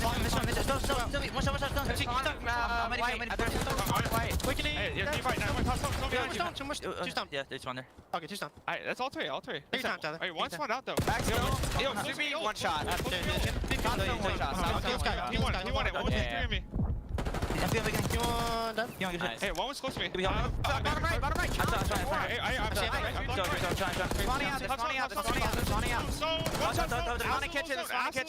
He's so weak. I just want top left. Bottom bed. I hear bottom bed. Nice. Another one bottom bed. I'm one shot. I'm one shot. He could be left. I'm going to left. I'm taking this one to get shot. They can be bottom bed. First jump down. One's up. Okay, one. Two there. One's in bottom bed. First in bottom bed. Nice. Go another one then. Bottom bed. First Jack. Nice. Go in. Closet awakening in there. That's the three there. That's all. In bed. Awakening. I'm hard. First shot bed. I have top stone. If she look right. I top left. I'll save Jim. Okay, time, Zach. The dizzying comms there of Atlanta FaZe. These guys play at light speed, they come at light speed, they are very difficult to deal with, but Boston, for the most part, have been holding the line. It's still working from a deficit, but they've kept the game about even for the past few hills, just looking for their moment to strike. That's the thing with the Boston again. They've been surviving off the scrap time. They're not too far away, but FaZe are still out of this world. Oh my god, Selim nearly got away with his life there, but look, this is 30 seconds on a P1 that you sorely won, Boston. Purge, he's turned his game right around. Nice 5 spree. As FaZe have been pushed off the point for now. Uh-oh, that hurts. That's 2. And here goes Sim in new spawn. Yeah, I think you cast or cursed him on that one. Sorry, Purge, about that. But Boston have 2 players now trying to hold the line. Cammy completely caught off guard. And now number 4 awakening up top, having to turn. He gets traded out. So you got Sim, Mr. Do-It-All. He'll flip the spawns. He'll set his team up. But Boston, as you pointed out, got more to the scrap time. So now it's only a 30-point game. A break here, and they're in it. Yeah, but they're going to get through these boys. Snoopy fights his way through. Awakening finds one as well. So still only 1 man down through steps. On Awakening, trying to fight his way forward and sell on the retreat. Draz and Abizi doing it all in the feed. And again, a magnificent hold from Atlanta FaZe. and it's just going to continue. You imagine the trades are going to be rolling through. Snoopy actually just shreds and picks up 2. So, hey, a little play like that might buy you a little bit of a cushion to make moves by the new time. Abizi, though, he has somehow found himself in between all 4 players. There's the kill. Purge picks up 2, but Abizi in the back line, the Wrecking Crew, the 3-piece, and the time. They got it. Atlanta FaZe. That's it. That's absolutely it, folks. Final 15 seconds going to go their way. Dra's going to hold them back at the front. Rotating over the kitchen already, playing for the win. Instantly, Atlanta FaZe, business as usual. They have had their way with Breach so far on Skyline. Final hard point. Here we go, folks. Rocking and rolling into it we go, but Celium hold them down. That will be the last man, and that's the time. Abizi is the Miley Cyrus of the CDL, the wrecking ball that he can be. Just a snap of a 3-piece, little moments like that occur over time. 27 and 35, by the way. Bro. He does not fear death. Nah, not at all. At all. Quick contest. It's been dealt with. Picks up the pinch as well. Trying to get the last man on time, and it's Purge who's fighting for it. It's still 5 seconds for the win here. The chances of this going the way you think it are slim to none when Draws are shooting like that. That is it, folks. The body, the mind of Breach broken here on Skyline. Map 1, a thing of the past. Yeah, and the switch that these guys have is just, I mean, not even a switch, it's just always on. Like from start to finish, a good opening break, not a moment to breathe. I mean, they seemingly have boundless energy. Even in the comms, their ability to maintain is crazy. And of course, they're doing this while making smart plays, but out of everything we've seen, Draza is the man that walks away with the best play, and it's a nice little 2-piece, and 3 and 4. Yeah, it gets the whole team wipe in one clip. Not too shabby from Draza, but did 4,400 damage. Brother. FaZe a good example of a team that don't necessarily talk too much trash out of game these days. It's all in game. It really, really is. Whether it's body shields or body shots, they've gone through a couple of different chapters in terms of the mental game. But right now, extremely solid work from Atlanta FaZe. 183 was all that Boston could muster. 34 and 32 there from Snoopy. He had a nice resurgence, awakening at a decent, consistent play. But man, you are going up against a squad right now that is just so tight, and they are so fierce in these hard points. And I think all things considered, there's not even any takeaways from like the mini-map is saying like Boston made any bad plays necessarily. I think the game in large part was a massive trade fest. Every single player in the lobby, double-digit like assist numbers rolling through. I think in the end, it was just the slaying numbers. Like that is just a skill div moment there for Atlanta FaZe.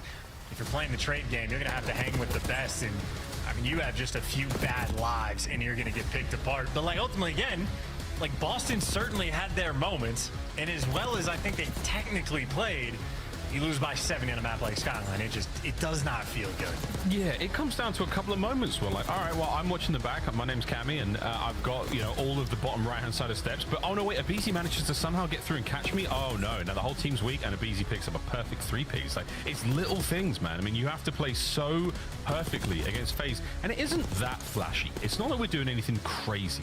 Draza's not diving into plays. He's not jumping over people's heads and stuff. He's just lining up his aim. He's got good centering. He's got perfect comms with the boys, and they're getting the shots downrange. They're hitting their mark when they need to.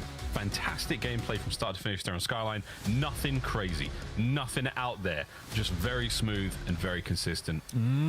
Chef's kiss. Yeah, and a small note as well, we've heard a lot from different team comms over the past few weeks of like a lot of teams not very proactive on reading spawns, but even in the comms there from Atlanta FaZe, I think it was Abizi that is like instantly, the second they get a kill and he knows the player's coming off spawn, he's like, nope, they're spawning out over here. Completely dialed in, very aware, even on a mixed map like Skyline. Yeah. I mean, they do everything. They do the details. They micromanage all their little situations as well. There really are scheduled no for Atlanta FaZe. Just put a Maybe new their Hacienda S&D is not the finest YouTube, in the world, but we will get to find out because Boston YouTube, so you'll have to check it out. They should, but this is also why we are pushing the map pool deeper. We'll be streaming. Like I said, chat. Little spawn moment there, again later tonight. Like one guy spawning out. No, I plan to stream at 9 p.m. One guy. Great stuff. Again, from start to finish, different phase. The glaze, though, is not quite done yet, folks. We're going to keep rolling into the search and destroy. We're going to be. Boston, good it chance might to be a short. What do we say? So, what are you feeling? What's going on here, mate? Talk to me. But it might be a short stream, like but stage 1 S&D was certainly in a pretty fine form, but I think Boston have been sort of neutralizing the game mode. They're still strong. They can play the game, but their stats overall are average. Meanwhile, on the flip side in this stage, I mean, Simp is the titan in the lobby. Nearly 1 kill per round. And if you're looking at that as the primary stat, there's no one that's particularly close to him. So crazy numbers from Simp. The KD is phenomenal, even winning the opening duels, which obviously doesn't really need to. He has a BZ on the squad, but a 1.5 KD. I mean, this is just, it's what you need.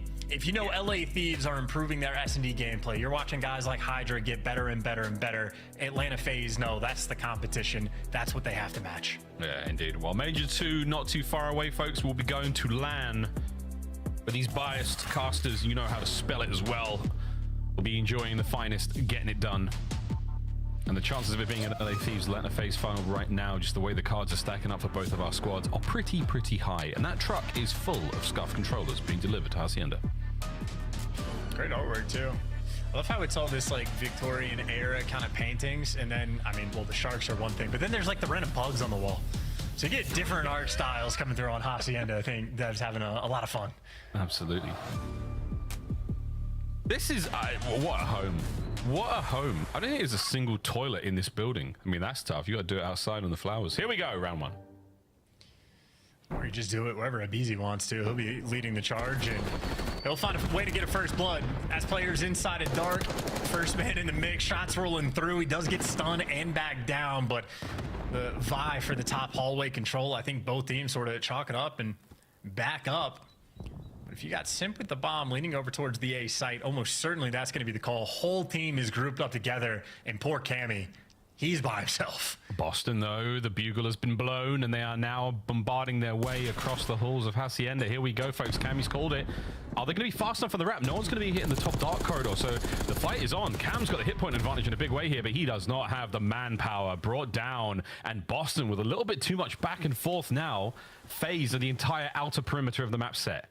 And Boston are trying to group up together for the most part, or get the timing to get a guy out bomb, but Atlanta FaZe just giving them nothing. They're waiting for the information to roll through, and you get the trades. Could have been a big 2-piece, but they still demand advantage, and they're gonna get the bomb down as well. I don't think Purge has the angle, or maybe he does. Spoke too soon. 2v2. Purge, though, last alive, but the clock is on his side. 15 seconds. Ooh. Oh, damn. The boys were not going for the plan. Bait out Purge and solo play. And FaZe take the round, but Purge, man, he was burning the midnight oil. That clock got real low real fast. Well played all round. I mean, even for Boston, you got to watch like Cammy make the good reads. He backs down, responds to the pressure, gets tags in on Draza. He just let one player slip through because it's an atypical strat, so he gets caught. You had Snoopy getting the perfect timing on the flank. Could have lined up a 2-piece, but not quite there. And Atlanta FaZe a little bit too quick on the reaction time for Sim to get the kill. And even Purge, I mean, perfectly played in a sense in that moment, gives it the old college try, but as good as you are, Atlanta FaZe in that moment, a little bit better. Just a little bit. Typically is what it takes to win here in the CDL, just a little bit better, but sometimes a lot better. Snoopy with the old circular shoulders. Incredibly difficult to do IRL. Give it a shot. You'll probably fall over. Deep water out from Purge. Spear fishing by Celium finds his second kill. The most frustrating death. I mean, you're just swimming endlessly. That's a 30-second route to die the second you get there. Now they're going to work top office. Guess who's keeping patrol? The Terrors are here, but the Terrors get back down. Someone might be in the back line, but now you get the man advantage for Boston. Good little moment. Good gunfight wins. Yeah, they're going to be keeping this pressure up, but Celium on a very difficult... Oh, the timing gets away. Reinforcements are now in position. Sim's there. And Boston going to stop, pump the brakes, make it a 2v2. Are we going over the top? Are we going to get caught? No, we're both going to go to opposite bomb sites. Nice. Simply is calculating. He gives those comms to Celium as well. He gets out of top office at the perfect moment. And the nades, I don't know if they got the contact, but certainly they have the information now. Simp gets shredded, though. Great coverage for Awakening. But here we go, arguably the most clutch player in the league in a 1v2. He has both weapons. In a minute, he's going to have both players to deal with. Tell, over the top, Boston survive. Not only the ordnance from Simp, the super nade from way across the map, which I do think landed. But a big win from Snoopy there. What a check. He's built different. Sure is. That's, frustrating for Cell too, because I was watching the minimap. He was making the perfect play. That nearly fell into his lap because I don't think Awakening was quite there for the trades if Snoopy loses that one. So huge gunfight win, and Snoopy does things that I never tend to expect, but he delivers. And you shut down Cell, you're feeling pretty good. Another, all things considered, well-played round by Boston. They're bringing their best. Well, you said they had a strong chance here. If we're going 5, it has to start here, Breach. Splinters and shells across Hacienda. The opening salvo doesn't yield any rewards for either team. But the bomb still dance and Sim still the carrier. And I think Boston have played this map enough, and like for Atlanta FaZe to know they love their rotations. Boston group up together, they swing back and forth across the map, and I think Atlanta FaZe are waiting for some information and just trying to beat them in the mid-round adjustments. Well, this is the beginning of the mid-round adjustments. Act 1, not that impactful. Act 2, over to B. And the play call is perfect. You get Celium over in the top hall. He's locking it down. And like Purge right now and Snoopy both completely out of the play. So a 3v4 retake and attempt. And a good gunfight win, but Abeezy's there for the trades. FaZe still have a man up. And Sim's got the flank covered as well. So Purge in a moment will be coming toe-to-toe with the Phenom. That's going to be a big one. Who walks away with the dub? Purge, big win. Now the pressure on the point. Abeezy's tagged up. Oh, an awkward timing. Whoa, he gets gunned. Snoopy! The timing was just there. What a 2v3 from Boston.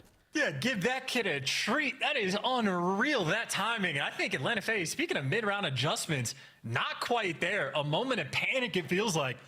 Or excuse me, disconnect between the two players. Once Sim loses the gunfight on Lambo, you got to make a decision. You got two players. You would either push forward together or you back up together and try to a 2v1 gunfight, but one FaZe player went one way, the other stayed still, and Snoopy there to effectively take them down one by one.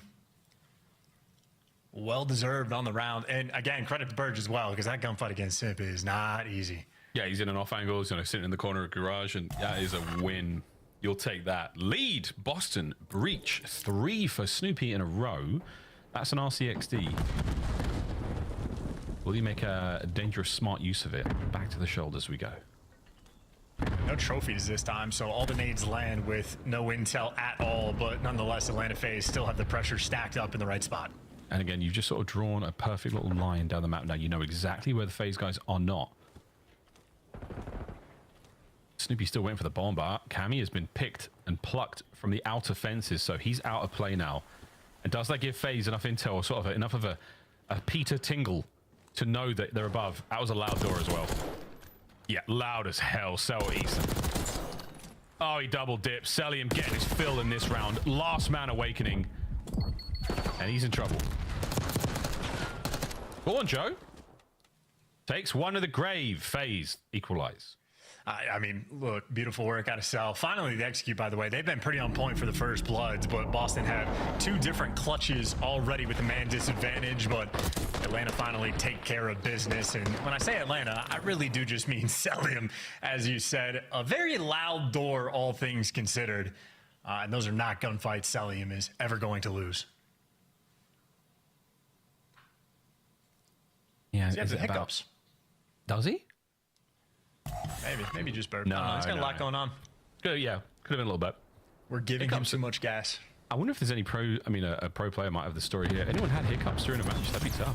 It'd be tough to deal with and quite the annoying sort of mental roadblock to be playing with. But opening salvos from Celium again, trying to keep those players at bay while we look towards the A-bomb plant. And it's a party, folks, down low. Simp knows it's on. Got to eliminate one of these variables that you can. Oh, Boston, pull the rug right out from underneath FaZe and get things going. Good play from Boston. Round. I love that from Cammy. That's a fool me once, shame on you. Do not fool me twice. He got flanked before through 10 in the exact same situation. This time, absolutely dialed in. Knows he has the timing. And obviously, his teammates getting the entry kills makes it a lot easier for him. But Killer Cam there for the final kill, but Boston aggressive as well, so they are confident on this map. And again, anytime you watch the Boston minimap in S&D, they are always so quick to make plays, and they play fearlessly as well. Get the intel on Simp. I'd run away. They chowed. Yeah. 3-1 split right now for the Boston boys. Cammy will be the lone man over by well, but again, they're going to reconvene in a moment. And here comes the confluence of the Boston lineup over towards the A side of the map. But again, they're absolutely on guard for any possible counter hit from FaZe now. FaZe going to back up. They're going to concede the bomb site for a moment and allow this plant to happen. 4v4 retake. Let's do it. Awakening though made the read, just posted up in the top hallway, gets the first blood, and has yet to be traded. He's got a lot of pressure on him, and Seldo's win that gunfight. In the meantime, though, Draza trying to clutch the 2v3 with Sel. He manages to run into it. So now 2v2, less than 30 on the clock. No real eyes over towards the bomb. Draz is going to peek forward.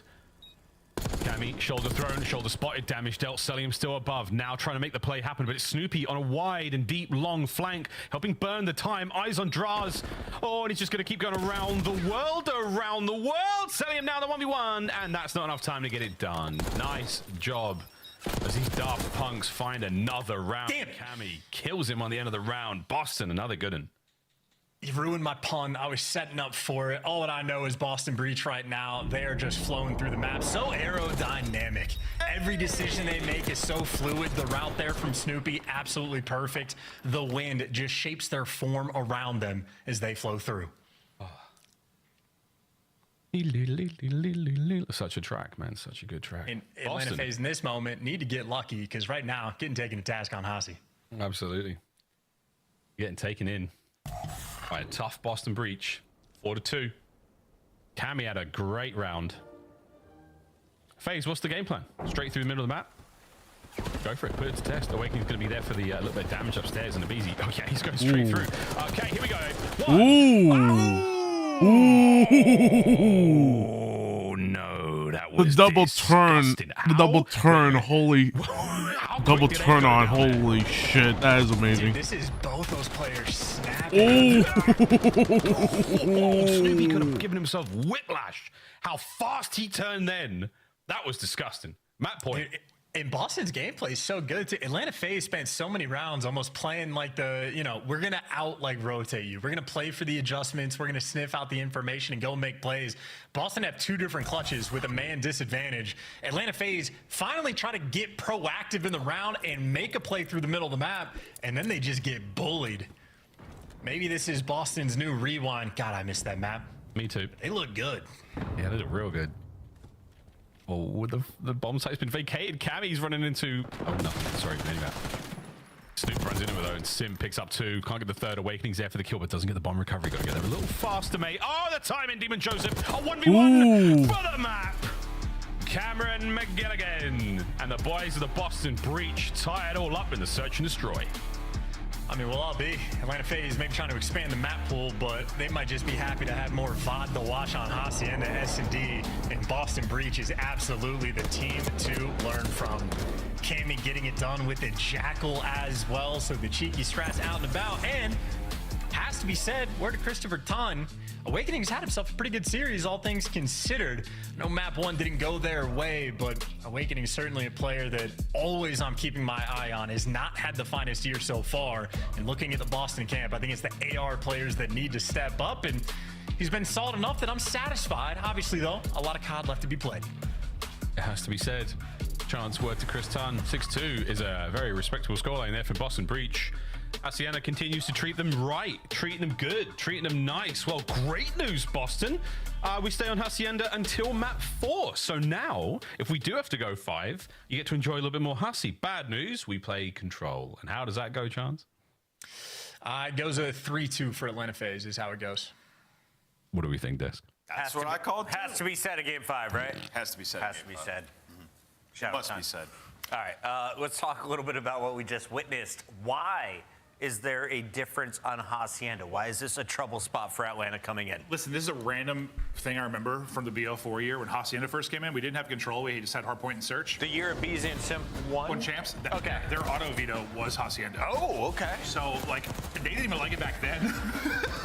So, I mean, obviously, obviously it's years ago, but like this was an auto veto for that type of easy team to win. Same map. Yeah, I mean the bang out like B hallway rounds like just went the way of Boston, right? And like typically that's gonna determine like who gets an edge on this map a lot of times. But even in some of the retakes you saw, it was like Selim and Draza with ARs, just super difficult to retake fences with double ARs. Snoopy won a couple huge gunfights, like kills up easy. And Man was moving. Look at that. A couple of obscene ways, right? So Boston, I mean, they've been solid this map all year long. And for Atlanta, on the side of Atlanta FaZe, they've only played it one time. Right, so you're trying to add it to your map pool and getting good reps in against a team like Boston, who have played it a lot.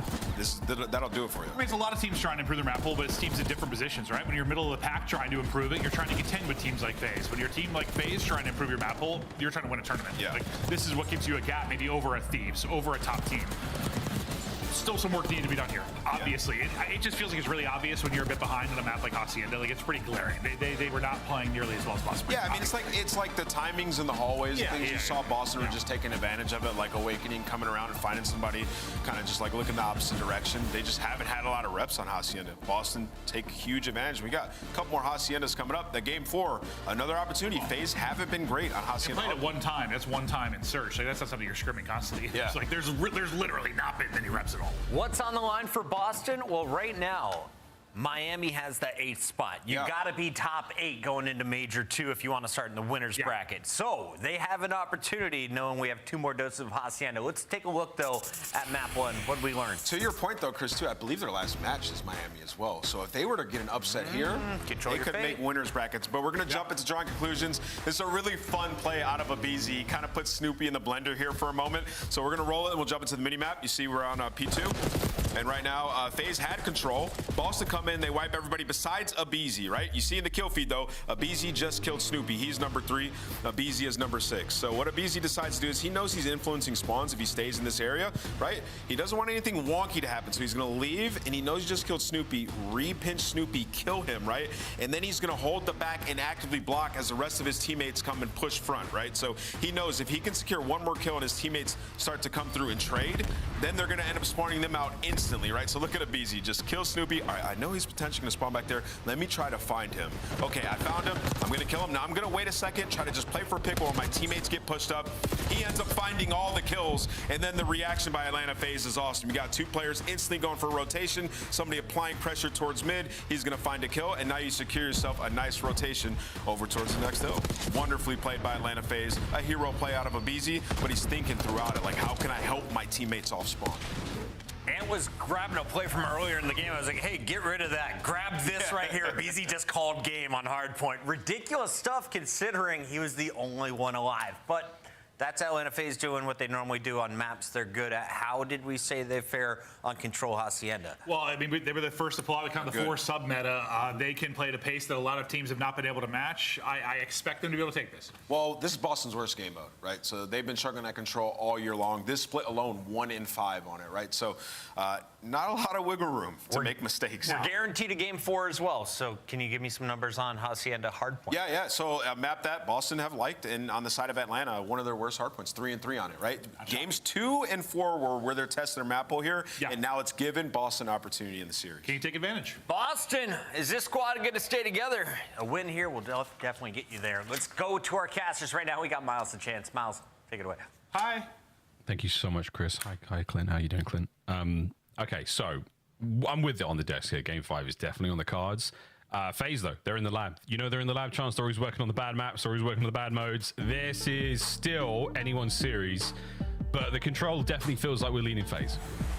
For sure. And FaZe is a team that, I mean, they go in the lab every single year because they have players like this. Number 1 and number 2 in Control. KD's clinically absurd. The fact that Abizi has a 1.42 when he is tippy top in like the actual slaying numbers. He is hyperactive on the map and very difficult to kill. I mean, these 2 guys, bar none. And I saw when we did the top 5s earlier, and like Simp, like everybody had them on the list. You could have 1A, 1B for Simp and Abizi. I don't care. They might as well be the same person. Like, I got no complaints. They are both disgusting in a good way. I mean, in the best possible way. And again, I feel like as that top 5 conversation, the longer the league goes for, you're going to start phasing out those players. You're going to start phasing out the Clays, the Karmas, the Crims, the Scums, and you're going to start moving in Abizis because there's no reason why you shouldn't. 1A, 1B, top 2, and it ain't 2, whatever you want.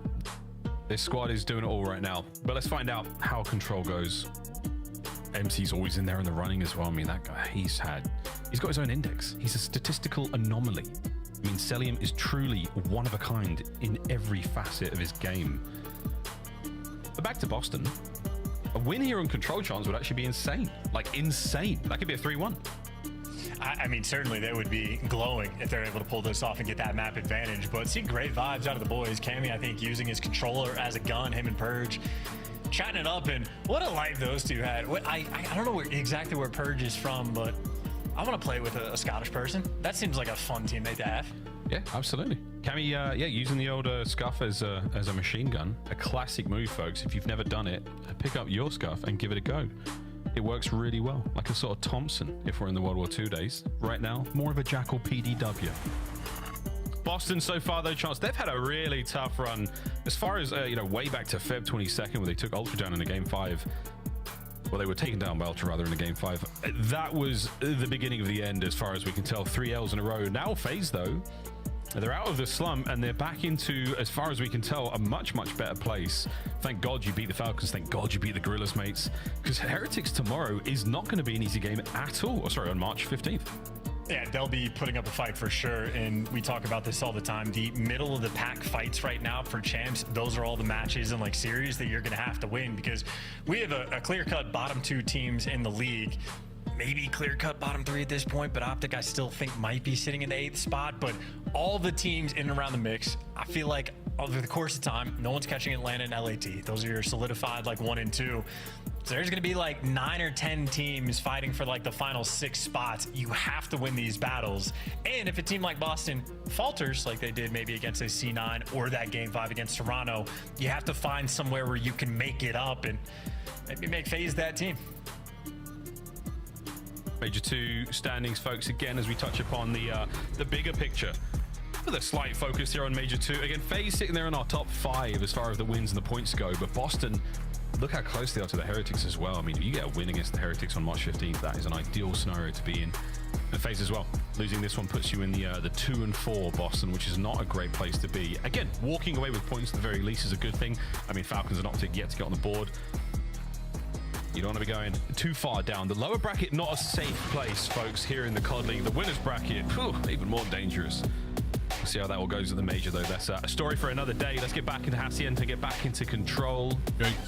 Good for FaZe. Did you streak 4? When you streak 4? Well, good for FaZe in the game mode, not necessarily on the specific map. So I'm that's pretty why sure we're it's talking going to about be the map pool being flexed a little bit. And if there's a team you want to try the newer control maps on, Boston, this is that round their 1, finest. that runaround kill was get a little bit of breadth and expansion. So yeah, this one is definitely it's probably going to go the way Atlanta FaZe, just based off of that's They've been stats. magnificent. And the way they were playing Hacienda Control and against FaZe, it has not been repugnant. Woof. Sally in first blood. The Beezy's on the prowl, man. You can smell something.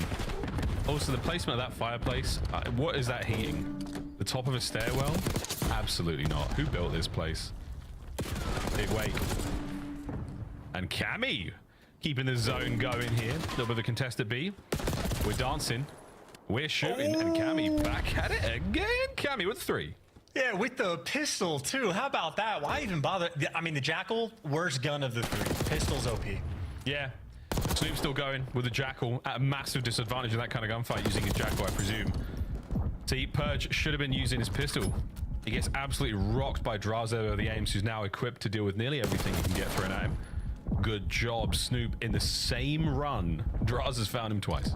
Yeah, this is perfect gameplay as well coming in from Draza. He has had himself a series as well. Maybe struggled ever so slightly in the S&D, but still got a first blood or 2, but controls the halls, gets top office, right gun for the job. He can flex, he can do it all. Cammy, last man standing, and now a double, soon to be triple stack coming through from Atlanta. And Cammy on the front line, unfortunate for him, just gets hunted down. And Simp and Abeezy, the dynamic duo in the nades. Here comes some spawn kills. Man, that was so perfect. That was like something out of a trailer. And Simp Main character energy indeed. How many more can he get from spawn? Unfortunately, no more. Over to Draz, steps up to the plate. Oh, God. Down. What damage? 3 for Zach Jordan. Oh, they're taking the rounds to their big red. Finally, well, they don't get out. 18v11 on lives. Yikes. Damn, that is a banging round so far from FaZe. I forgot all about the zones. I forgot they existed. Boston did not, though, and they're trying to counterattack right now. Snoop finding a couple. Simp on the tactical retreat, but it's only going to sting in a minute now. Okay. 3 down. Okay, yeah, and wow, look at how you make up for the life deficit like that. What a moment for Boston, bringing the fight, and that's with Purge and Snoopy, the SMG duo at 5 and 14. So you wanted the ARs to step it up, and Awakening has absolutely done that this series. Ooh, what a turnaround. And you pull the life count back as well after the shenanigans in spawn. A couple going your way. A minute to rock. 2 segments at A are all that remain. And Celium and Co are now picking up all the usual spots, all the power positions you want to be in to set you up for success over towards A. But no, Persian Awakening. That's the Lego under the heel of FaZe right now, but they're tough. And they're rocking in this one still. Plenty of lives still to go, and they can start to bleed Boston out. Yeah, and FaZe doing a really good job of making sure you're getting extra bodies for every gunfight. The trades were always there. Celium, I mean, sprinting to try and trade some of these players out, and the life count was enough in the end. Boston had a nice little moment there, but only 2 lives remaining against the full squad. Yeah, there is simply no way. I mean, Purge with the dive, the last-minute dive, the old desperation dolphin. Cam's going to run into trouble. And that is that. First round goes to FaZe. A lot of segments captured as well. Good stuff. And Abizi just hit the fastest fist bumps I think I've ever seen. Like, dropped. He basically let go of his controller, fist bumped both of his teammates, and then caught the controller before it landed in his lap. But the insanity that was this best play delivers. The day this map came out in ranked, I got spawn trapped like this, and then I have vetoed it every single time since then. It plays out differently at pro play, but that is a ranked moment there from Simp. Again, perfect timing. The nade from Abe. Just perfect play. Straight over to Draz. Picks up the right wing. And that, again, Cammy can barely survive that situation. You're under so much pressure from Simp in spawn there. Having to pivot to taking care of Draza as well there. Nearly impossible. He finishes around at 10 and 8. And now FaZe are on defense. And 3 and 10 right now from Snoopy. Wants to get back on the attack. Nice reads, though, on the pinch. Awakening is taking down Abizi in that hallway quite a few times now. So he's enjoying that gunfight. But Boston, this is nearly 30 seconds off the game clock before you touch his zone. So the slow approach, I think, might end up costing you. They've lost 2 lives and 30 seconds have gone by. Yeah, not great. No touching zones. No photos, please. 3 dead, though. For a second, but look at that Sim. That is so annoying. Gets a kill, vanishes. He's gone. You can track him down. Where could he be? Snoopy's doing absolutely everything he possibly can mechanically to find this player as Cam tries to find a couple of spawners. A quick wrap now might get him in the mix. Can he take care of Draz here? Yeah, he can. Good stuff. So now, choose the other foot. Is Cinderella going to the ball? We are kicking. Nope, the slipper is made of glass. Mistake. But either way, we're going to capture and be going. And 3 kills, 2 segments though, Chance. The FaZe are here. The entire squad is here, though, for the retake. The trade fest is going to commence. Purge there. Able to give you 2. He's able to give you 3. And last man standing was the one that was shooting bodies. And he gets dropped as well. So Cammy gets his revenge from the body shots. And he gets you the B zone. Extra minute to the clock. And a 5 life advantage. Boston in firm control. Snoop sliding. Snoop. He's still going. The pistol. Snoopy. Celium finally gets it, and there's Awakening for the trade, but nobody's home. The office is completely empty for the weekend. Snoop is playing slow at the moment. He is. Oh, what shots! Big wake! Oh, the really, second was one bullet away. Draza escapes off into dark with his life in his hands. They're making the reads, though, in the hall. Snoop's able to get that kill, so they're keeping every single player in Atlanta. They know where the pressure's from, but knowledge is one thing. Gunny is a different one. Simp with a big win just to open up the map there for FaZe, and patrolling on the outer patrol. Well, Abizi wins his one as well. Yeah, Snoopy's having one of those maps where it's not a gunfight going his way, and he really needs that. It's the way he sort of plays, and he's not such a red dot hound. He's He's taking those gunfights up front, and he's getting banged up. Tough scenes. If you can turn it around, it's certainly going to help the Boston boys. But right now, Cammy is winning his ones. The trades are absolutely perfect there for the FaZe boys. You never really fight one at a time. They're always together. We'll say, though, Cammy and Awakening have come to play today. So that is the good news here for Boston. They still have a life advantage as well, and a good chunk of time to work with. 2 men traded, but they still don't quite have the numbers. Boston have not been able to stabilize, which means you have to win these gunfights. And Draza, best Snoopy in that moment, 6 and 16. He has not found his flow. Well, unlikely, though, for the breach. All square, lucky 7s. And Cammy's trying to hold it together. Draz now with the pressure up front. And here we go. Reinforcement sharp. Here comes the cavalry. 20 seconds to go.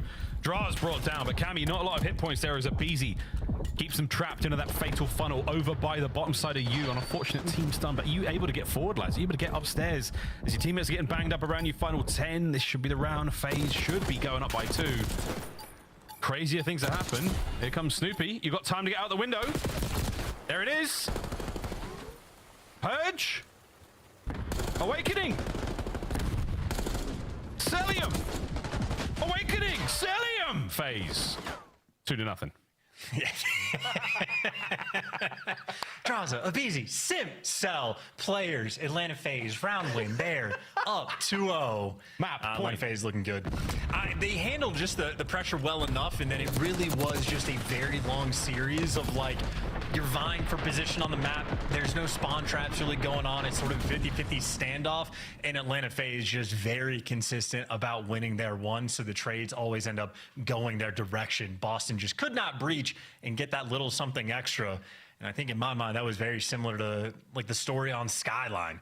Like Boston were playing the map well, the teamwork was there, the trades were pretty crazy, but they were just always sort of starting the situations a man down.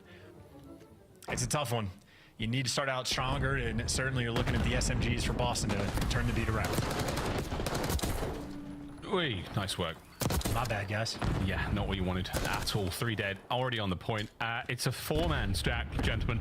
This is as fast as it can go. This is it. Abizi's going to push the front line forward, and the front line is going to stay absolutely stable for now. Eyes up. Sim at the ready, but what a counterattack. Purge and Snoopy. They tag him back, but it was all for nothing. The A zone is absolutely gone. They got the pressure up as well. Like Johnson doesn't even die after the fact, so he is still playing. Very good Call of Duty. Sim continues to win the gunfights. That's trading out the other terror there is because he got dropped by him. Oh! You don't need to get the trades when you're winning ones like that. Draza is built different. Oh, that was horrible. Awakening back on spawn. Snoopy keeps that play going. So Cam and Snoop fighting their way forward. Celium still maintaining that front office side. Nice stun from Purge. Oh, it doesn't matter. How is he alive? Celium, what a pain in the ass he is. Big life lead right now for FaZe. They're fighting. Yeah, Boston probably saying the same thing. How does this dude able to pull stuff like that off? Celium produces magical little moments. Pretty consistently on the map. High sensitivity as well, so it looks even fancier. But now Atlanta FaZe grouping up on the pinch, but they're getting red. And I think Boston, I mean, they've handled this pressure quite well. So the map awareness is certainly there. Still got to get the trades. And Abizi back down in 1 shot. Boston right now staying on form. Remember that life lead we were talking about? Gone, all squared up. Fantastic bounce back breach. Now, lads, you've done well in every single round. You haven't quite been able to close any of them out. 1 minute to go to get Boston breach on the board. Touch the zone just for a he was getting out. I was about to say that's some crazy awareness, but trade still rolling through in favor of Atlanta. They get a little bit extra, and Sully the man watching Rock Hall, and like a ghost in the night, he is out and back into the action. Cella's making moves. Okay, it's so good. And in the meantime, his teammates are there on the point. Sim's getting the capture done. Celium still making a bit of a run. We'll stay on board with Cell while this shenanigans continues. Okay, get out of here. Purge finds another big win. Over to Abe. The capture's not continuing now. 30 seconds on the game clock, and he has been dealt with. So Boston, a lovely line of defense here, as Awakening has won a couple of sensational 1v1s. And he is shooting there, shooting Ghost, and shooting the enemy as well. Snoopy there for the trades. Trying to get him a little bit hotter if you're going to see more of these rounds. More production's a wonderful thing, but that's 2 down in the feed there for Atlanta, but only one player really near the zone. Simple beyond it, but a slow cap for the moment. Yeah, we'll slow capture, a 1 life separation. Oh dear, a BZ starting to heat up. The dance is on, and he's tapping his toes right now, folks. He's got the beat, the music flows in him. Second segment gone. Draza is absolutely tearing his way through players over Snoop. Gets him off the point for a second. Final counter attack now from a BZ. 10 seconds on the clock. He's twisted. You're just playing keep away. That is all you're doing. Play keep away. Beezy has to run through the door, and Beezy wins the gunfight, but not enough time. That is great defensive work. That was a spicy round, and Atlanta FaZe applied some pressure. But Boston survives. They get to play another one, and they'll be back on the attack as Snoopy hitting us with a little bit of side-eye. We can see you. He had the timing down. It was a long time. He kept aiming at side door. Hello, Benjamin. How you doing? Welcome. Water hop. Many names. Sorry about that, Snoopy. Sorry about that, Benjamin. I just always looked about at my getting chat. the kills. Sometimes it's about just not letting that player get in a position. Well, Boston Good job, got a Snoop. 1, Again, so a player who has come leaps and bounds mentally. it'll be The mechanics interesting. have always been there. But Heads this up is an plays attacking round, so when this you is gonna absolutely be need him. hard. Again, right now, getting bodied. It's probably 15-24, harder getting for bodied. No doubt about Boston, it, but and Snoopy is. you got a Oh, round. having a good time. It's I'll gone through say there. that. Here we go. 15-24. I That think is also this really past bad. round, he was staying even on production, so very slow. I mean, 3-10 in round number 1. Since then, he's been decent. His team gets 3 of the kills as well. Saw him as last man standing, and this is going to be a double stack for the moment. Purge watching the flank, and then he's going to get top office. The amount of dancing that him and Celium have been doing has been pretty nutty to see, but either way, the B progress nearly done. Yeah, great work. The tangos here on Hacienda have been a sight to behold. No one there to contest. You were so close to BZ. You're going to get 2 kills. But you're only going to get that. The B zone gone. Over to A. 2 minutes to party, folks. And 26 lives for Breach. FaZe were able to do it in the previous round. Can we do it here? Go on, Snoop. No joy. Draza once again. Purge wins down low. Disgusting gunfights. Now Purge in position to get some spawners, but maybe not the gun for the job. And they're going to be flanking out towards the old A or the old B zone. So if he gets the fights, it's not going to be favorable ones. Well, Purge right now is facilitating. He's able to calm all 4 players on the map, so he doesn't get a kill in that moment, but he's able to tell you 2 swung out left side, number 5 Draza, that's who fell, so his teammates pick up that kill, and he's really slowed the pace down as well, and that is nearly 2 ticks of progress. So a facilitating moment, Boston able to deliver a good chunk of progress, and Atlanta FaZe is not decapping that segment that is nearly completed. Oh, someone just dive in there quick. Secure it at the very least. Yeah, no one from FaZe really in position to do this one. It might be a BZ who doubles back. Selling from upstairs is all good. And Purge, we're certainly playing a lot harder now for the kills, and that's not great. You're back to spawn. FaZe still not going for it. It's almost bait. But it's not like there's a player there to watch it. So a 2-life advantage right now for Boston. You're doing fine. Awakening. What direction does he want to look? Those are great shots rolling through for the trades. But staying away from the zone, they are desperate to get these kills first. Ooh, the timing no. And he runs up the stairs backwards in a Celium, and Unfortunate. still no one able to touch that zone. FaZe now with a life lead. Unfortunate timing from Snoopy once again caught out. Purge again running up the stairs backwards. This time it doesn't bite him quite literally in the backside. And again, no one on the zone. And Simp had the perfect angle as well, just to spot those players on the cross. So Atlanta FaZe are doing all of the micro things on the map right as well. I'm with you though. I just want them to go hop on the zone so bad. For God's sake. This time Draws gets taken care of here at 10 to 12, 30 seconds. You gotta go. Still, no one on the zone. Awakening wins it. FaZe get in. They remember that the objective exists. Here we go, Snoopy. Anyone towards it? 15 seconds, lads. And still no one on the zone. Well, they're just, I mean, they need the kills. They don't have the hallway control. That's 2, though. 2 in the feed. 2 in the feed. Sally, you got to trade him out. And Simp, you know where both these players are. You, at the very least, are going to get it done. 7 seconds. There's the stun for Purge. He's doing it alone. Here come reinforcements. Oh, that's your teammate. No, shoot your teammate. Oh, that's it. It's chalk, boys and girls. That is that. FaZe about to take the lead. Unless Snoopy can do something absolutely insane, and he will not be doing that at all, ladies and gentlemen. FaZe 3-1 on control.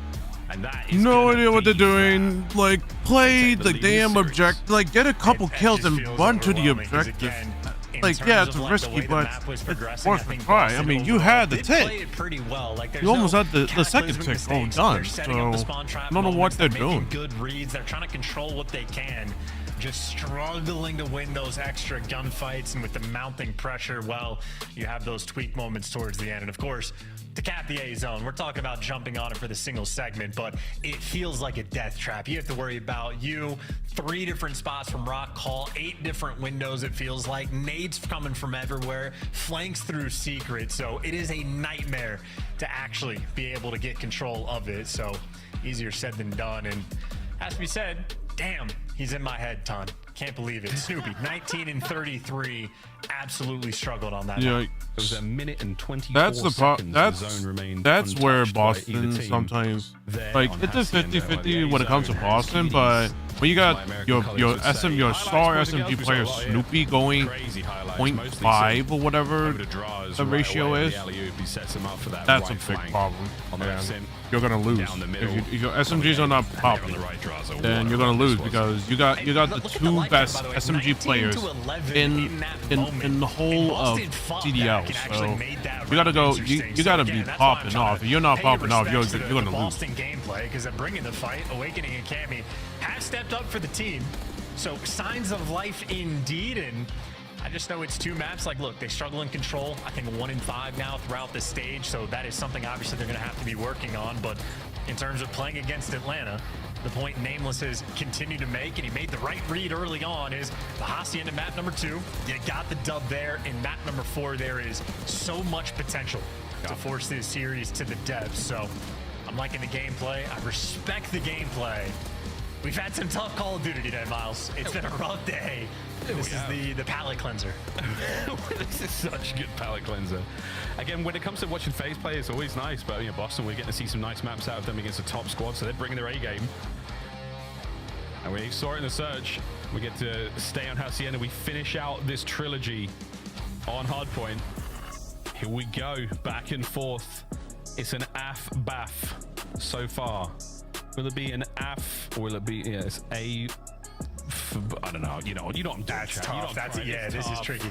It's going to be a BAF. Who knows how this series closes up? But either way, folks, Hacienda Hardpoint. That's exactly where we're going next. And again, as far as we're concerned, Boston a decent advantage here. Chance, decent advantage. FaZe obviously disgusting, but game 5 red card. That would be the treat for all of us. It would be a good time. And decent advantage may be strong words, but I feel like the opportunity is definitely going to be here, because obviously for S&D, teams scrim that much less frequently than you do Hardpoint, but even the maps that are like the auto vetoes for these teams, they're playing it 2 times a day, every single day. So it's not like there's mysteries on the map. They just prefer it a little bit less, but you're looking to add a little bit depth to the mix, and Atlanta FaZe certainly here spamming the Hacienda.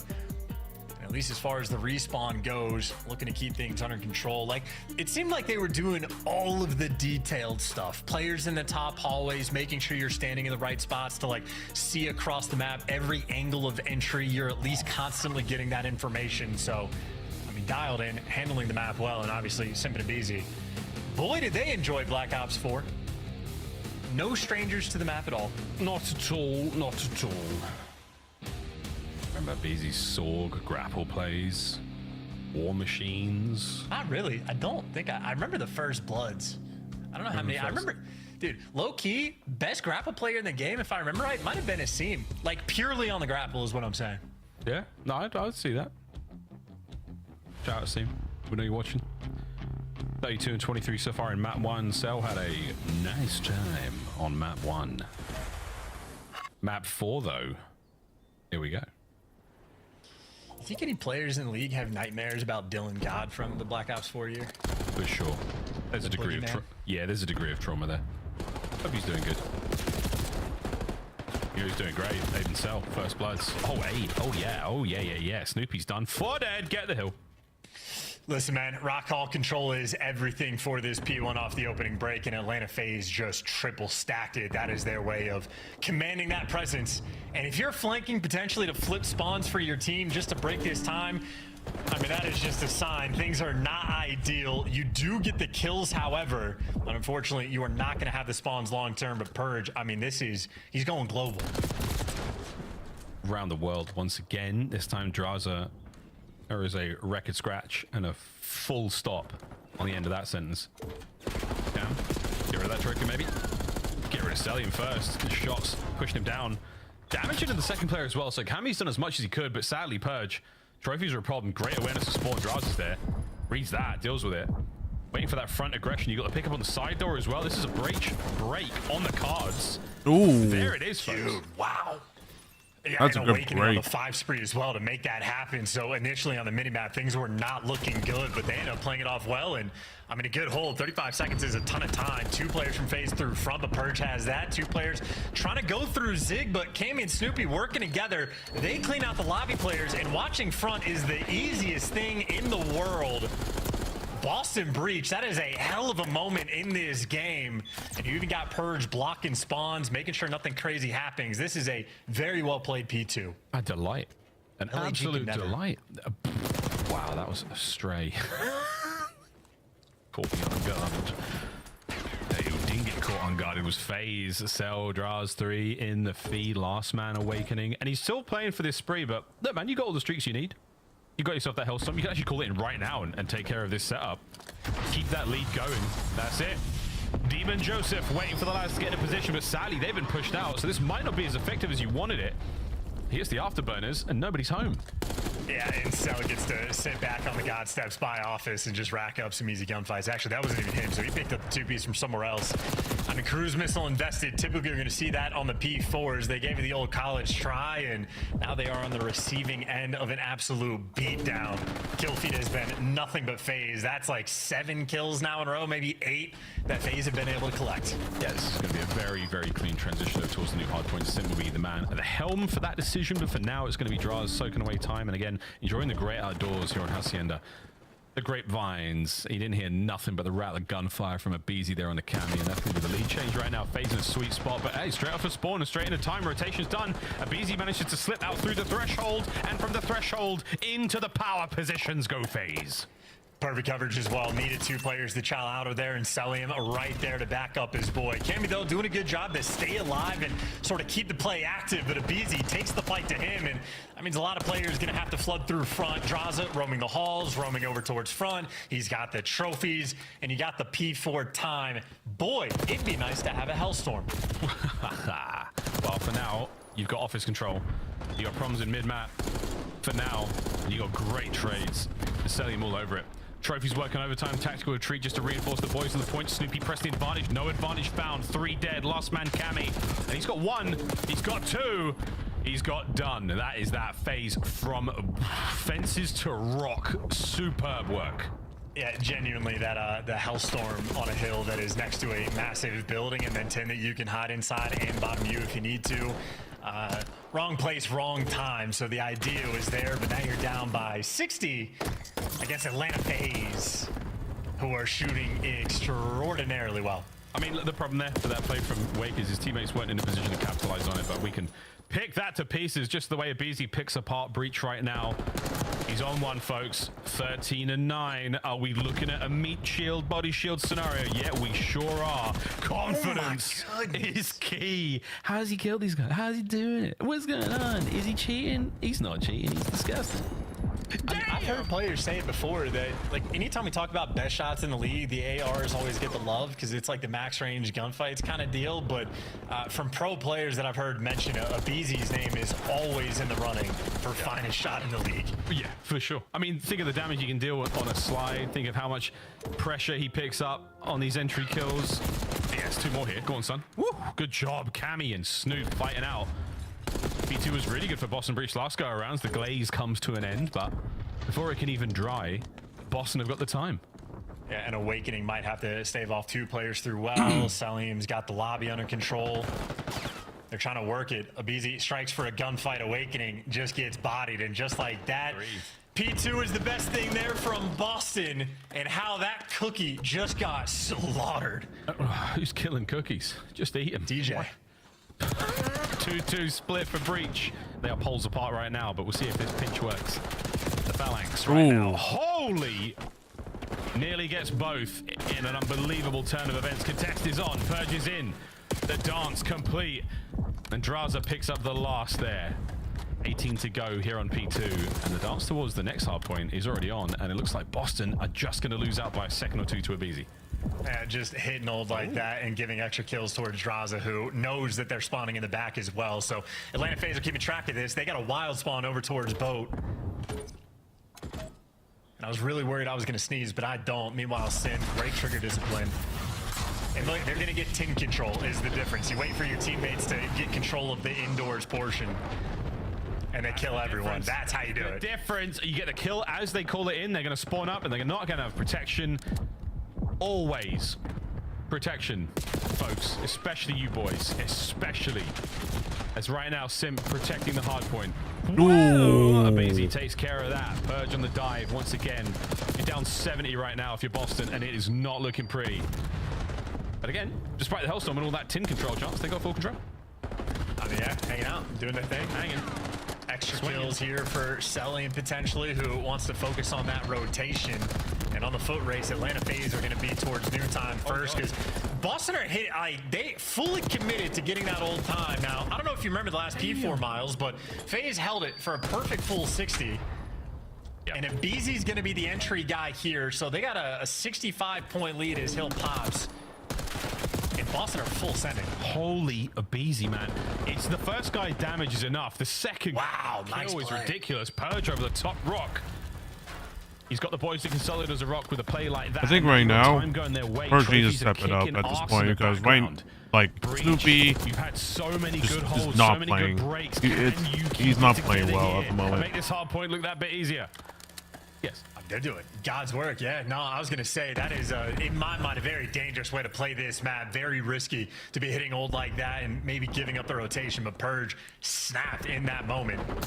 Snoopy, though, still unfortunately on the receiving end of a beat down, but clean 4 in the feed. And, I mean, they were down by 65 going into the hill. They're going to come out of it only down by 20. So just like the skyline, Atlanta FaZe primarily in the driver's seat, but Boston pretty on point. Boston way on point. Let's see how the comms are going.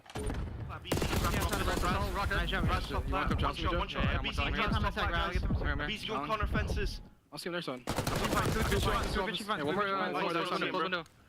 He's in the open window, I think. Top close, south. Eight could be pitching. Yeah, top open, in the cubby. Oh, watch out, Farmer. Are we done? Watch out, Farmer. Nice job. He's absolutely far busy. I think he's on secret. Secret. More deep. Yeah, we can't know. Top closing time. Listen, top closing time. Place on. Why was Streaker again? I'm here. Time, we can replace time. Money. I'm pitching open. Can't see Avon time, bro. Open, nice. Could be one. Time, nice. Shit, this one could be on left. I've left. No, I've left. You could hit right. I'm backing up too. I got nade off 4. No. He's going to the back. You have one bullet drive. No, wait. I'm just gonna streak there. Someone hold my pinch. I can hold it. You're in the water. Oh, you see me, bro? On the hoodie. On the land body. Yeah, I'm trying to land. Lambo, one shot. Push you up in the absolutely. Strong. Nice. Open up. Side draft steps. Side free card. Side really boys. Side already. Nice. Good job. In the back. Watch out. All side. All hit the back. I stun Lambo for you, Joe. I stunned 3 lamps. Yeah, last guy A. We could have pinched front. I'm front. I blocked the back. I hear you. You could be side. Well spawned.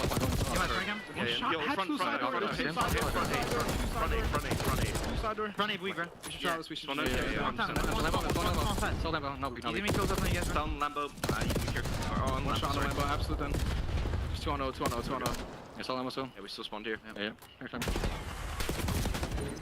It's not flying, Sim. It's falling with style. As this story continues, FaZe on a big rotate, Breach with a ridiculous comeback. I mean, players for Boston are dying at old with -5 seconds on the old time. So I'm getting stressed out by how hard they are fighting for scrap, but it's worked out for them in a sense. You're just playing a dangerous game, and Draza, well, he's happy for it. Another 3 spree for him, another 3 spree from Cell, and now 10 seconds away, FaZe in the series. You'll get him off the time. He's the last guy. Draza's going to be there on the reinforcements, but that's it. 10 seconds for the dubski, folks. Breach hold it together. Purge has got office control now to top plat. He's dancing. We've said dancing quite a lot this series, Chance. We best stop. But Abizi and Co, they're now playing for the absolute guarantee. They're playing for the win. No more streaks unless something has happened in the hard point. But again, FaZe, full control. What are we looking at? With just a corner, and now they will sit pretty. What are you looking Got a at? trophy in sight, but that's not going to be a problem. Wait, Cammy is in. Are we getting the damage? Are we getting the kills? Oh my goodness, the break! The game goes on. These guys are just full sent. I mean, they're just sprinting. Draza trying to make a heads-up play here on the pinch. He's wanting to time this with his teammates for the game. Yeah, look at this. Here we go. Lead change. One more break's all it's going to take. Purge with a sweet corner. All bases covered. That's the mid-map safe. Eyes towards the front. The contest is done. The lead has changed. Ooh, what a clutch win. Got a game 5. Oh, boy. Unbelievable. What a clutch. Tenacious. Holy the shit. Resolve. Maybe they've stolen that Minnesota. I thought it was going to be a 3-0, but really, not I was wrong. Boston can fight back. In my mind to make that comeback in the way I mean, this is like you're having one of Boston's call. He gets there good 10 maps, seconds but before his teammates, and he just dies. He gives you nothing. Holy hell! They just made a good comeback against. They made a good comeback against Atlanta FaZe. Boom! You've got the time. 2 different P4s where Boston were able to pull that off. 2 different cruise missiles that Awakening was able to collect, and he didn't do it because he was slaying. He did it because he had damn near 3 minutes in the hill. That's how you get the Hellstorms, ladies and gentlemen. And is it a Hellstorm? Is it a cruise? I have no idea. But if you get 2, you call it whatever you want. Wow, 20 non-traded helps as well, but man, that was some hard point. Hacienda didn't disappoint, and our Oracle's on the desk. Well, Nameless. Nameless is the Oracle. Our Oracle on the desk saw the game 5 in his crystal ball. There was a FaZe victory in the prophecy, but will the prophecy come true? Back and forth we go in this badass series. Red card, search and destroy on the other side of the break, but Chance, where are you going for this one? Quick analysis before we go to the break?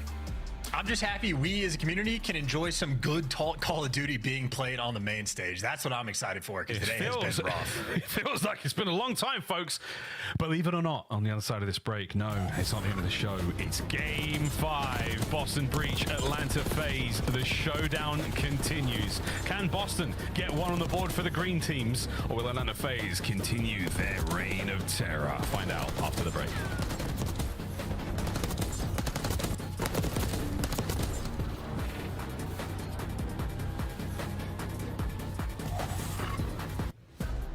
Upgrade your game with the Scuff, the official controller of the Call of Duty League.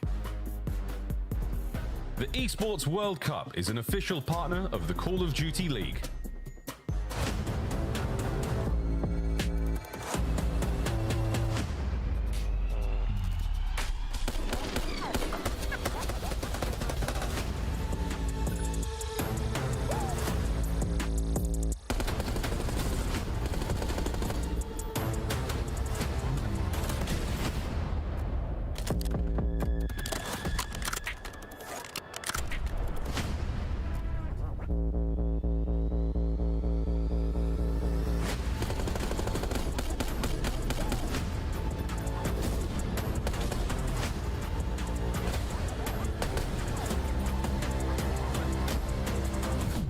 Red car S&D. Well, let's see what happens if Breach can, if Breach kind of pop off, and Snoopy wakes the hell up. Then they may have a chance.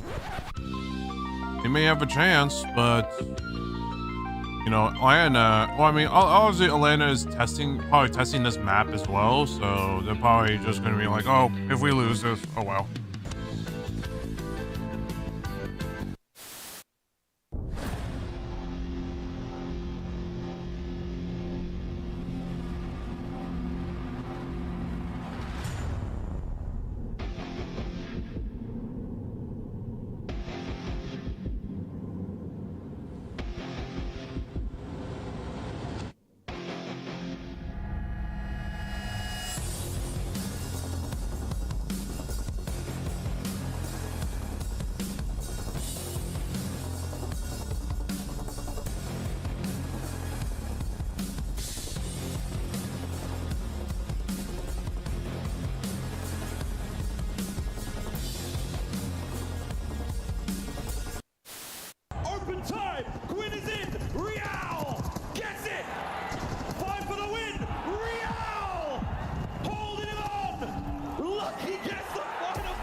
And this weekend, we will find out which team will take the largest portion of that $1 million prize pool and etch their names into Call of Duty history forever. Ladies and gentlemen, live from Las Vegas, the World Series of Warzone Global Final. The 2025 Atlanta FaZe team pack is available now. Each pack includes home and away operators, as well as this weapon charm that's easy as FaZe. Next time you boot up, suit up at the in-game shop. Ladies and gentlemen, live from the internet, it's Atlanta FaZe Boston Breach Game 5. That's right, Chance. Not a 3-0, not a 3-1, a Game 5. Red card, we go to Boston Breach. Calm resolve after a remarkable comeback on the Hacienda hardpoint. FaZe testing map pool. You know, just test the map pool. Feeling pretty solid about their approach to Major 2, as they should. Even with a loss today, should still feel great about it. But regardless, man, for Boston, oof, they need this. They want this real bad. It's been no map wins since Feb 22nd. That's crazy. Yeah, I mean, listen, there's a lot of painful stats on this, but if you're testing the map pool, you're giving an opportunity to your enemy to get the series win. And here we are. They played with fire in Boston, proving that they are a team to be respected in this league. And obviously we learned that in stage number 1, but if you're testing out the Haciendas, that means you're going to have to test your metal in a map 5 as well. Obviously for Atlanta FaZe, there's no fear. I mean, they pulled it off in the grand finals. They go all the way to a game 7. They're happy.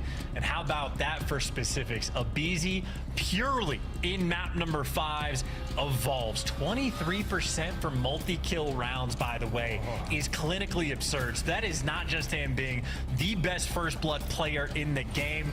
He's often good for 2. He's good for 2 is one of the most brilliant things you can have affixed to your player, affixed to your aura, to your legacy. And in this round, we'll find out who's good for what, because there's no trophies, and there's the opportunity to get up towards the A-bomb site. Boston have stacked this up wrong, almost similar to Hacienda, but this time Awakening instead of Cammy, lone defender towards A. But they're trying to get active on the bench, and aBeZy's here. Look at the first bloods if they come to him too, or wow, that's not good coordination. Boston crumbling moment there, but a 3v4 opportunity for the clutch. Sim against Awakening gets handed the goods. Madraza there for the trades. Yeah, a bit of a Leroy Jenkins moment there from Snoop. And then Abe's on the perfect pinch here. He wanted it. He was going to grab them. He was going to grab him. Cammy, last man 1v3. Good luck, mate.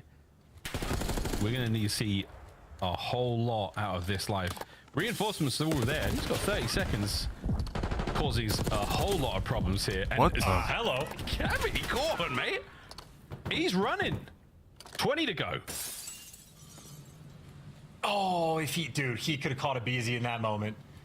He's been spotted on the cross. No, he hasn't.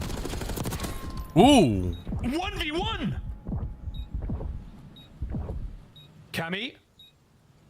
Abe's pushed right up towards the bomb. Ooh. They're past one another. He has 2 rounds in his aims as well. Fresh mag, fresh mag, fresh mag. 2 bullets. You gotta reload, buddy. You gotta reload. Spots him. Cammy, reload. Oh my god. It's a glitch. Ooh. 1v1. Oh my god. Oh, sweet. A UI bug. Holy shit. Round in our game 5. Also, and I'm never doubting Camby again, brother. That is, dude, a 1v3 for the ages. That is holy horrible shit. comms to have Celium die like that for the first blood, or maybe Celium just got hard baited by the glass breaking. Yeah. But the next 2 gunfights after that, Cammy brought the shredder to work today. How about that? Also, I was like, tweaking over the 2. What? That's a glitch. Yeah, What I didn't want to say it, but yeah, for sure. Because I was at what point did he reload? He didn't. He just picked it up. But regardless, Draza gets destroyed. That was unbelievable as well. And then Cam, last holy man there. Shit. A 1v3. That was work. What the hell would it? Round. What the hell was that? Still got to execute, though. I mean, for how that started, by the way, shout out to Cammy just bailing out Purge, I suppose, because the first blood, not ideal. And I say Purge, could have been a Snoopy thing, maybe just a miscomm, but aBeZy active on the map, aggressive for the first blood, and He's always good for one, but this time, not good for two. Got a 3v3. Yeah, right under the B-bomb, so we go immediately. Selim and banks it at the back end, but Snoopy, such pace. Cuts down Selim. Only half a phase remaining now in play. No force is not going to see this. A long way around, spotted out. Awakening in a tight corner, can't get away with his life. Over to Cammy once again, 4 in a row. Can he make it 5? And can he get to the round as well? 1v1, can Cammy strike twice? Also going to pick up the bomb. And he had no interest in getting that bomb. Cammy wants the kill. Oh, did he get spotted there? I think Draz, yeah, he's moving forward with quite confidence. It's absolutely on. Draza knows he's going back for the bomb. Cammy recovers the bomb. Has to check it all. Oh my god, they've passed. But wait, they line up! Cam's got to finish the kill. 15 seconds. Draza's out.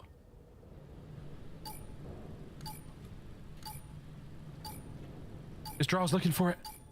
Doesn't see Cammy yet. The 1v1 continues.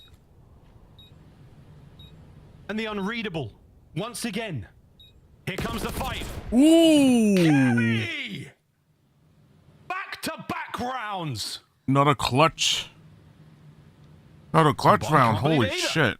Yeah, good night. All right. I'm going to start using my controller like it's an SMG IRL. Whatever he is doing, he has got it. Those are unbelievable clutches as well. Like, this is not FaZe giving it away in any way, shape, or form. Atlanta are making good plays against him, and he is just dropping them. Shooting nukes for the moment. Keep it up. Go Chow, brother. Stop laughing. Go Chow. Well, 5-0. Oh, game's paused. Okay, well, that's... Yeah, they're trying to ice him up. You gotta ice up Cammy. I see how it is. And he's laughing. He's laughing with good reason. I mean, the entire fight against Draza, I think it was nothing but headshots. I truly believe that. Wait, did the whole lobby just like some sort of whatever the discourse is between Breach right now is it's a good time. It's a very, very good time. FaZe, we'll get this show back on the road ASAP, but this game 5 has not gone the way they thought it was. I just love Snoopy looking over. He wants to be a part of like the crew dynamic. There's like, these guys are laughing, having fun. Let me crane my neck over and get involved. It's a fun dynamic, and Snoopy right now the only player catching any degree of sunlight, or he plays with his brightness maxed. Oh, my guy's crying. Well, we're gonna get the lobby back up and running fast. Cameron McGilligan though. Maybe Ricochet kicked in, dude. He wins too many clutches like that. The shots are just too clean. Ricochet boots him. Pew! Booted from the lobby. That's insane, man. Okay, well, a quick opportunity now to ice Cammy, basically. After the first 2 rounds, he's just rancid, man. Cam, it's the shades of Cold War.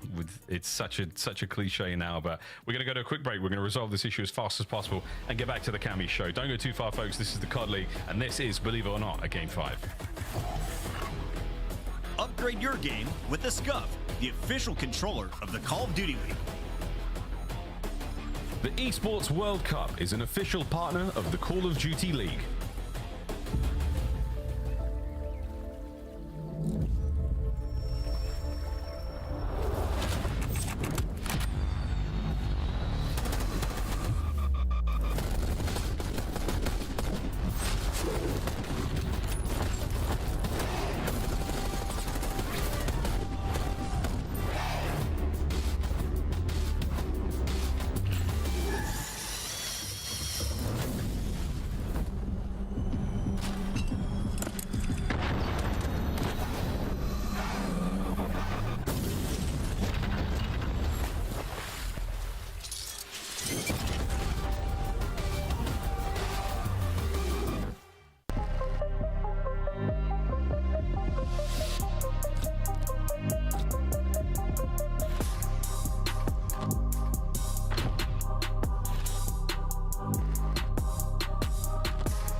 Darn Doge does it all now. Go B. Unicorn. Weak, close. Nice. Don't want that calf. Yeah, calf killed me. Top out. Calf weak. Falcon. Alex jump down. He's still in yellow car. Weak. I can kill him. Up point, bro. One's out now.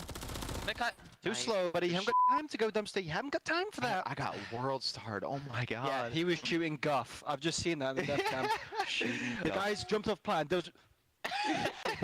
I'm like, surely he's getting this kill. Yo. It was bad. It was bad. Pure guff coming out. I had the wrong attachments on. Yep, he's absolute. Guff is holy shit, speak. Yo, tell me out. Tell me out.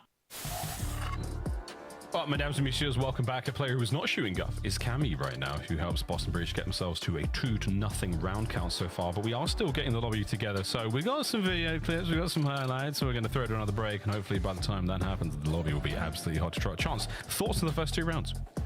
Well, I think Jacob Hale is going to be a happy man. EU supremacy might be reigning because today's been good for him. Insight was shooting lights out. Cammy, obviously, the clutch is. I was going to say Kleenex had one of the most ridiculous kills I have seen this year, but the story in this series, or at least in this map 5, it is all Cammy. Oh yeah, all Cammy for the first 2 rounds. Is it Cold War? It sure is hot as hell here on Red Card. The first kill was fantastic, and then the second on Draz, again, a ridiculous gunfight win. Those bomb sites are a deadly place to be. And then the dance, man, back and forth, round and round, looking for a BZ, catches him out, and that is such a stinger. Still got to hit the shots, though, and the team explode after that one. But that was just the first round, Chance. Yeah, and he's having to work for them as well, because, like, you know, if he catches a BZ out in the window, that would be great. If Draz is making some horrible play, then, like, it falls into his lap. That's not the case. He's having to work for every single kill, other than the first one against Celium. I don't know what he was doing. He's pre-firing doors. The comms for Atlanta FaZe, they can be weird from time to time. I also just think that Celium is like, I'm going to watch this. I've got my teammates all around me, and they're doing their best to keep me covered in this situation. And if I go down, at the very least, they should be able to trade me out. But not that round. Well, looking at the standings again, folks, this is an important matchup for Boston. 2-3 so far in the run-up towards Major 2. This victory against FaZe would be something. Now pushes FaZe down the ladder quite a bit, below the Ravens, below Rocker. Still above the Miami Heretics. And the Heretics, again, will be the team that Boston Breach play up next. March 15th, getting your calendars, Breach fans. But again, Charles, a great place to be if you're Boston right now. Not necessarily in terms of where you're at standings-wise, but the form. Form is back. We're back. Well, by the looks of it, if they don't get this win, then they might literally have the battle against Miami Heretics for like the 8th seed, and you absolutely want to be in the winners bracket, because if you start in losers, you're going to be sent a good team no matter what. But if you start in winners, you got a 75% chance you get a free dub and some CDL points and like momentum in the tournament. So the battle right now to get in the winners bracket, I think, is one of the most important we have had at any major. But if I see a phone in Purge's hand, that means the lobby's not quite ready. Not ideal. Sorry, mate. Not ideal. It does indeed mean the lobby is not ready, folks. Another quick commercial break while our techs get on it and try to get this lobby going. Something's happening, guys. You can blame Abe, you can blame Draz all you want, but at the same time, we're trying to get back in this game. Breach still 2-0 so far in the game 5. We'll be right back after this.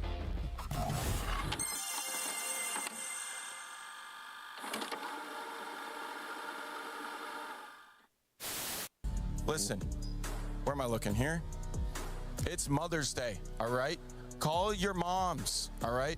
And maybe I'll call them too. They're gonna sit deep. They're gonna sit deep. I'm on shot. I'm looking pinch. Signing cross. I'm looking gold. Pinching, Snoopy, got him. Nice. Yo, Water. I don't know where he is. In the water. Oh, go, boys. Go, boys. Nice. Good DK 16. I got it, boys. Holy. Here comes Scrap! We got Envoy! You got this.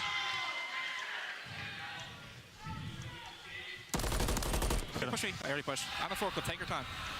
Probably won't hop in this situation.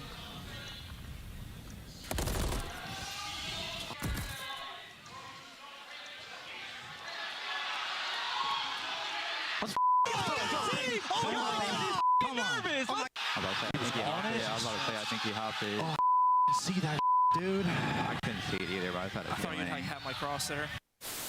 Man, Wixel, so just gonna have to slide up with ARs. Oh, nice little deep shoulder coming through. Oh! Wow! No way! He gets the one through the drop, and then all.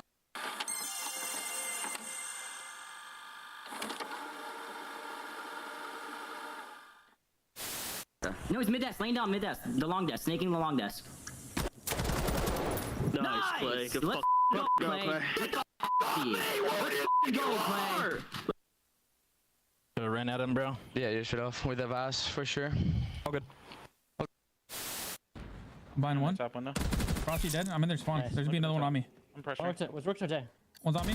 That's two. Nice. Respond to shit. Yo, come B. Come. Or you. Yeah, you go. You go. Yeah, we have it. You guys are good. Nice. Spawn dead. My God, Caesar.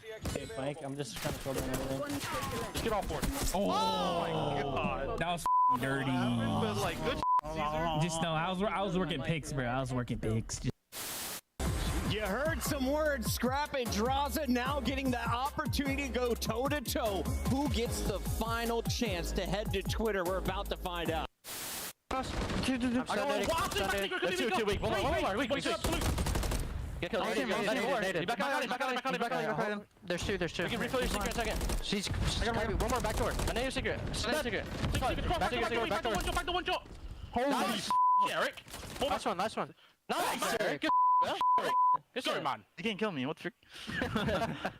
What the I have a streak. Nice, good shit. Right,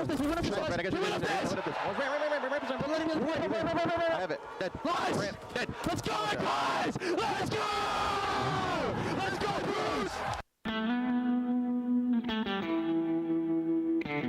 It's gonna be interesting what happens. They're going to be in as well. It is not the Ravens.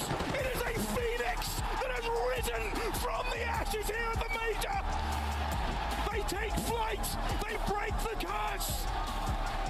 And London can finally weep tears of joy and not despair. Please, like, you're gonna check it, right? You're gonna check it. Oh, he looks one way. Envoy's on the other. The Magic Man continues. Envoy gets two.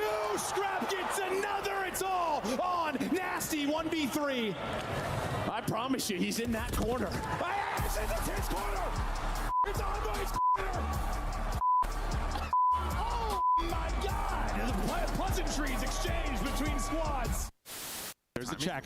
Oh, I like it more. Spray me in the face. Map number 1, I'm leaning towards Toronto. Oh, Joe, I think we have a gift for you. Oh, it's early Christmas. Well, it's gonna probably take a little bit. Do you need a receipt? One of the like 3 of the What's the return policy on this thing? one of 3. I don't think the PC's crashed, but like the game must have some reason crashed or This is weird. You look great. It's a brand new Maven. or something or whatever the hell was going on their They really side. got that on tight, huh? But they gotta get in, they gotta get in quickly, or else this is a great moment during Christmas. Nice, bro. I would have killed him. I just no ammo. This is ugly, bro. What are they doing on the map?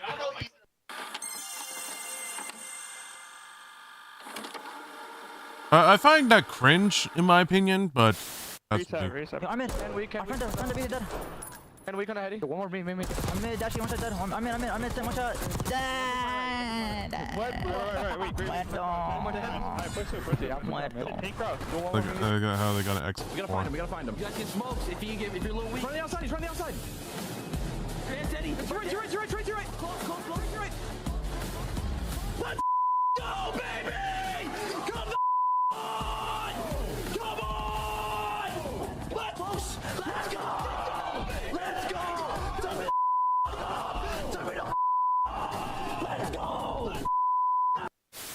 But the Miami Heretics are hungry for a win. Can they end the streak?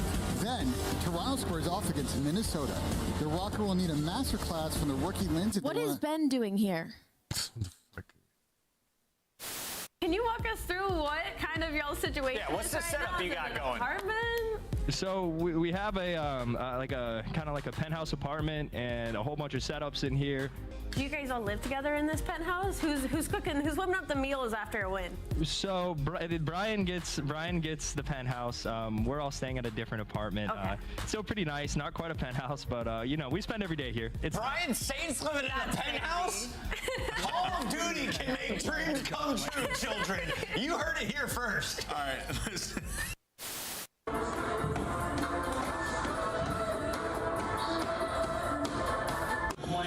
Absolute love of the Rio edition to the asset. And you get into the garage, yes. I don't like this dumb shit.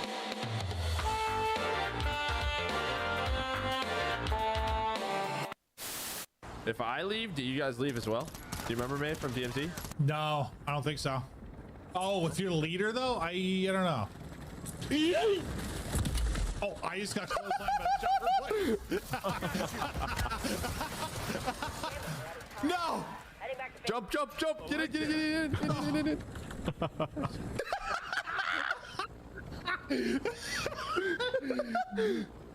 I'll be honest, that didn't cross my mind. I was trying to send it in, boys. They sound with a very quick listen in. Last one. Missing Zach. P3. Missing Zach. Two boxes. Gotcha. He told me. No, he didn't get to the last guy. My bad, if I need you. You're good. Yo, come weak. There's three. Short steps.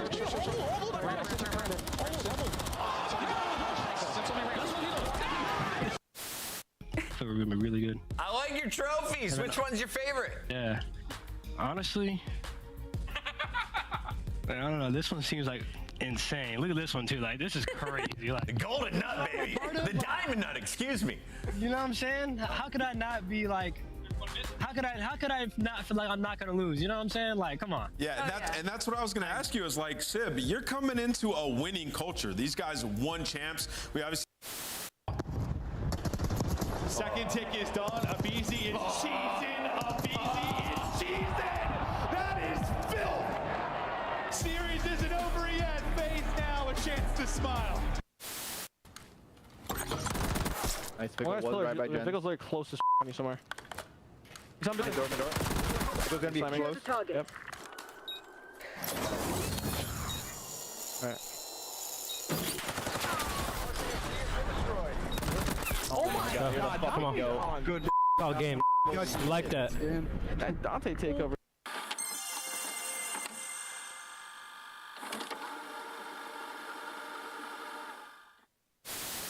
Weak. One shot low.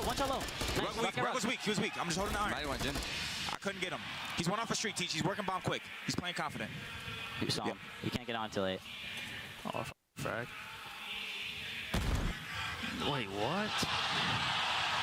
Alright, we gotta regain. He's one off a streak. Come on, Teach. Let's go. All good. He's one off a streak. Ain't no other frag on, bro.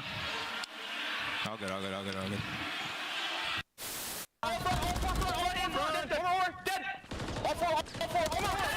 Really right there.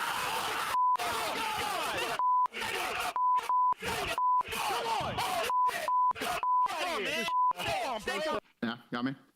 Don't even worry about it, guys. You just got on. So go next. Don't worry about it. Yeah, Did you go next? Just go next.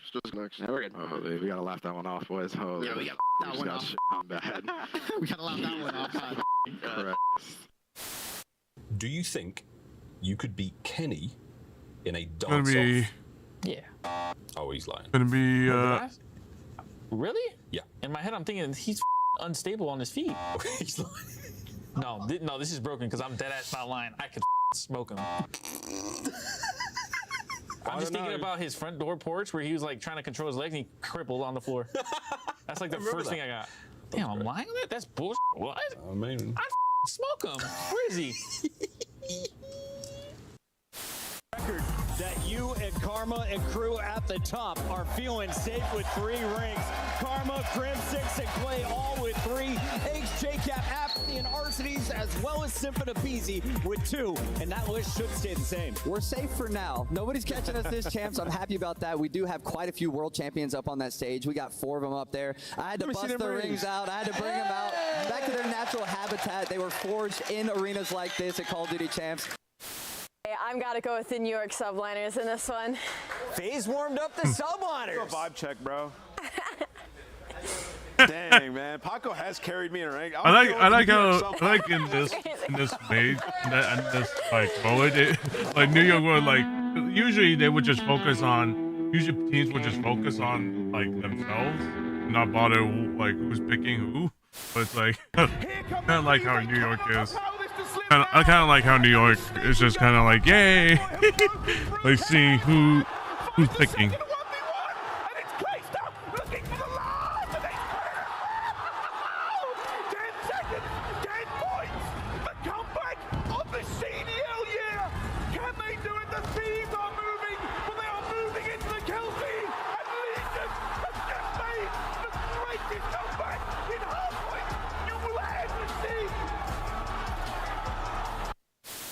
No, it was like the worst time. Time short. Wall bang him. Put your head down and secure the target.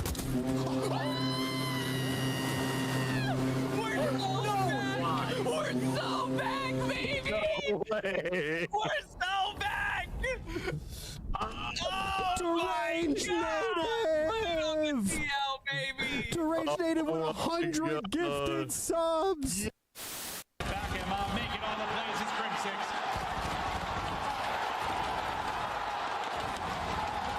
The curse has been broken.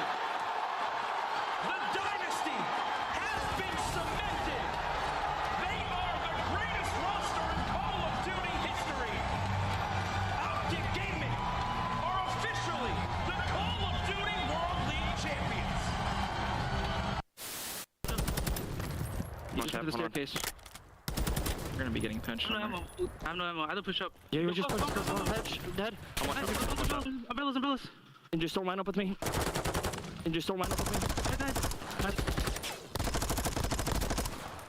I have no ammo, bro. Dude, that's so tough, bro. I have no ammo, bro. Did you feel bad about eliminating Vegas Legion from champs?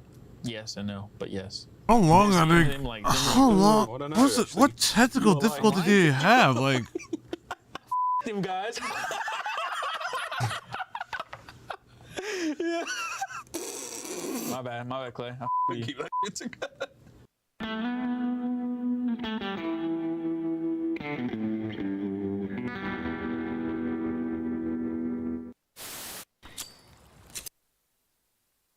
sticky on the head.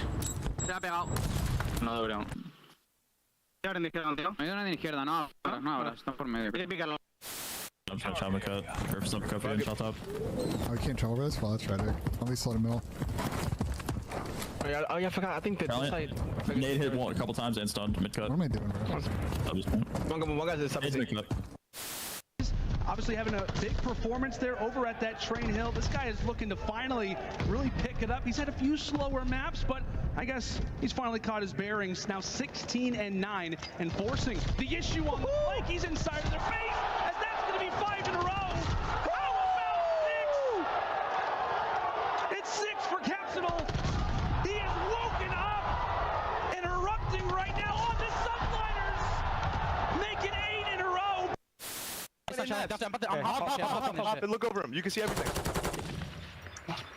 Absolutely planning for us. No. Back circle, weak. Yeah, back circle, I'm shooting. Back circle, 3, 2, loads bomb. I'm ready to move. Weak. Thomas, go home. Let's go, man. Let's go. Oh my god, my bad, bro. Oh my god. That's true. Well, why are you, bro? Where are you going? Why are you going? Dude, you're gonna get in trouble, bro. Why are you gonna like get it? fined? All right. What the f is that? Hello, and then actually, look at about look at in the thing. You're an idiot, bro. He's not in here. Join the game.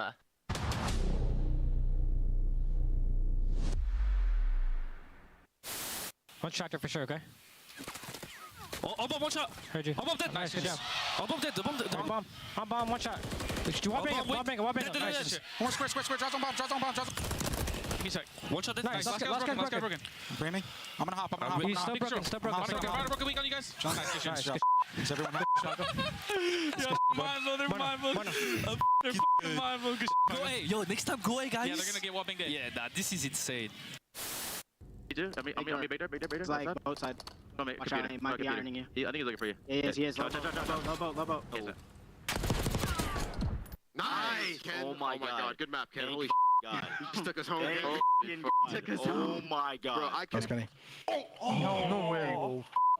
Man. Oh my god, I should have. Joe, bro, yet she should have thought he won that. I actually thought. They watch us play search like that? Oh my god, they're shit. I got it so bad. To get all the trades, and Simp by himself might have enough. Grim? Simp! The master at work! A two-man stack now on A. He is completely locked in. This is it. This is your tournament. Thieves, the last chance now in the fight. Forward they go, and it's Simp, Cell, Draza, the whole squad! FaZe! They've done it! Destiny manifest! FaZe fans, the hype squad in the front row, they make it to nearly every single event. That poor guy that hit the deck today outside the venue, is he here? Saw that. That was tough. Hey! What is that poor guy ate concrete for breakfast? Tough one. Oh man. I love technical issues.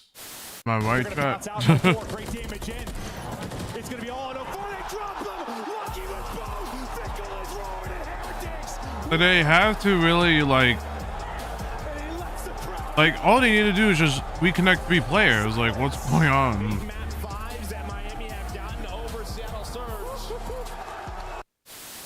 Come on, guys. Hold the line. Oh god, they're still second. They're on the other side. There's no respawns remaining. Oh no! It's all falling apart. Yeah, there's still time left. Oh, if they get the minute extension, it's done. Oh.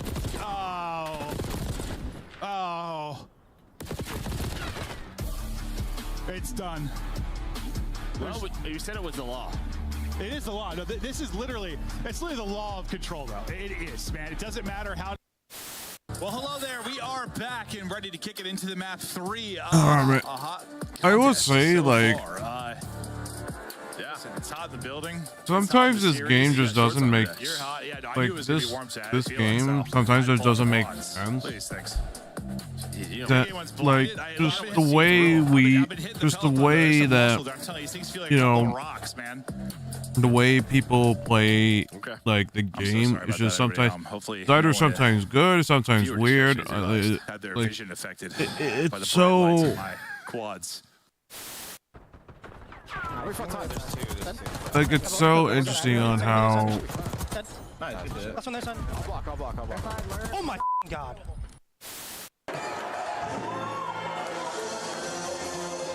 No way. They're doing the CDL song.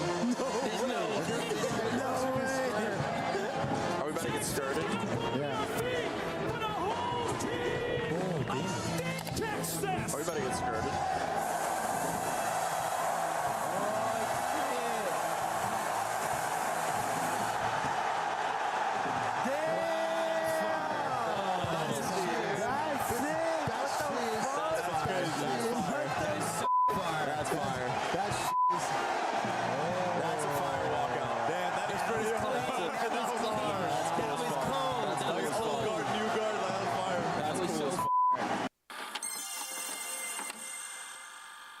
Come on.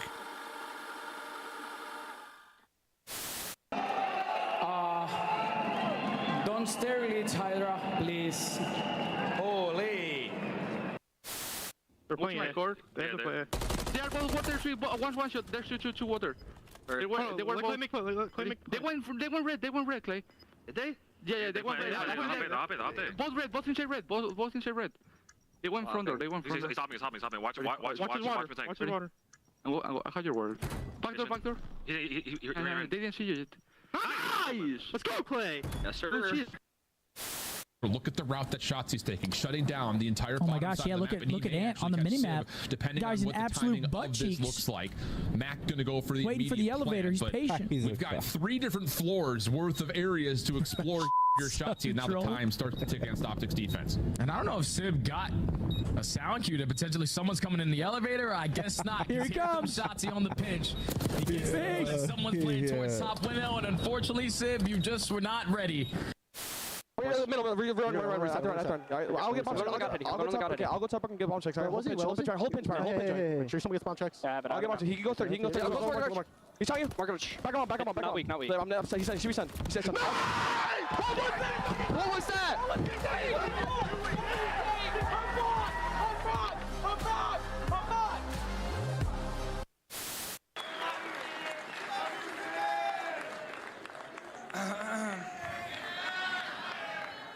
I'm gonna do my best not to break down right now.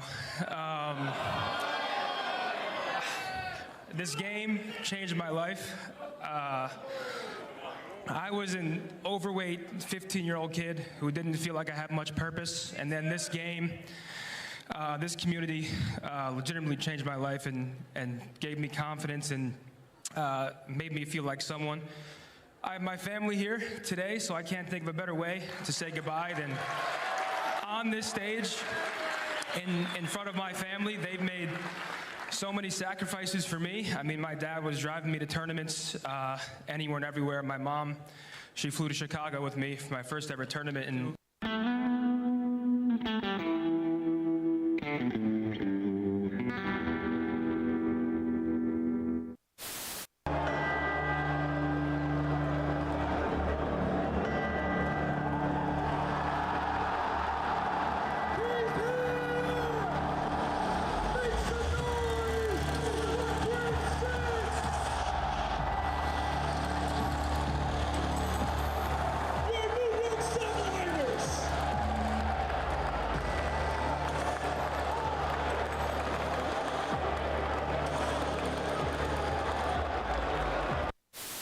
in honor of our Father's Day, we're going to have a friendly competition amongst the dads on this show. How many dad jokes can we fit in? Well, I have the opportunity to go first, so Allie, let's take the lead right now.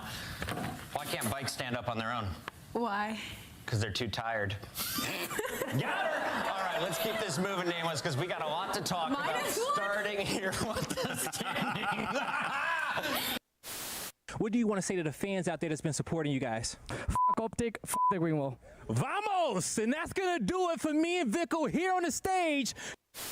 Down to 3 for either side. This is going to be it. Last ditch attempt. Flying on the point. Joe Deceives gets his. But 3 seconds to go. You've got to get on the zone, lad. Fresh mag. Send it. Wins it. Oh my God. It's a 2v1. Diamond Con. Can you do it? The boys are on the capture. It's now a 1v1. What a round of control. Diamond Con, if you win this. God damn, what a round. This. I'm on top. He's got to be backside. Dead. Nice. Maybe backside side. Try side.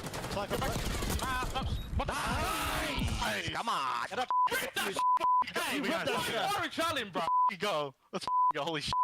Boys, good clutch up there. Boys. My fault.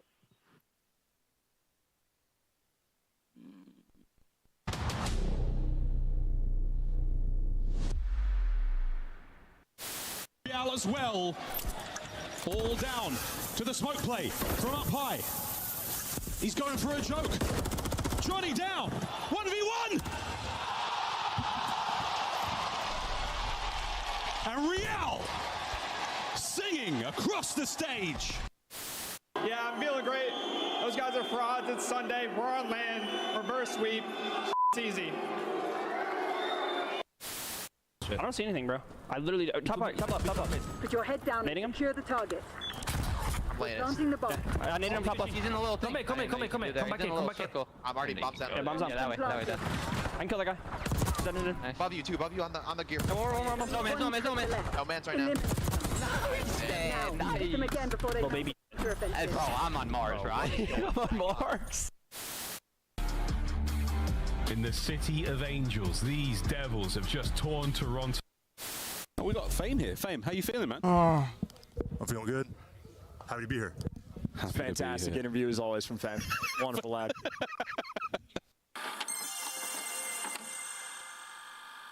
It's amazing on how long, like the kind of like nice, I'm in the CDA. Yo, CDL 2024. Yo, this is fire. This is fire. Oh, this fire. Like CDO is definitely interesting, still good. It's just when you have shit like this, where it's like technical difficulties and such. Yo, that's aura, bro. Come on, man. Like, what do you think of my shirt like today? CDL, like the CDL stuff, It's a like choice. Listen, guys, when they I have put this shirt technical on, I feel issues and the stuff like this happens, it's really annoying to see and then having to look at clips and such, which I mean, it's good entertainment, but for like they've shown it for too many times. Even like they've shown the same clip, the clip so many times from last year. So. Vickle now. Last one up. He's got a trophy though, right? He threw a trophy out. He threw a trophy out. I think this might be too slow. Either way, he got it. Oh, he does get it. Yeah, it was too slow. He gets it. He just hops it right away. Nobody checks the bomb.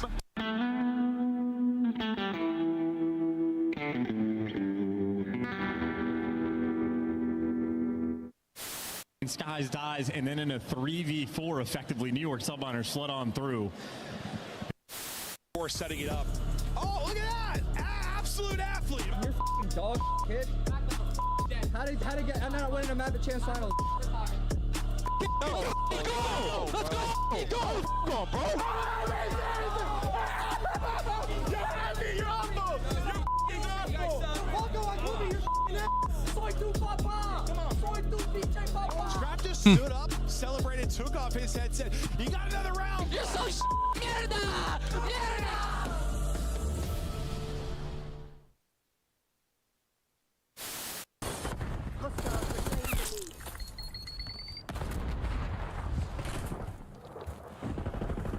No, spin controller. Oh, yeah. Low motor strain preset. Oh, yeah. Oh, yeah. Like Oh, give me all the headshots. Exactly. Insight's not going to see it. Kleenex going to get caught off guard, or is he? He gets one. That's a decent one-for-one trade. Insight right back over, looking for a little bit of help from Scrap. 2v3, selling the cross, dealt with by Scrap. Sip also seen on the cross. 22 seconds. Draza trying to work this with Scrap able to turn this down to a 2v1. Just down to Sip. Not gonna happen. Shut your mouth. Toronto in the grand finals here at home.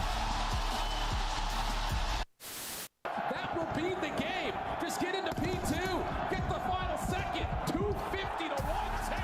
Are you kidding? And you got the Bulldog already out his chair.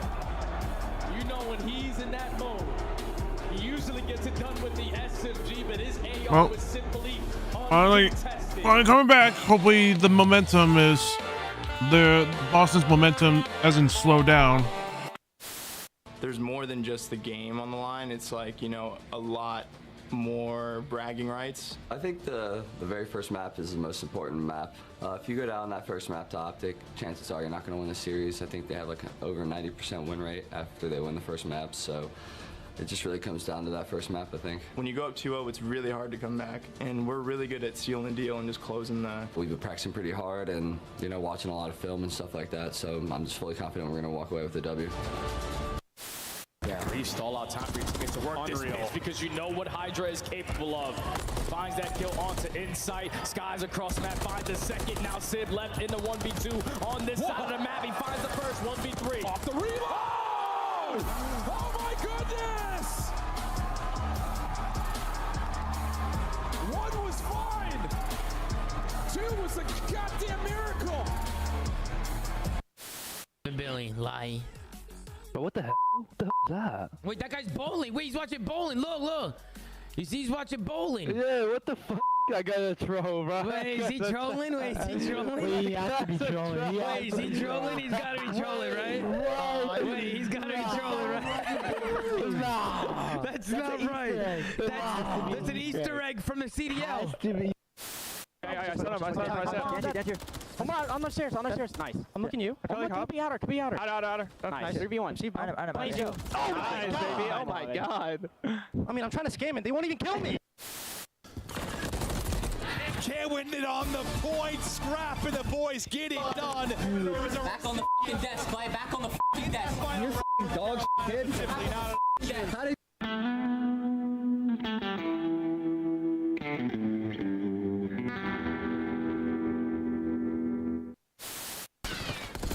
You're better, bro. You're so much fucking better. You're good. You're good, bro. You're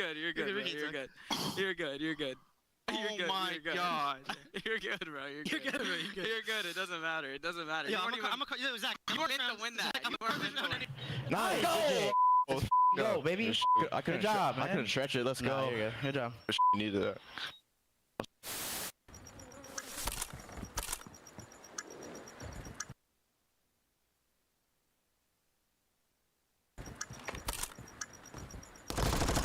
Just push you out. To your right. Oh my god. He jumped right in front of you, my boy.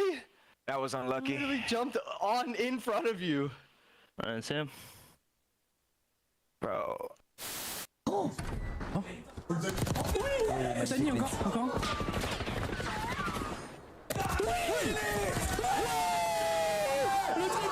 Experiencing technical difficulties.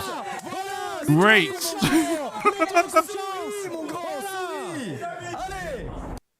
Great. Thank you for telling me that. Coolest kill you've had so far in Black Ops 6. Act out? Yeah, show me with your hands. What did you do? I can't show you the hands, but I can show you the Omni movement. There we go. All right, let's check it out. The chair's gonna. Yep. Okay. No. Hit him with the side stream. Is he gonna come back? Ghosty doing his best to do it. Oh, here we go. 3 are going to drop. A chance to go. One person is Rods that's got to go clutch. From the position we saw Crip do it, he doesn't do it. Ghosty able to put him down. They get on the point. Everybody's up. That's not going to hit. Second bit of progress done. They got to surge on forward. A BZ with 1. Can't get through. Oh, and Sim connect. But you win it if you're Crip. Of course it's Crip. Time and time again, he wins his one-on-one.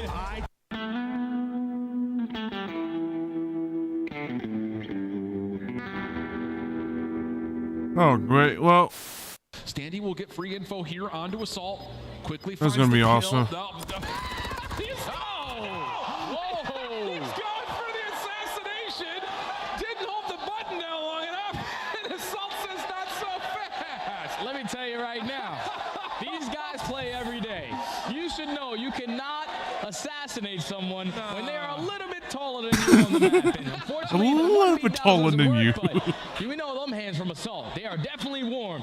2 punches right to the chest to take down Standy.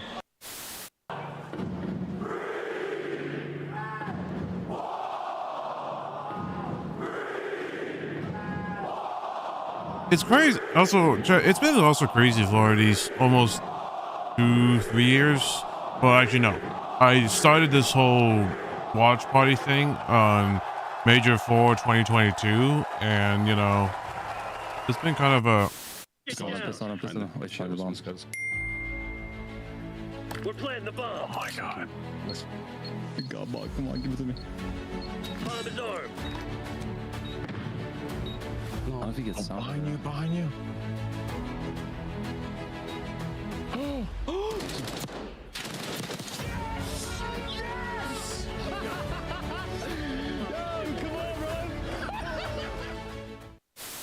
Now, as hot as the game may seem, I know one thing that won't be that crazy, and that's the comms of Toronto Ultra. We kill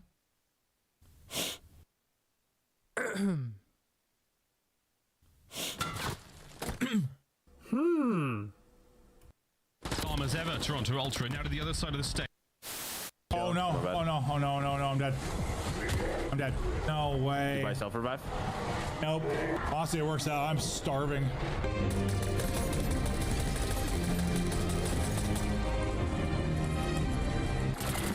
Marissa calls these my old man ship.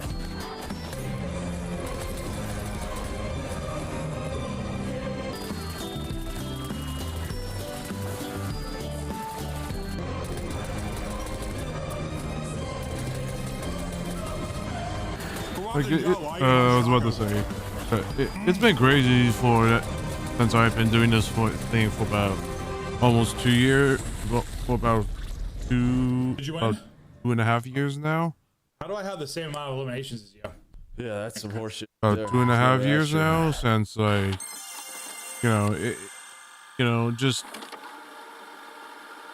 just kind of watching my favorite esports and like just. We knew we were going to come in and handle business. They're a pretty team. I don't know what all the hype is around this match. I mean, look at the scores. I did. Might. Oh, the whole team might. I think they are. They're going to get a quick bit of a workout in. Come on, Vico, get up there, son. They're going to get a workout in here in round one. There we go, team. Up we go. Oh, Vico, for God's sake, he's choking on main. What do you think of my shirt today? It is a Like, choice. It's a choice. Listen, guys, I put Like, this shirt on. it's definitely, this is definitely one of my, kind of like my side favorite things to do, just kind of see which teams I want to see win, and like just kind of like, watching my favorite teams be able to win and such. It is so close. He might have it. He might have this.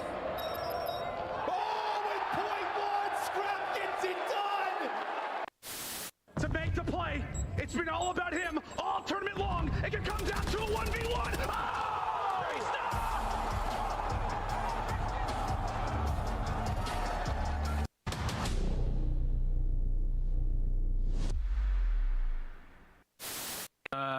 4v1, I think it was, the clutch, something like that.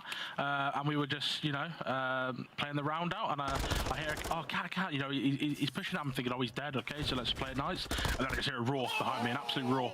And then he's like, watch it, and then... Thank you. Come on, God, finally. Get into game 5, the wait is over. Nearly hit with the Lion King, but I didn't want to get sued. But you know what, though? Boston Breach up by 2. Yeah, and Cammy is 5-0. It is a weird one. There's a lot of ice in Battle.net. I mean, look, we're doing what we can. Just like Atlanta FaZe, trying to work on this comeback. Purge feels the pressure, has the help, though. And Cammy, 6-0 already in this game. Hasn't skipped a beat. What a demon, man. What a demon. FYI, I cracked a beer, so let's get it, Chance. Honest to God, let's just do this. Simp's got bombs still over towards the A bomb site. Purge with a lovely bit of coverage there. A lot of glass being broken again. That's just intel for Cammy to keep getting kills. He's disgusting. He's glorious. 8-0, undefeated Cammy. He doesn't have a cruise missile, and, well, he wasn't getting anywhere because Selim shut him down.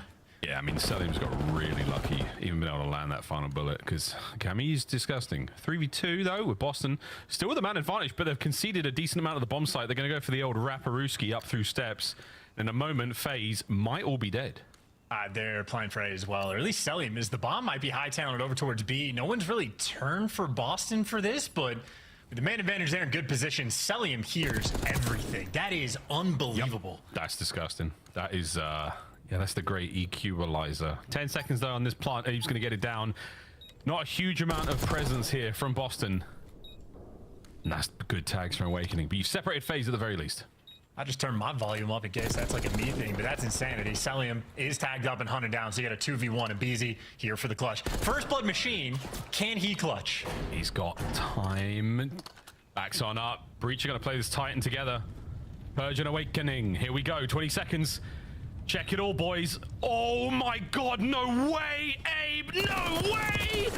Can he get it? He does. Can he get away with his life? No, and there's enough time for it there. Purge stays close enough. What a round. 3-0 Breach. Yeah, interesting attempt, but Purge is just there, laying just Good behind the play door from and perfectly Boston. played. So the idea from Abizi was there, but ultimately Boston handled the round. Selim might make the odds interesting, but Cammy quite literally set you up for it. I mean, that was a 2 versus 4 attempt on the clutch. Well, Boston, icy in these moments, right? They are 3-0 up right now. 3-0. Are you turning the pasta? Is that what you're doing? You run to the kitchen to turn off a stove? I bet you are. It's my duo right there. Breach, though, having a good time in this red card in this extended edition of this Game 5. Boston with an opportunity now to just keep this ball rolling because they have got a hot hand indeed, folks. Snoopy now with bomb. Another 3-1 split from Boston. It has been the go-to here on red card, and it's worked out, obviously, because of the scoreline.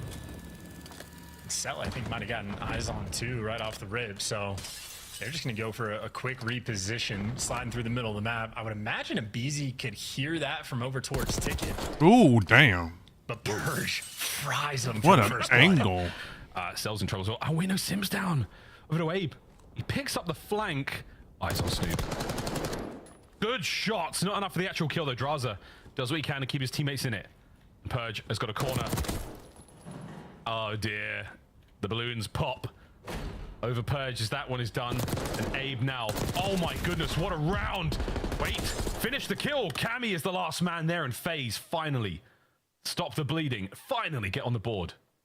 Yeah, and clutch a 2v4. That is absurd. That is, I mean, picture perfect gameplay coming in from Abizi. Draza also delivers in these moments as well, but doesn't get any better than that. Abizi gets the tags on the guy through Ticket, gives that comm towards Draza, then wraps back, catches a free Purge, but even just that final decision to like not overcommit to the gunfight, draw that player out into the crossfire. I mean, that is dialed in. Every single decision right there could not have been better in a 2v4 just to stop the bleeding. Atlanta FaZe finally get something going. We'll see if they can keep the stride. A 2-2 split on defense and a 3-stack over towards A for FaZe. I mean, nearly an entire hour it took to FaZe to get around on the board in this S&D, so that's very impressive nonetheless. Abizi, wow, first blood monster. The trade, is he good for 2? The hunt is on, and he's been tagged in the back. And wait, Celium, he continues the pressure now. Celium continues the pressure. Can Cammy find this? 1v3 with one on the round to his own. He has been spotted out, and Sim knows better than just to let him take the chow 2 rounds in a row for FaZe. And I don't know if like an invisibility cloak was used or if active camo got popped in that moment, but the fact that Abizi is able to walk up there, not get spotted by the guy on hedges, and get a first blood like that is absurd. Atlanta FaZe, though, 2 back-to-back absurd rounds as well. If they're able to find these first bloods, I'm feeling very confident about their chances. Serious? Unless Cammy's the last I was like that. Camera just went out. Well, FaZe have finally found the special source here on red card. Reselect my camera. And the good COD continues. Breach sitting there on the halfway mark. Will this be the round to push them just that little bit further? It would have certainly helped Cammy's RCXD, you never know. Draz, though, the last 2 rounds has accumulated an RC of his own, so we'll see if that comes into play. Boston on the deep wrap, back over towards B, but they've got to get the move on. I mean, same strat. And Atlanta FaZe is reading it in the exact same way as well. Purge found the first blood, but Boston are sort of playing with the idea, not going for the full commitment. They're really trying to catch a player here from Atlanta, see if Abizi gets over aggressive, but Atlanta FaZe are posted up, and Selling actually manages to find the first blood. That is cross map for that gunfight.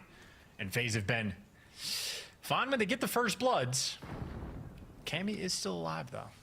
I think it was 8 rounds Celium let fly there on the cross, but regardless, Draza spots out another. Purge on the move. Unfortunately caught up by Celium. He finds his second kill of the round now. Yep.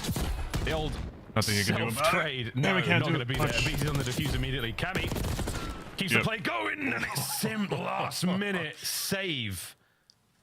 Good work from FaZe. They get the equalizer here in this super duper long game 5.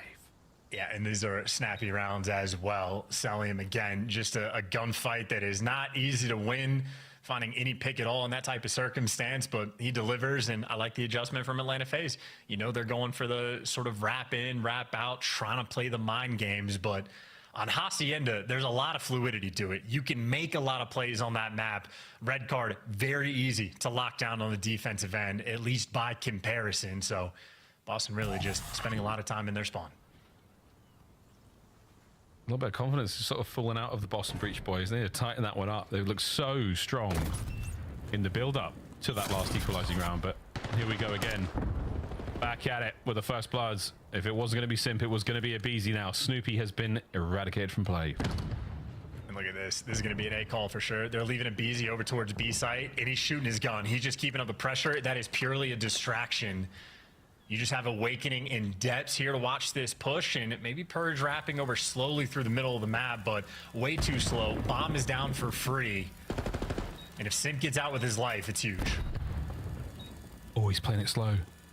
The old underbomb check. Spots a Tozy out. Oh, it's Purge. The second man. It's Awakening. And a win from the Phenom. Unbelievable. FaZe take the lead. That spot is OP, and the first bloods are just too clean, and Simp even better after the fact. Using the bomb spot, it is great when you can let it fall into your lap like that. I want to say they're talking it out. Adjustments as well. Atlanta FaZe, very confident, very like calm, I feel like they're just not. They're just handling business. Obviously, FaZe probably realized Oh, there was a rapid exchange there from Cell. Differently. He's just called the entire play. He's called the first. And they're just probably playing it of the slower round than they should be. Boston, what have you Which got, lads? is working out for them because Down Boston is a little too aggressive right now. Snoop's They need bomb. to cool it for now. Cammy this time going off on his own towards the B side of the map. RC buzzing in the distance. Here it comes. And it's Cell. Look at the intel he's got there. The nade fall's just shy, so it's not going to take care of the RC car. No one on the steps either, so he's got so much intel on this side of the map all alone. Yeah, last time he drove a car on this map, he team killed as well. But his driver's license has not been revoked. And this is a ton of nades expanded over towards A as well. Not a lot of intel. They were just sort of hoping to pray or see if they could catch something. But the RC is done. And Boston now taking space. Right there from Draz lying back and wait, making sure his teammate's safe. Spied out. Well, he saw him on the hop as well, so now Salim knows the play is going. And this time, he's got the nade to work with, so Purge is going to eat this. Bang. Has to get out. Egress from the archway. A BZ now, a big flank. Big flank from Abe. Snoopy somehow manages to save it. 3v3 with the bomb planted now. Here we go. Sim back at it. Oh, but this time, Purge was the fork with battle. Mid-map, Cammy. Boston equalize. Yeah, how about that from Snoopy as well? That is phenomenal timing to come out from underneath the stage. That's a good play. Almost a whack-a-mole moment there from a BZ, but Snoopy not only gets that kill, picks up the AR from his fallen teammate, and immediately wins another gunfight. So Snoopy remains untraded, and Purge wins a huge gunfight as well. Cammy, all things considered, I believe he is maybe 9-2 or 9-3 overall in this game. Take your word for it, mate. All I do know is we're going deep here, folks. We've been owed a good series for so long now. Thank God. FaZe up Eskies over towards I don't think they're going to read the lickety split. Here we go. A little bit of an exchange, and Purge knows. Here they come. Oh, the first goes to a BZ. The trades are now done. Can Snoop get another one? Glad he just sends it on no HP. Can Cammy now fly in and save the day? Gets the damage. No kill. Celium on the immediate counter. Awakening on the pinch. It is absolutely going down to the B-bomb site. Oh, they're hunting. They are hunting. BZ got the call, and look at the decision making too. So wise. Doesn't have the kill in his sights. Backs down. And now you play a tried and true, standard retake, and they got this set up for it as well. FaZe in prime position to take the lead. The table is set. FaZe have got 40 seconds to enjoy themselves here on the inside of the B-bomb site. Before the meal comes to a close, Boston Breach are chomping at the bit to make entry, and make entry they do to the buffet table where a BZ devours them. I'm hungry, can you tell? Yeah, mincemeat of it as well. Now they are frying, cooking something up good here, and it's similar shades of the Hasi as well. Atlanta FaZe spent so many rounds like taking your time, getting the information, playing off the nades, using everything properly, and then they flip the switch halfway through the game and just go for a bang out on that B side. So aggression. That's only if they can know how to counter. To being ready for I believe that this second is gunfight, but got their dished defense. out the goods and the man advantage. Atlanta FaZe. That's the only way they could think of.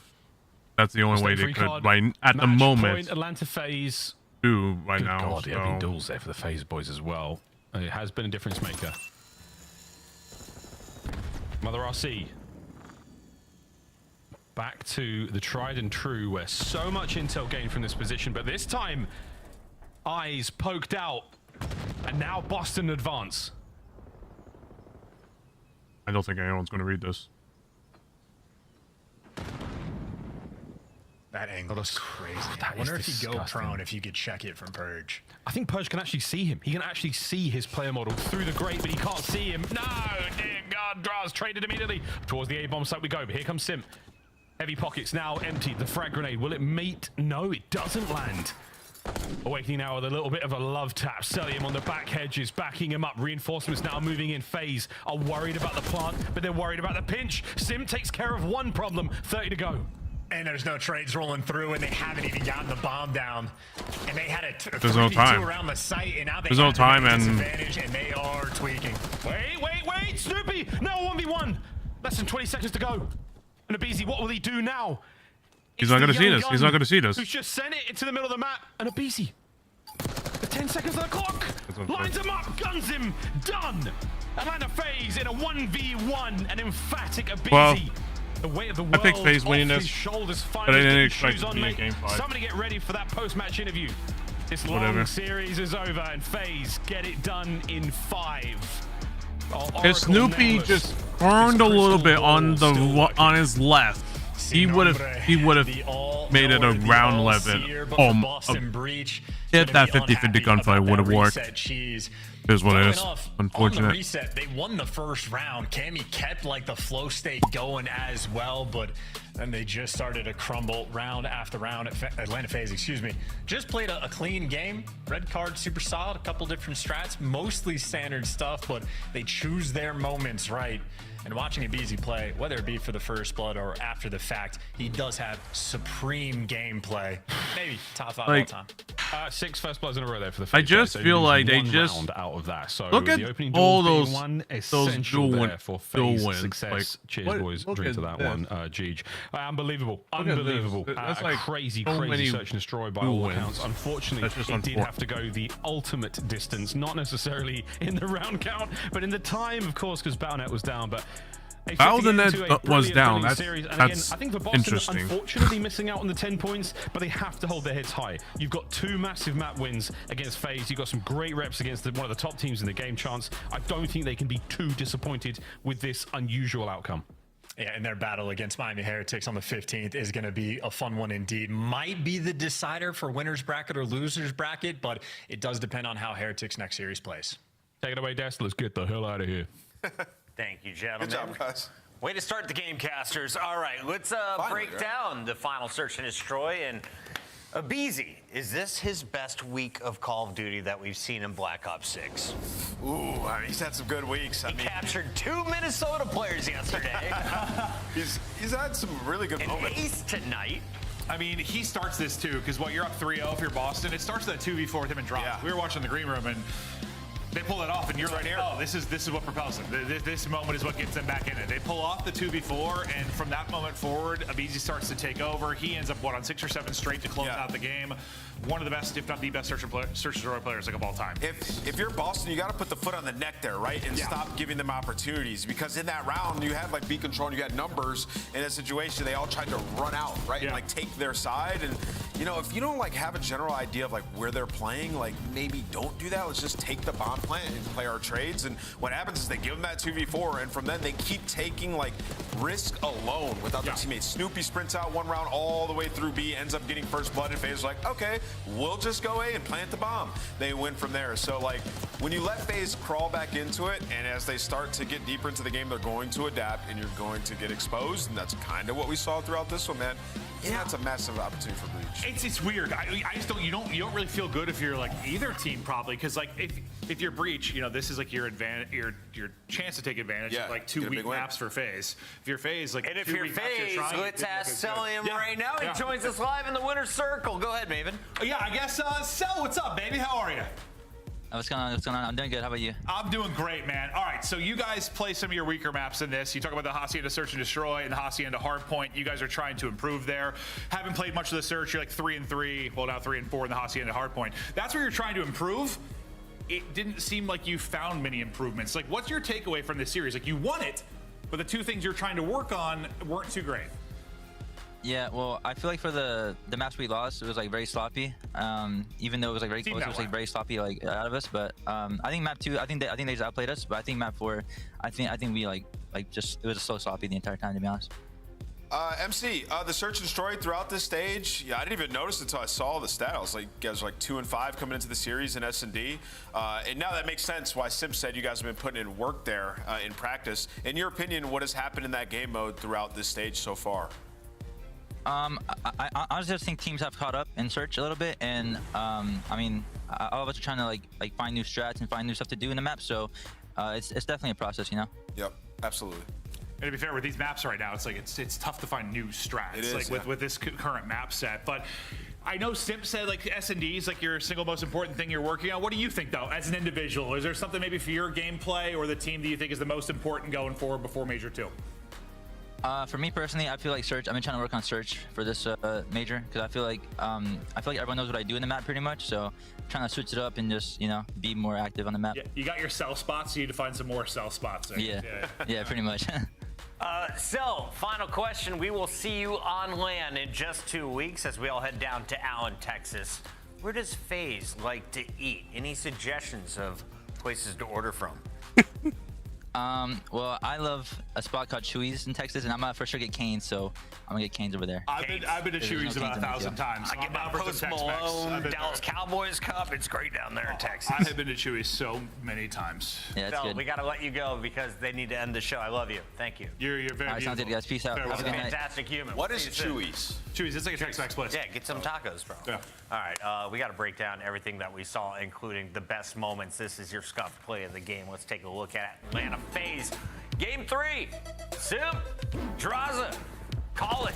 Is it going to be the spawn trap? I mean, they had them in a dirty one, man. It is absolutely gross. Atlanta FaZe on control.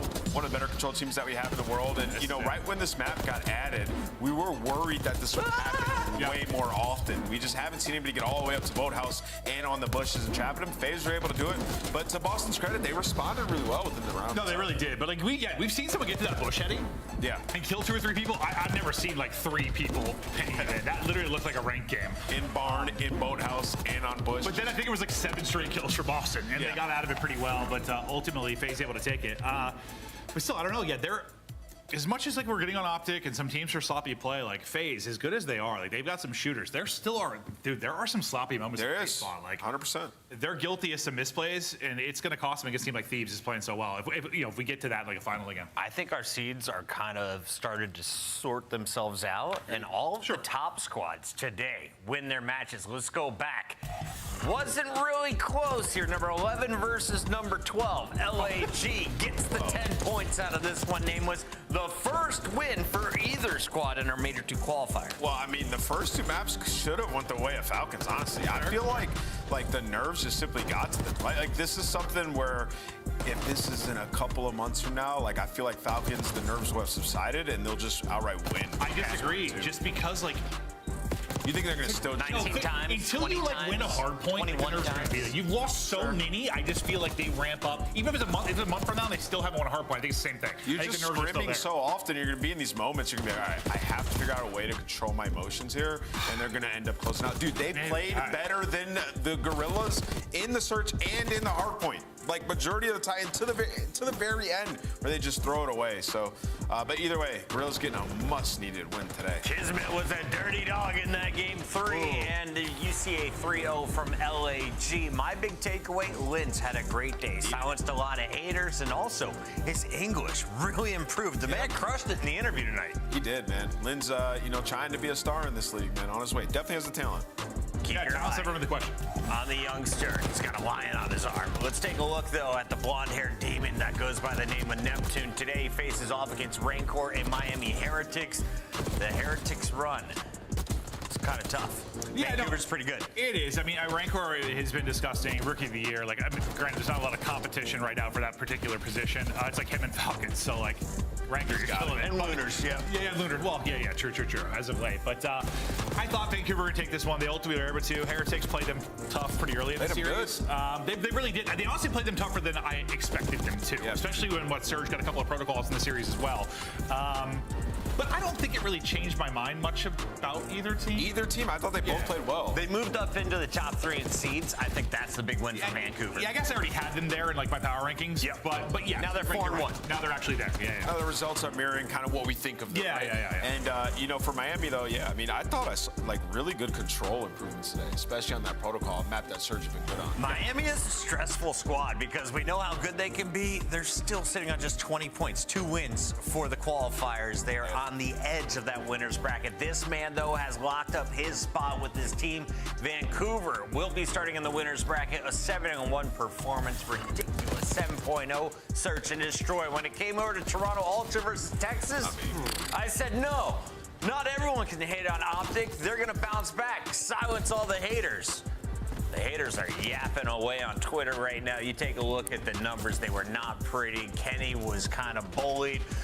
I just felt like Joe Deceives having the match of his career against Optic. Did Optic make it easy on him today, Nameless? Yeah, I mean, couldn't have been easier with the amount of mistakes. Like, like I know people like to talk about Optic because they're the most popular team we have in the CDL, right? And they're easy to talk about. But like, honestly, they are making the most mistakes. Outside of Falcons, they're making the most mistakes I have seen from a pro team in quite some time. You could sit down and watch their games and point out almost this every one, minute. the Optic team, I'm just getting pissed off. Yes. More and more pissed off with them.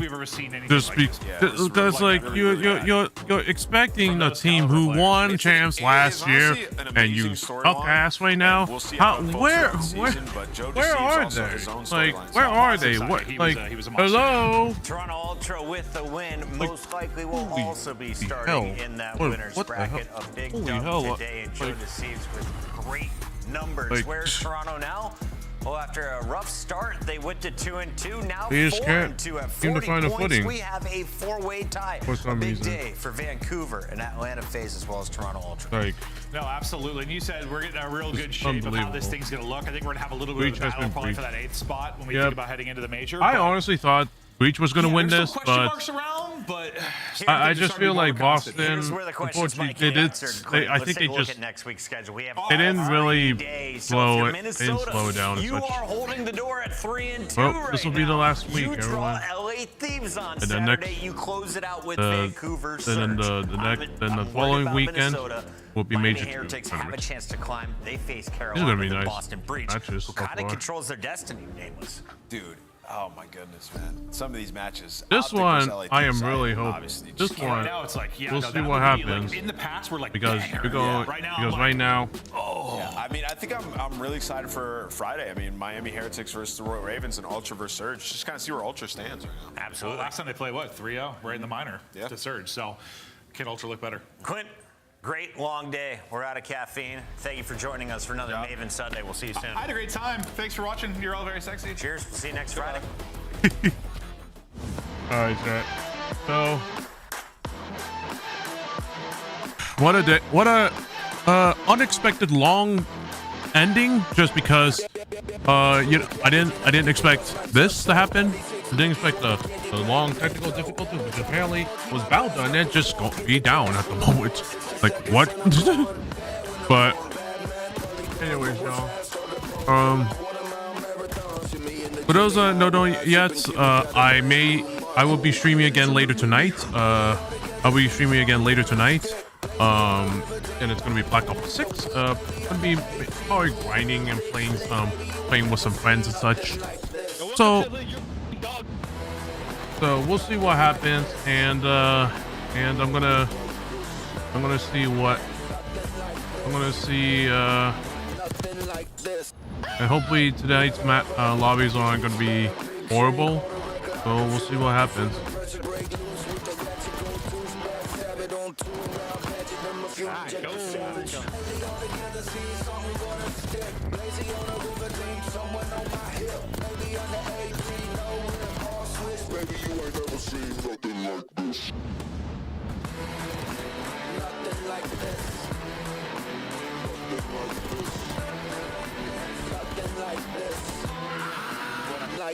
Like this.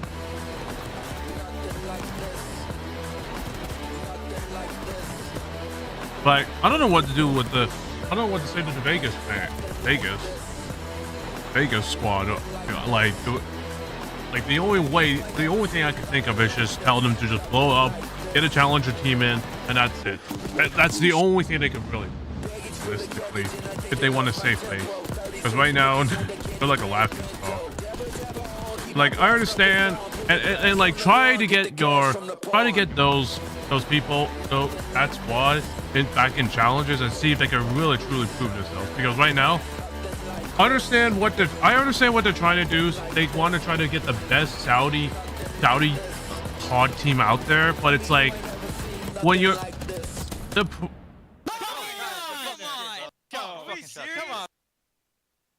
Hey, what's wrong? What's wrong with me, boys? Then come today, right? Ken Sparrow. What the?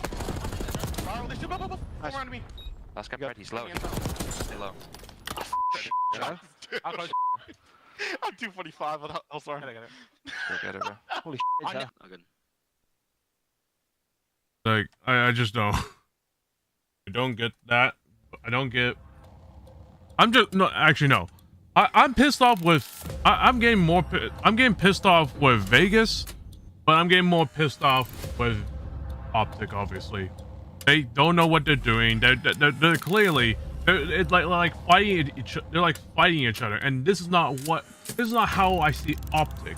And it's just like, what are they doing?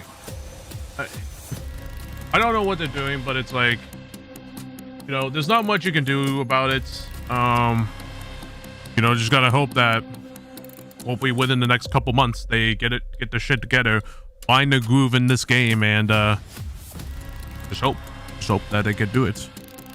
All right. Anyways, y'all, that'll be all. That'll be all for the watch party. I will be back later tonight, in about a few hours or so. So we're gonna see what happens, and for now, everyone. But if you like the stream, make sure you like and subscribe.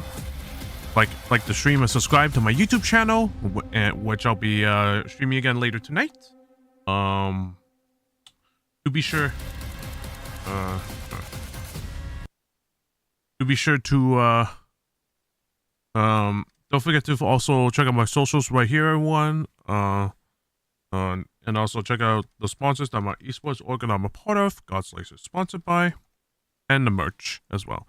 But yeah, don't forget to follow my Twitter as well, where I mainly stream. And if any of you want to get the announcements on when I stream, do be sure to follow my Twitter.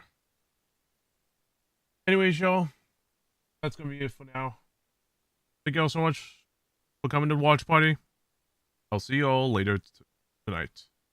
And for now, y'all stay frosty. See you in a few hours.